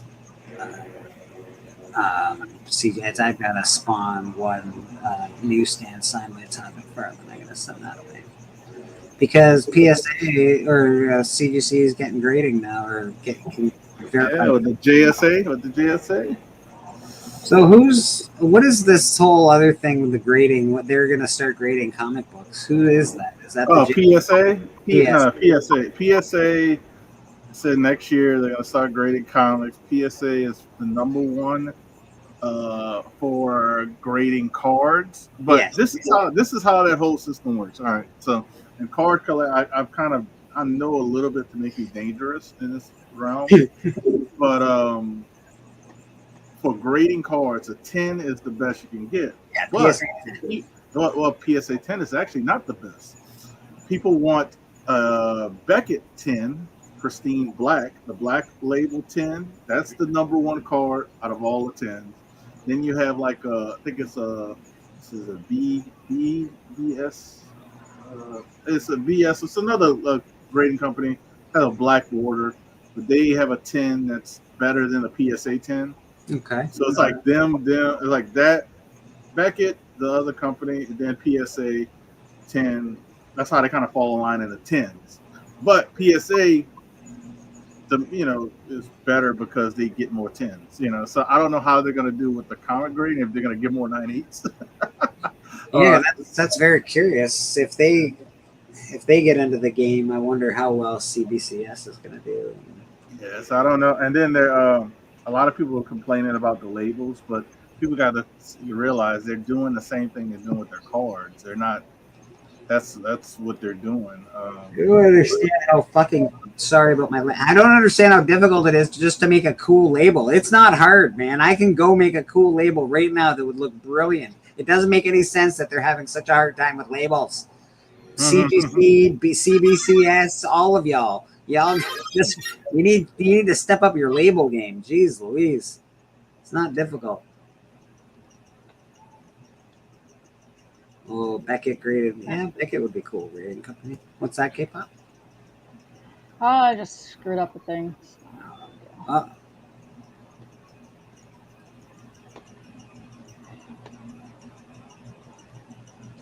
It's a quiet day at church today. Not a lot of.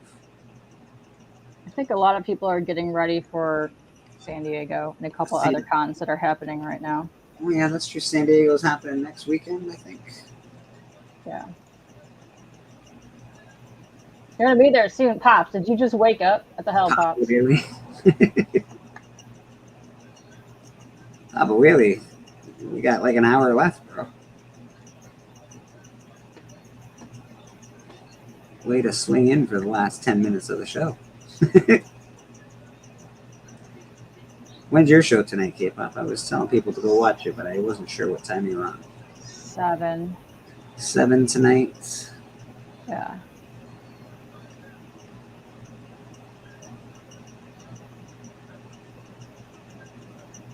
Daughter called.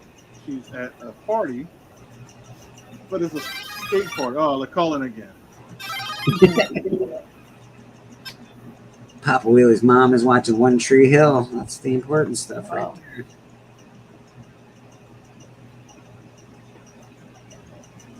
And again, this is the last, I think, day for voting people into the CBCA awards. No. Or nominations. No, it's not. Yeah. have until August 10th. Isn't that the final voting? No. No. Nominations are open from 6:15 to 8:10. I'm on the page right now. How long does this fucking thing go for? Jesus. Finalists are revealed on 8:23. Then from 8:24 to 10:19 is when you finalist vote for the finals. Holy fuck's sake. Yep, and then 11:02 is the award show. So you have until August 10th to vote for your channels. Jeez. All right. I guess you got till August 10th. Vote for your channels. Hopefully, I get some more books coming in so I can have some more unboxings and then get some books. Yeah. Get type this stuff. All right. Put stuff together. Dr. Doom. I don't know where Jerry went to. He said he was going to a thing if they had internet that he'd be back, but I haven't seen Oh, him he's a liar. I know. He said he was going to have a Insomniac stream last night, and he didn't. I know. All right, you want to see what I'm sending off? Well, he has family emergency, but you want to see what I'm sending to CGC? Yep. All right, so I got this Ramos 1 in 50 of the Inhumans with Medusa. That's going. You got the Darth Vader. I like that one. I I think got, just like, Airfall is just cool. I think that's Yeah. he's just cool. Then I got a couple of Zatannas. I'm sending Zatanna I 5. like that Zatanna too. It's awesome. Actually. Brian Bolin. This is, you know what I call this one? This is the Erica Badu cover. Because anybody remember Erica Badu? I think she did a cover where she had the hat like over her eyes. You couldn't see her eyes. You could see her nose, mouth. Yeah, it's the Alice Cooper cover. I call Erica Badu because it's a woman. Zatanna 1. I got this Brian Bolin as well. That's going. What else I got on this list? Oh, here we go. Dr. Doom. I think less than 1,000 of these printed. This is the Dr. Doom issue 1, second print. I think it's like 800 or something was printed. Not many. Got that. Big Hero 6. I have a Disney book. And this is all going to, you're sending this stuff to CGC, is that what's going on? Yeah. I'm about to just pack it up and send it. I already have the paperwork done. I just waited to after my trip. So I'm not allowed to make any more big purchases, K-pop told me. You're not be able to what?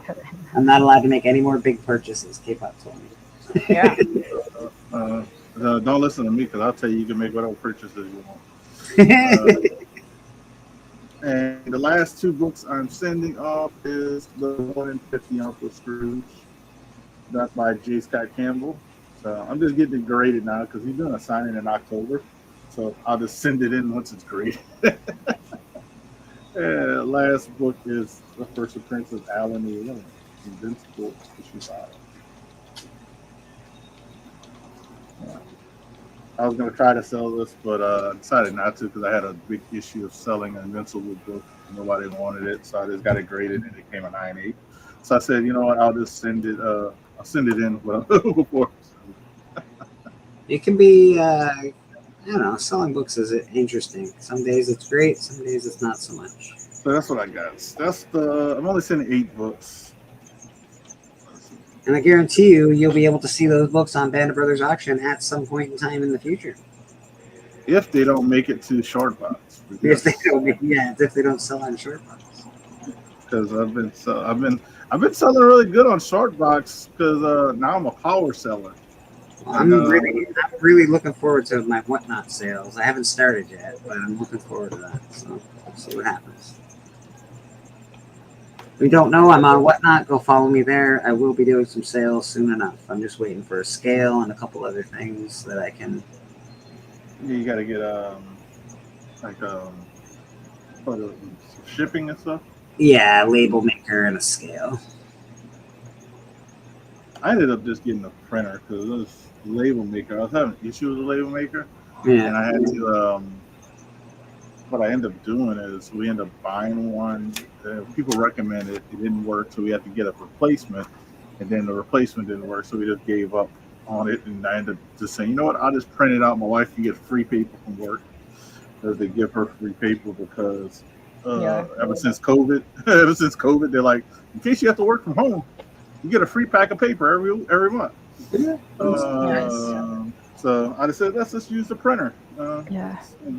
I just use my printer to print the labels easily, and then you can get a big stack of like 200 or 500 on Amazon for hardly any money. And I use the double ones per sheet so that you get double the amount. Well, I do have a regular printer. Does that work for labels? Aren't they like? Yeah, it's like a sticky paper that you put in the printer, and then you can just print what you want on it. Yeah. Like you be lazy like me and just print it on paper and tape it. That's how I do it actually right now. I just write it down and I tape it to the box. So you got when you do that though, you have to tape over the whole label because it can rip and get water on it and remove. So Yeah, that's what I tape with the whole label. Also, it's waterproof and everything. Yep, gotta pretty much waterproof it. I'm trying not to show people shit, but Oh, you said the yep, tape. You said the tape exactly. goes all the way. Yeah. Papa Wheelie, how you doing, buddy? Oh, look at this slacker. Papa, look at you Slacker. shaking. What's up, Papa? Oh, snap. Papa will be on the next Band of Brothers auction as well. He will. Saturday. I don't know, man. I don't know. Papa's been out. He's been out selling them lately. I don't know. I know. We're gonna have to, you know. With the limited time.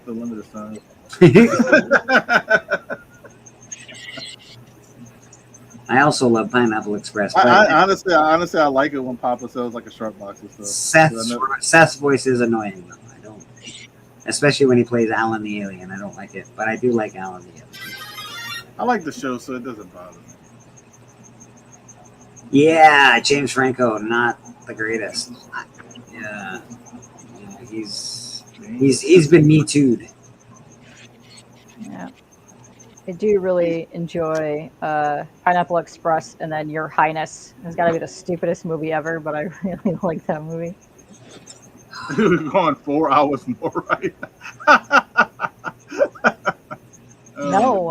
I think Bleak has to go to work, so it's not good. You has to go to work. I got a show to do. I got to get ready. Yeah. No, you are so behind. And I'm here so I don't get fined. That's right. That's right. Who that knows where to go. I wish you were on 4 more hours, Papa, but I do have to go to work and do some safety stuff. So that's He has to make sure other people are safe, Papa, because if he doesn't do it, the place will probably burn down. Yeah, nobody else will. So, jeez Louise.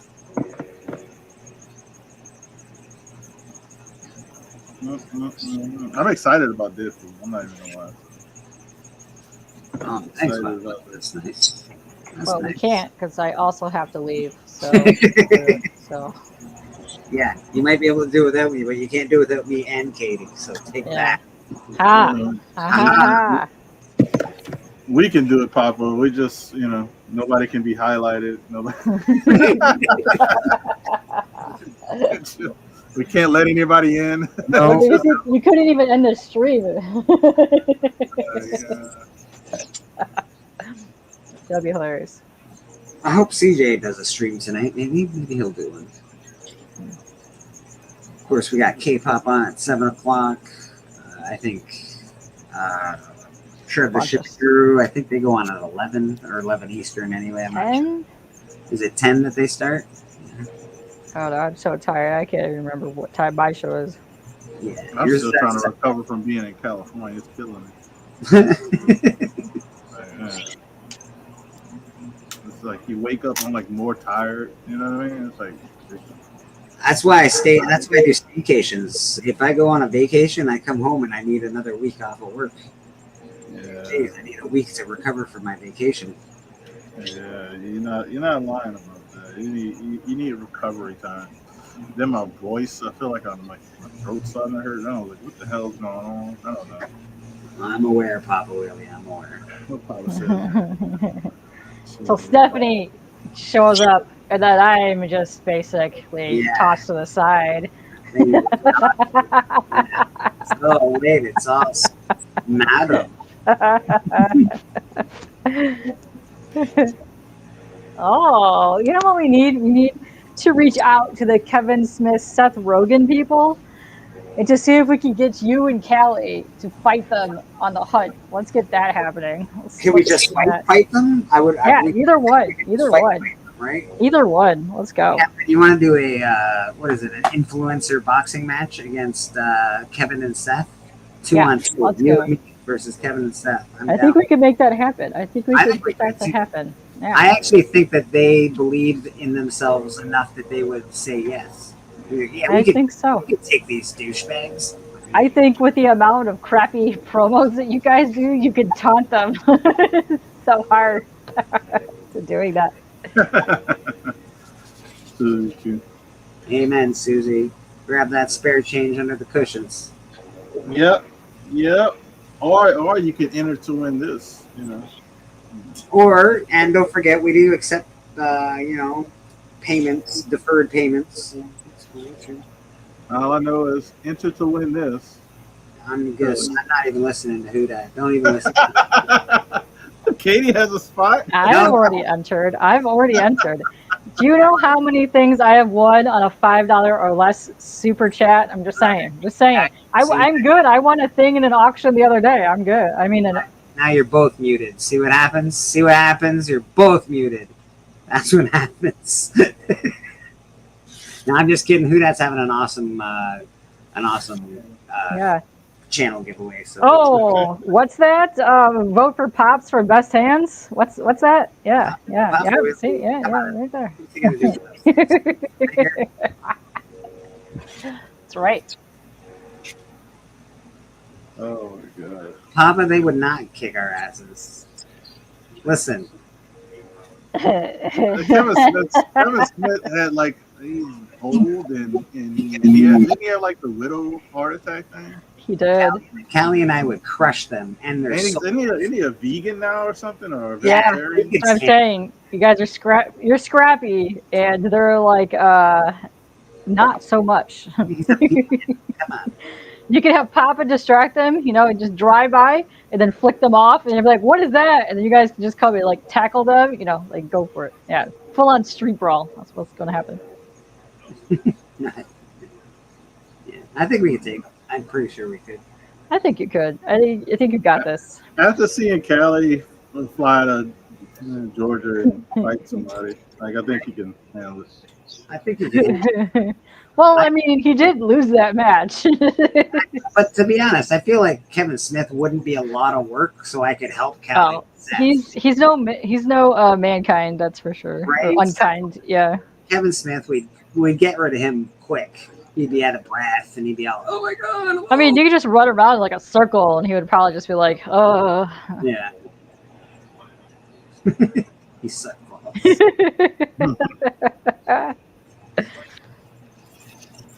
He didn't get any protein with that vegan diet. Yeah, he'll be all right. Yeah. You know. Yeah, man. Need to put this in a different bag. I think we'll be on the hunt this week as well. I'll be fighting Mr. Tony Sanders this week. So that's going to be interesting. Check out the hunt. Very interesting. Things are coming along on the hunt. It's actually getting to be a lot of fun. So we'll check out the hunt. It's revived and refreshed and revamped. Everybody's having a good time. I think that convention tired Tony out when we went to the convention. now he's back to being rejuvenated. Production is back. What the hell was I looking for? Okay, over here. Yeah, so it's a lot of fun now. They got the fake #1 contenders, I know we got luchadors from world traveled luchadors that have been fighting. It's pretty amazing, actually. Pretty amazing. World travel luchadors. That is, yeah.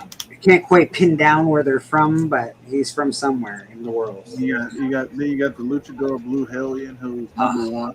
Yeah. Says he's #1. He's #1. He's always #1. That's for you, Blue Hellion. There you go, buddy. Oh, and he did that. Saucy nugs. That's right, folks. Wendy's has saucy nugs. Don't those sound appetizing? Why? Absolutely disgusting, but yeah. Saucy nugs from Wendy's. Yeah, so now Wendy's has decided that they're gonna right now. So there's a commercial on television, and they've decided that they are going to step up their chicken nuggets, and they're not just spicy and regular. Oh no, there's garlic flavored. There's I guess barbecued and all the rest of it. And they call them saucy nugs. You have to be on my balls. I give you a taste of home. Hey. It's the first thing I think. They're sitting there like, saucy nug sounds very suggestive. Sounds very suggestive. You know what? You had mentioned earlier something about all the spawns were killing the rest of the spawn rest. I have no choice but to be absolutely concerned about Spider Lucha's brother Lucha Spawn if that's what's going on. It's true. I'm very worried. I'm very worried for Spider Lucha and his brother, his long lost brother. They were separated at birth at the age of 3. It's very. Anybody who wants to get a CGC 10? These Potter Puff girls are like card stocks. Oh yeah. Just to let people know And don't forget the other tip. You got to tell them if you're gonna submit them, you have to submit in bulk. You will not just get a 10 or a 9.9 submitting a book. No. It seems like a stack of 25. For best results, get 25 of the same exact book. Submit them all together, and then at the end of it all, they will go ahead and they will comparatively grade them, and potentially you have maybe a 9.9, maybe a 10. Yeah, I'll tell you this: Pop wants a title shot, but you got called out by CJ. So. That's true. It's true. You and CJ are supposed to fight. I think you can be the internet. And I think he's afraid to fight you, Papa. So I don't know. He's gonna try to make you wear a dress because that's what he does. You tell him no dresses here, bitch. No. Powerpuff Girls, that's my shit. Real rude. You're so weird. My daughter loves Powerpuff Girls. Speaking of get-togethers and things of this nature, I booked my hotel room for Heroes Con, so I'm very excited about that. I'm ready. I'm ready to go. Check with Hilton. There was when they had the global outage of craziness that happened on Friday. Everything's good, so I was just like, all right. Everybody heard that Boston Chris booked our hotel room. I think everybody heard that. Good job, Chris. Way to go, man. You want to hear something funny about the whole outage with the airlines and the hotels and a few banks? So somebody put a meme out, and it was like Southwest seeing Delta, American, and blah blah blah dealing with the outage, knowing that they haven't upgraded their software since Windows 3.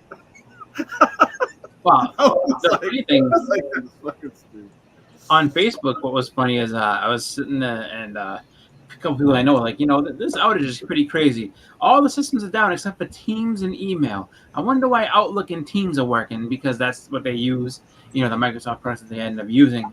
And those are working fine. So for them to be in their jobs, like they were able to do their job with no problem. But everything else is broken, supposedly. Weird timing. That's all I'm gonna say. A little weird timing on those power outages, people. Weird timing. It is what it is, man. And did everybody see Hulk Hogan at the rally? Yeah, that was something. That to me is one of the things that's like, I mean, this is where we're at. You're on a stage like that, and you look at it like, I'm not gonna say anything politically, like Yeah. It's just like the people that you have on as guests, you might want to kind of like. It's hard for other places to take you seriously. Like when one of the guests is an OnlyFans model, and the next one is fucking Hulk Hogan. Way back like, what are you doing? He's a fucking genius, is what he is. He's like, what we need? That's why other countries laugh at. We need the most American person ever. We need Hulk Hogan. I am a real American. That's what we need right now. Yes. Everybody, there's assassination. We need Hulk Hogan. Somebody find us Hulk Hogan. That, and we need an OnlyFans crypto scam artist, because that's partially why she's in the midst of all this, because she may be going to jail for scamming people on crypto. She'll get pardoned. Of course, Johnny Bravo. I mean, even if she let's put it this way, even if she got fined, she can just use some of her OnlyFans money. And people are sitting there like, oh, does she make that much? Of course she does. Papa said Boston Chris is going to Heroes Con. Fuck, I'm not going. I don't know if he's saying he's not going because you're going, or he's just not going. Boston, will you go anywhere that I'm going just so Papa doesn't go then? Oh. I'm just I didn't know I had that kind of power. That's the case. You have power there. You got power there. I got my hotels for Heroes Con. If that's my How you doing? if that's my actual superpower, then man, I gotta start going to some more fun places. Like, all right, Pop ain't gonna be there. Let me go ahead and make sure he stays home. That's it. Idiocracy in real life. I was just talking about Idiocracy recently. It's a funny movie. I haven't seen, but it's starting. The world's starting to be pretty like that. It's getting weird. It's getting weird, people. It's getting weird. Yeah, it's just kind of a weird thing. 'Cause I remember, like, there used to be Fox used to put on stuff, and they show you Congress meetings from around the world, and people like beating each other with mic stands and stuff like that. And those are hilarious. and that's just like, what the hell is going on? Is this actually true? Powerpuff Girls and Samurai Jack are connected worlds. I don't know, but I know that they're both by Cartoon Network, so it's very possible. The Powerpuff Girls are made from the black, I'm guessing, ooze that comes from Samurai Jack's villain. That makes sense. Interesting. That definitely makes sense. I'm surprised actually that they never really did a crossover with a bunch of those, because you could have, you could have had Samurai Jack doing his thing, then the Powerpuff Girls got to help him out, and then we need someone smart to help us. Well, here's Dexter's Laboratory, and then of course Johnny Bravo would have to be in there somehow. Marshall says Biden steps out of the presidential race. We need Houdat to step up his presidential bid. Right. Houdat, you're up. You're up, buddy. You're up, apparently. I can say all I want from here, or just in general, like, and this is stupid, and I hate that policy, this and that. Yeah, right. There's no reason to I'd never would run. I wouldn't want the job. You know how hard that job is all the time. There's too much people dig into your background. Plus, I have beliefs on both sides, so I guess I don't know where that would put me. Yeah, I'm a very in the middle person. I honestly, I don't believe there should be sides. I believe that we're all. I believe you should just pick the most intelligent person you think and move Weird. on. Well, not even just that. It's just like the other thing. Even if you're like, you know what, this might be kind of a cool thing to do. Do you really want to age about 10 years in 4? Because that's usually what happens. Like, it's rough to see what happens. Obama had black hair, and then when he exited, he was like, 8 years after that, he was looking gray hair. He's smoking more because he's stressing. Yeah, that's all. Like that tells you how stressful of a job that is all the time. It's just like that. So I mean, as much as we give presidents a hard time, like you really do have to respect what it is that they do, and because it's a constant thing, and this is the amount of stress that they all have and that they're all under is crazy. You go to a job site where you're in charge of 4 or 5 people, and a couple of girls, couple of guys, maybe some diversity in that group of people, and tell me how fucking easy it is running 5 people. Never mind an entire country of people. Exactly. Want to kill you and hate you all the time. That's the thing. Yeah. People say that, like, I'm a manager at McDonald's, and you have no idea how stressful my job is. Okay, well, this is McDonald's, and guess what? It's a lot more than 10 people that work for you.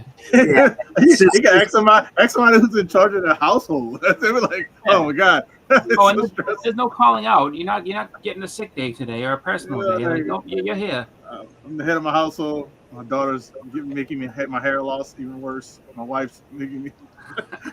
But the funny thing about that, Biggie, is that the guys that made the movie, they actually went for the most ridiculous thing that they could find in a shoe, and it became famous. That became Crocs. You know what, Papa? I'm gonna tell you something, and you would have been sad had you been paying attention in Arizona in 2008, because I was there, baby. Listen, I was hanging out. He was there, Papa, in 2008, man. Papa, I'm sending your picture to the Canadian border guards. We are not accepting you. Like, no, if you see this man, send him back home. You better speak to Spider Lucha. You might be able to go to Tijuana. It's true. If you hung out, you should have never hung out in Tempe or Phoenix, because I was there, and did I have a good? People loved me. That's where the name Boston Chris came from. The people in Arizona gave me that name. I was just regular old Chris until I moved out there. Then they all like, oh, Boston Chris. People used to yell at me in the highways and shit. Yes, they make about $250K a year, and they get to keep that after they're out of office. That's like a yearly salary for them, even after. You're talking about like the people when they retire. Yeah. You know what? I can say this much. Phoenix, I didn't have a bad time there. I thought the city and everything was cool, but there's definitely it's definitely a different place to live. I don't think it's a bad place to live, but it's just like if you're not from there, it's so different that it takes a long time at least to settle in and get used to everything that goes out there. So Can would I I go say back one in there thing? again? Absolutely not. The homeless issue in around the world is bad. That's all I want to say. Yeah. I went to LA and I was just like I couldn't believe it. Like it was unreal. Oh, but I'll tell you this: In-N-Out Burgers wasn't as amazing as I've been told, but it was good. It was very good. That's all right. I haven't had an In-N-Out, and I haven't had a White Castle yet. I still really Yeah, want well, to. and people are always telling you're telling me about In-N-Out Burgers. Like I'm not from the New Orleans area where we that's what we known for food. So it's kind of hard to like talk about a burger up here. And I'm like, it wasn't terrible, but it was good. Now it was cheap. I'll tell you that. Very affordable. Me and my wife ate a meal, got meals and a shake, and we didn't even spend $20. So that was surprising. In California, that was surprising. If you go on If you to didn't Twitter get right it now, out, you did it wrong because you gotta go in there and I think like they tell you like the standard meal or the standard thing to get is like a 2x2 and fries and drink, and that's supposed to be like I went, it was really good. And I think out of all the fast food places, In-N-Out, this is the actual legitimate fact, is that In-N-Out Burger is the best paying one out of all of them. I think like the managers of In-N-Out Burgers make like $90,000 a year.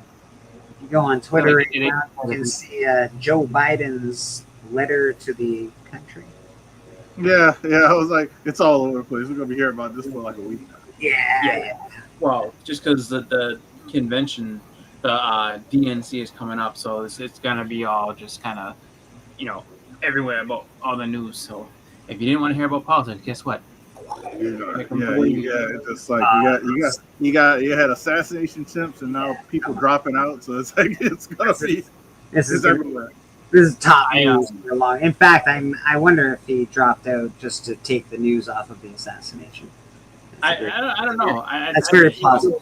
I mean, when you think about it, it's just like, do you really want to do it again? Like sometimes it's just like one of those things where he's an older man. He can't do it again. He can barely stand, for Pete's sake. No, I know that. That's what I'm saying. Like, it's just like, but if you sit there and commit to it, well, guess what?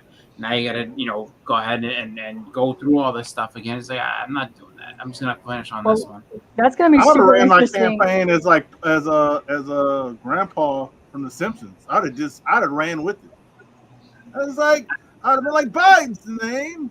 Listen here, kids. Shut up. I'd have did all that stuff like Bleak shows that video. I'd have did everything that Grandpa Simpson does. I don't know. Like the only thing I've ever I've never seen an incumbent president not run for re-election. So this is, I think, new ground as far as anything I've ever seen. He hasn't even served his full term yet, Chris. He's only been in. Oh no, he's still in. Like he's gonna finish his term. Like he's not leaving now. Like he's still the president. He's just not running for re-election. She's not gonna. Like, have you heard interviews with her talking about it? Nah. K-pop, what were you saying? I said that's interesting to see how that's going to affect the election because everyone that has at-home ballots has already sent theirs in. Oh, yeah, that's true. That is. Now you gotta do it again. Because that's actually a legitimate thing. Then just because some people. You remember they had a person that died in office and he was in for re-election and he won the re-election and I think they gave the nomination to his wife, if I'm not mistaken. I forgot what it was, like maybe a governor. I think it was a governor somewhere up north. Governor. And I was like, wait, what? How did his wife get this job? They did that here with the mayor of Dearborn a few years ago. He died and then she took over office. That might be what I'm thinking about. Because I was like, that was kind of weird. Yeah. Yeah. I mean, just I don't know. I just wonder how that all resolves, because if you did that and now you step down from running in the election, it's just like, well, maybe they want to change their vote now because it's like I would have voted for Biden, but now I don't know who's going to be the person. So I mean, I'm sure there's going to have to be some type of follow up on that at some point, or they just probably make all those ballots invalid and then mail out new ones. Well, let's just change the subject. Yeah. That's a shame. So it's funny because Bleak is like, he booked a room, da da da. Well, there's one king size bed, so I don't know. If you can sleep. Yeah, that's who. That's who. Fine. Oh yeah, head to toe. I don't even know. I think me and my wife. I think we booked 2 queens. If I'm mistaken. We did too. I think me, my wife, and my daughter's coming, so we booked 2 queens. Yep. And then a lot of those hotels in Carolina, they don't have pools. No, there was no pools. I was looking. I was like, wow, there's no pools anywhere. I was like, they don't believe They in don't have pools. fitness centers though. And they don't They want believe you to lose in weight. pools in North Carolina. It seems to be. Yeah, there was no pools at all. But yeah, so as I was saying, so the room that I booked, it's got one king size bed. So I don't know if that deters you at all. I don't know, man. I don't know. Elections are crazy. It's all hype anyway. It's not real. Just so you all know. It's all like a game in front of the camera that y'all pay attention to, and what they're doing is trying to sneak in laws underneath you. Like, oh, we're gonna sneak in a law here. We're gonna sneak in that there. Sort of how that works. But whatever. Oh, Right. you missed it, Bleak. You said Chris said he only has a king size bed. As I said, in my room that I booked, there's just one king size bed. Now, there may be a wonderful, comfortable chair or something like that, but they didn't give me the twin room, so. Who would have thought Bloods and Crips are more friendly than political parties? You might be onto. You're actually onto something. That's weird. Game of Thrones for real. Absolutely, it has been. What's everybody doing this week? I think it's about time we get the hell out of here. Boston Chris, what are you up to? I have, let's see, the hunt on Friday. I most likely won't be around for the auction sale just because my nephew 8 years ago decided to be born, and it's not his actual birthday, but since they're going away, he wants to have a birthday party, so we gotta celebrate that. So. How old is this nephew? He's my nephew's birthday party is next week, so I don't know specifically like what time we'll be getting back. It's at my mother-in-law's house, so probably have to stay and clean everything up. How old is he? Oh, he's gonna be 8. He's got a lot of birthdays. Tell him not to worry about it. He'll be at his next one. So the funny thing is that it's gonna sound strange, but like he gets kind of like bummed out for his birthday because they always go down to Disney and everything. So in his mind, the way he sees it is, everybody else has birthday parties. I never get a birthday party. It's like, you get to go to fucking Disney every year since you were like a baby. You've gone to Disney for your birthday. Like, not many other people can say that. And he's like, yeah, but I just want a party. So and they're giving him a party this time around. So I'm like, okay, well, no problem with that. But as far as the fact that he's just infringing on my ability to go ahead and be a part of the sale, that kind of annoys me, but I'm not mad at him. Bobby Delgado is asking for the comic book prayer for the country. You know what, Bobby? We can do that for you. Please rise for the comic book prayer. Jack Kirby, whose art's in heaven, Stanley be thy name. Our kingdom come, gains will be done, on earth as it is in comics. Give us this day our weekly pull, and forgive us our top 10s as we forgive those that top 10 against us. Lead us not into speculation, and deliver us from FOMO, for comics are our kingdom, forever and ever. Excelsior. You may be seated. There you go. But yeah, that's what I know for sure is that Hunt is on Friday. We might. If you want to do graphic content this week, we can, Chris. If not, we can wait till after Deadpool. No, that's fine. I'm not going to Disney. They're going to Disney. No, I'm talking about to watch the movie and do it. Watch Deadpool. Oh no, that's fine. Like I don't mind doing it this week. That's fine. Right? This week's good, so they'll be doing graphic content this week. Yeah. And the Hunt, and of course Church, Papa Wheatley, you've got the regular stuff going on. Are you doing? I know Beckerman's not going to be for Sweet Chin Music this week. Are you still doing Sweet Chin Music? Beckerman's going to be. I can't remember where he said he's going to be going. But I'm sorry, buddy. I don't make the rules. He said he's going to see Deadpool 3. I'm not going to see Deadpool 3 till Saturday. Yes, I can't remember exactly what he said he had to do, but I know he's doing something. Oh, he's going to the movies. He's going to see Deadpool. Is he going to see Deadpool that night? Yeah, he's going to see Deadpool. Right. But I can't see it probably until I don't even know if I can see it opening weekend. Because I'm going to see it Saturday morning.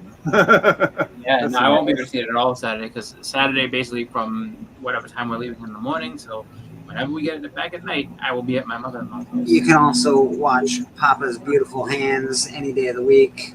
He does his streams for Fortnite, and he does lip syncing streams, and he does Thursday Sweet Chin Music, and he will be on Band of Brothers Auction this Saturday coming up.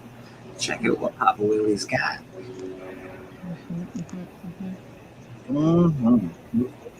Alrighty. And K-pop, what do you got going on? Far too many things. Tonight I have my show at 7.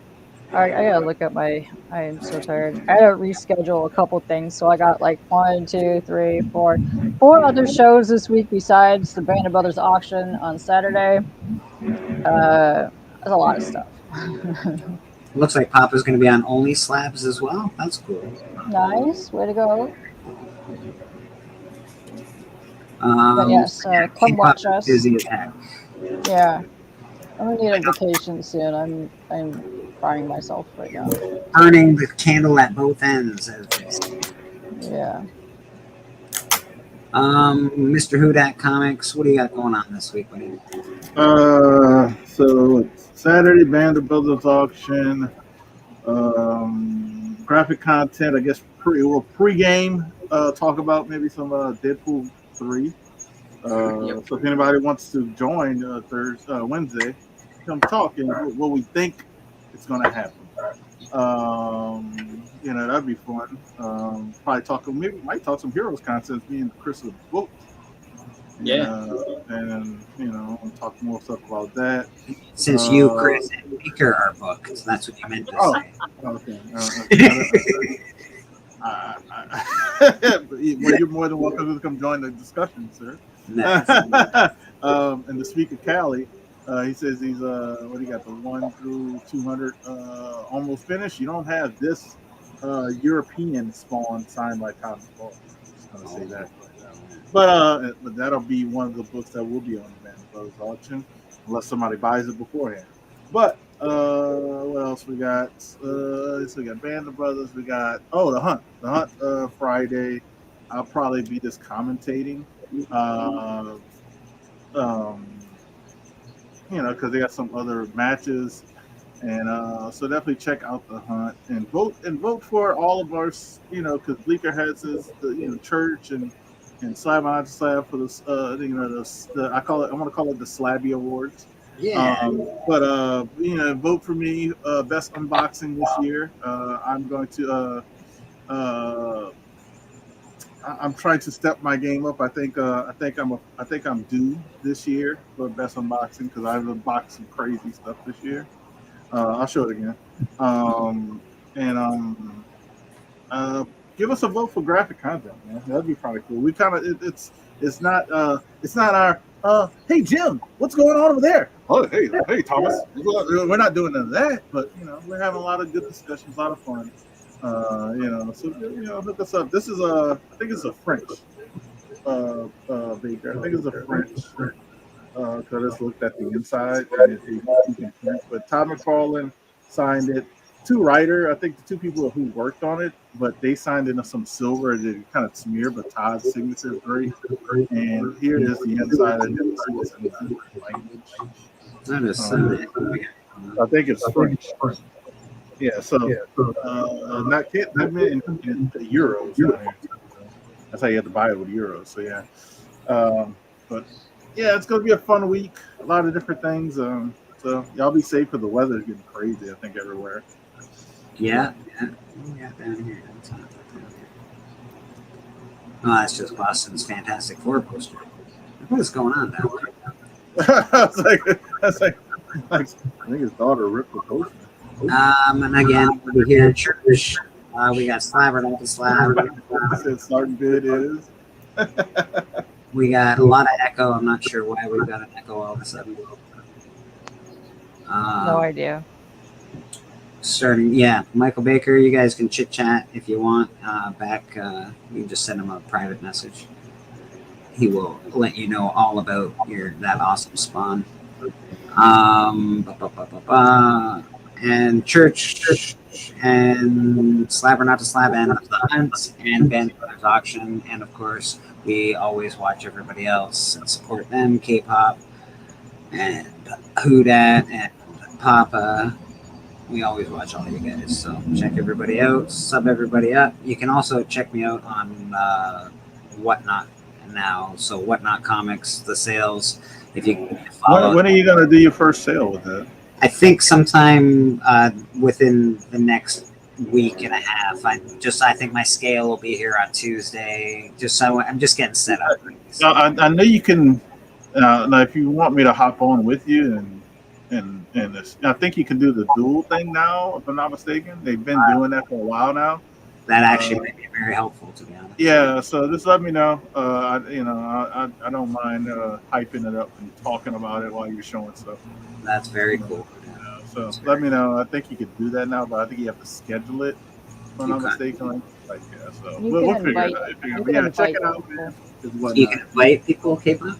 Yep, you can invite people midstream. So. Okay, very cool. All right, that's But awesome. you got to remember, when it does that, it's going to cut your feed in half, like it does on Instagram. We got Journey back just in time to say goodbye. Journey, what are you up to this week? I came to say goodbye. You came to say goodbye. That's what I'm up to. All right, fair enough. Are you doing it? Actually, I'm gonna do an unboxing. Who's streaming today? I want to make sure I don't step on anybody's feet.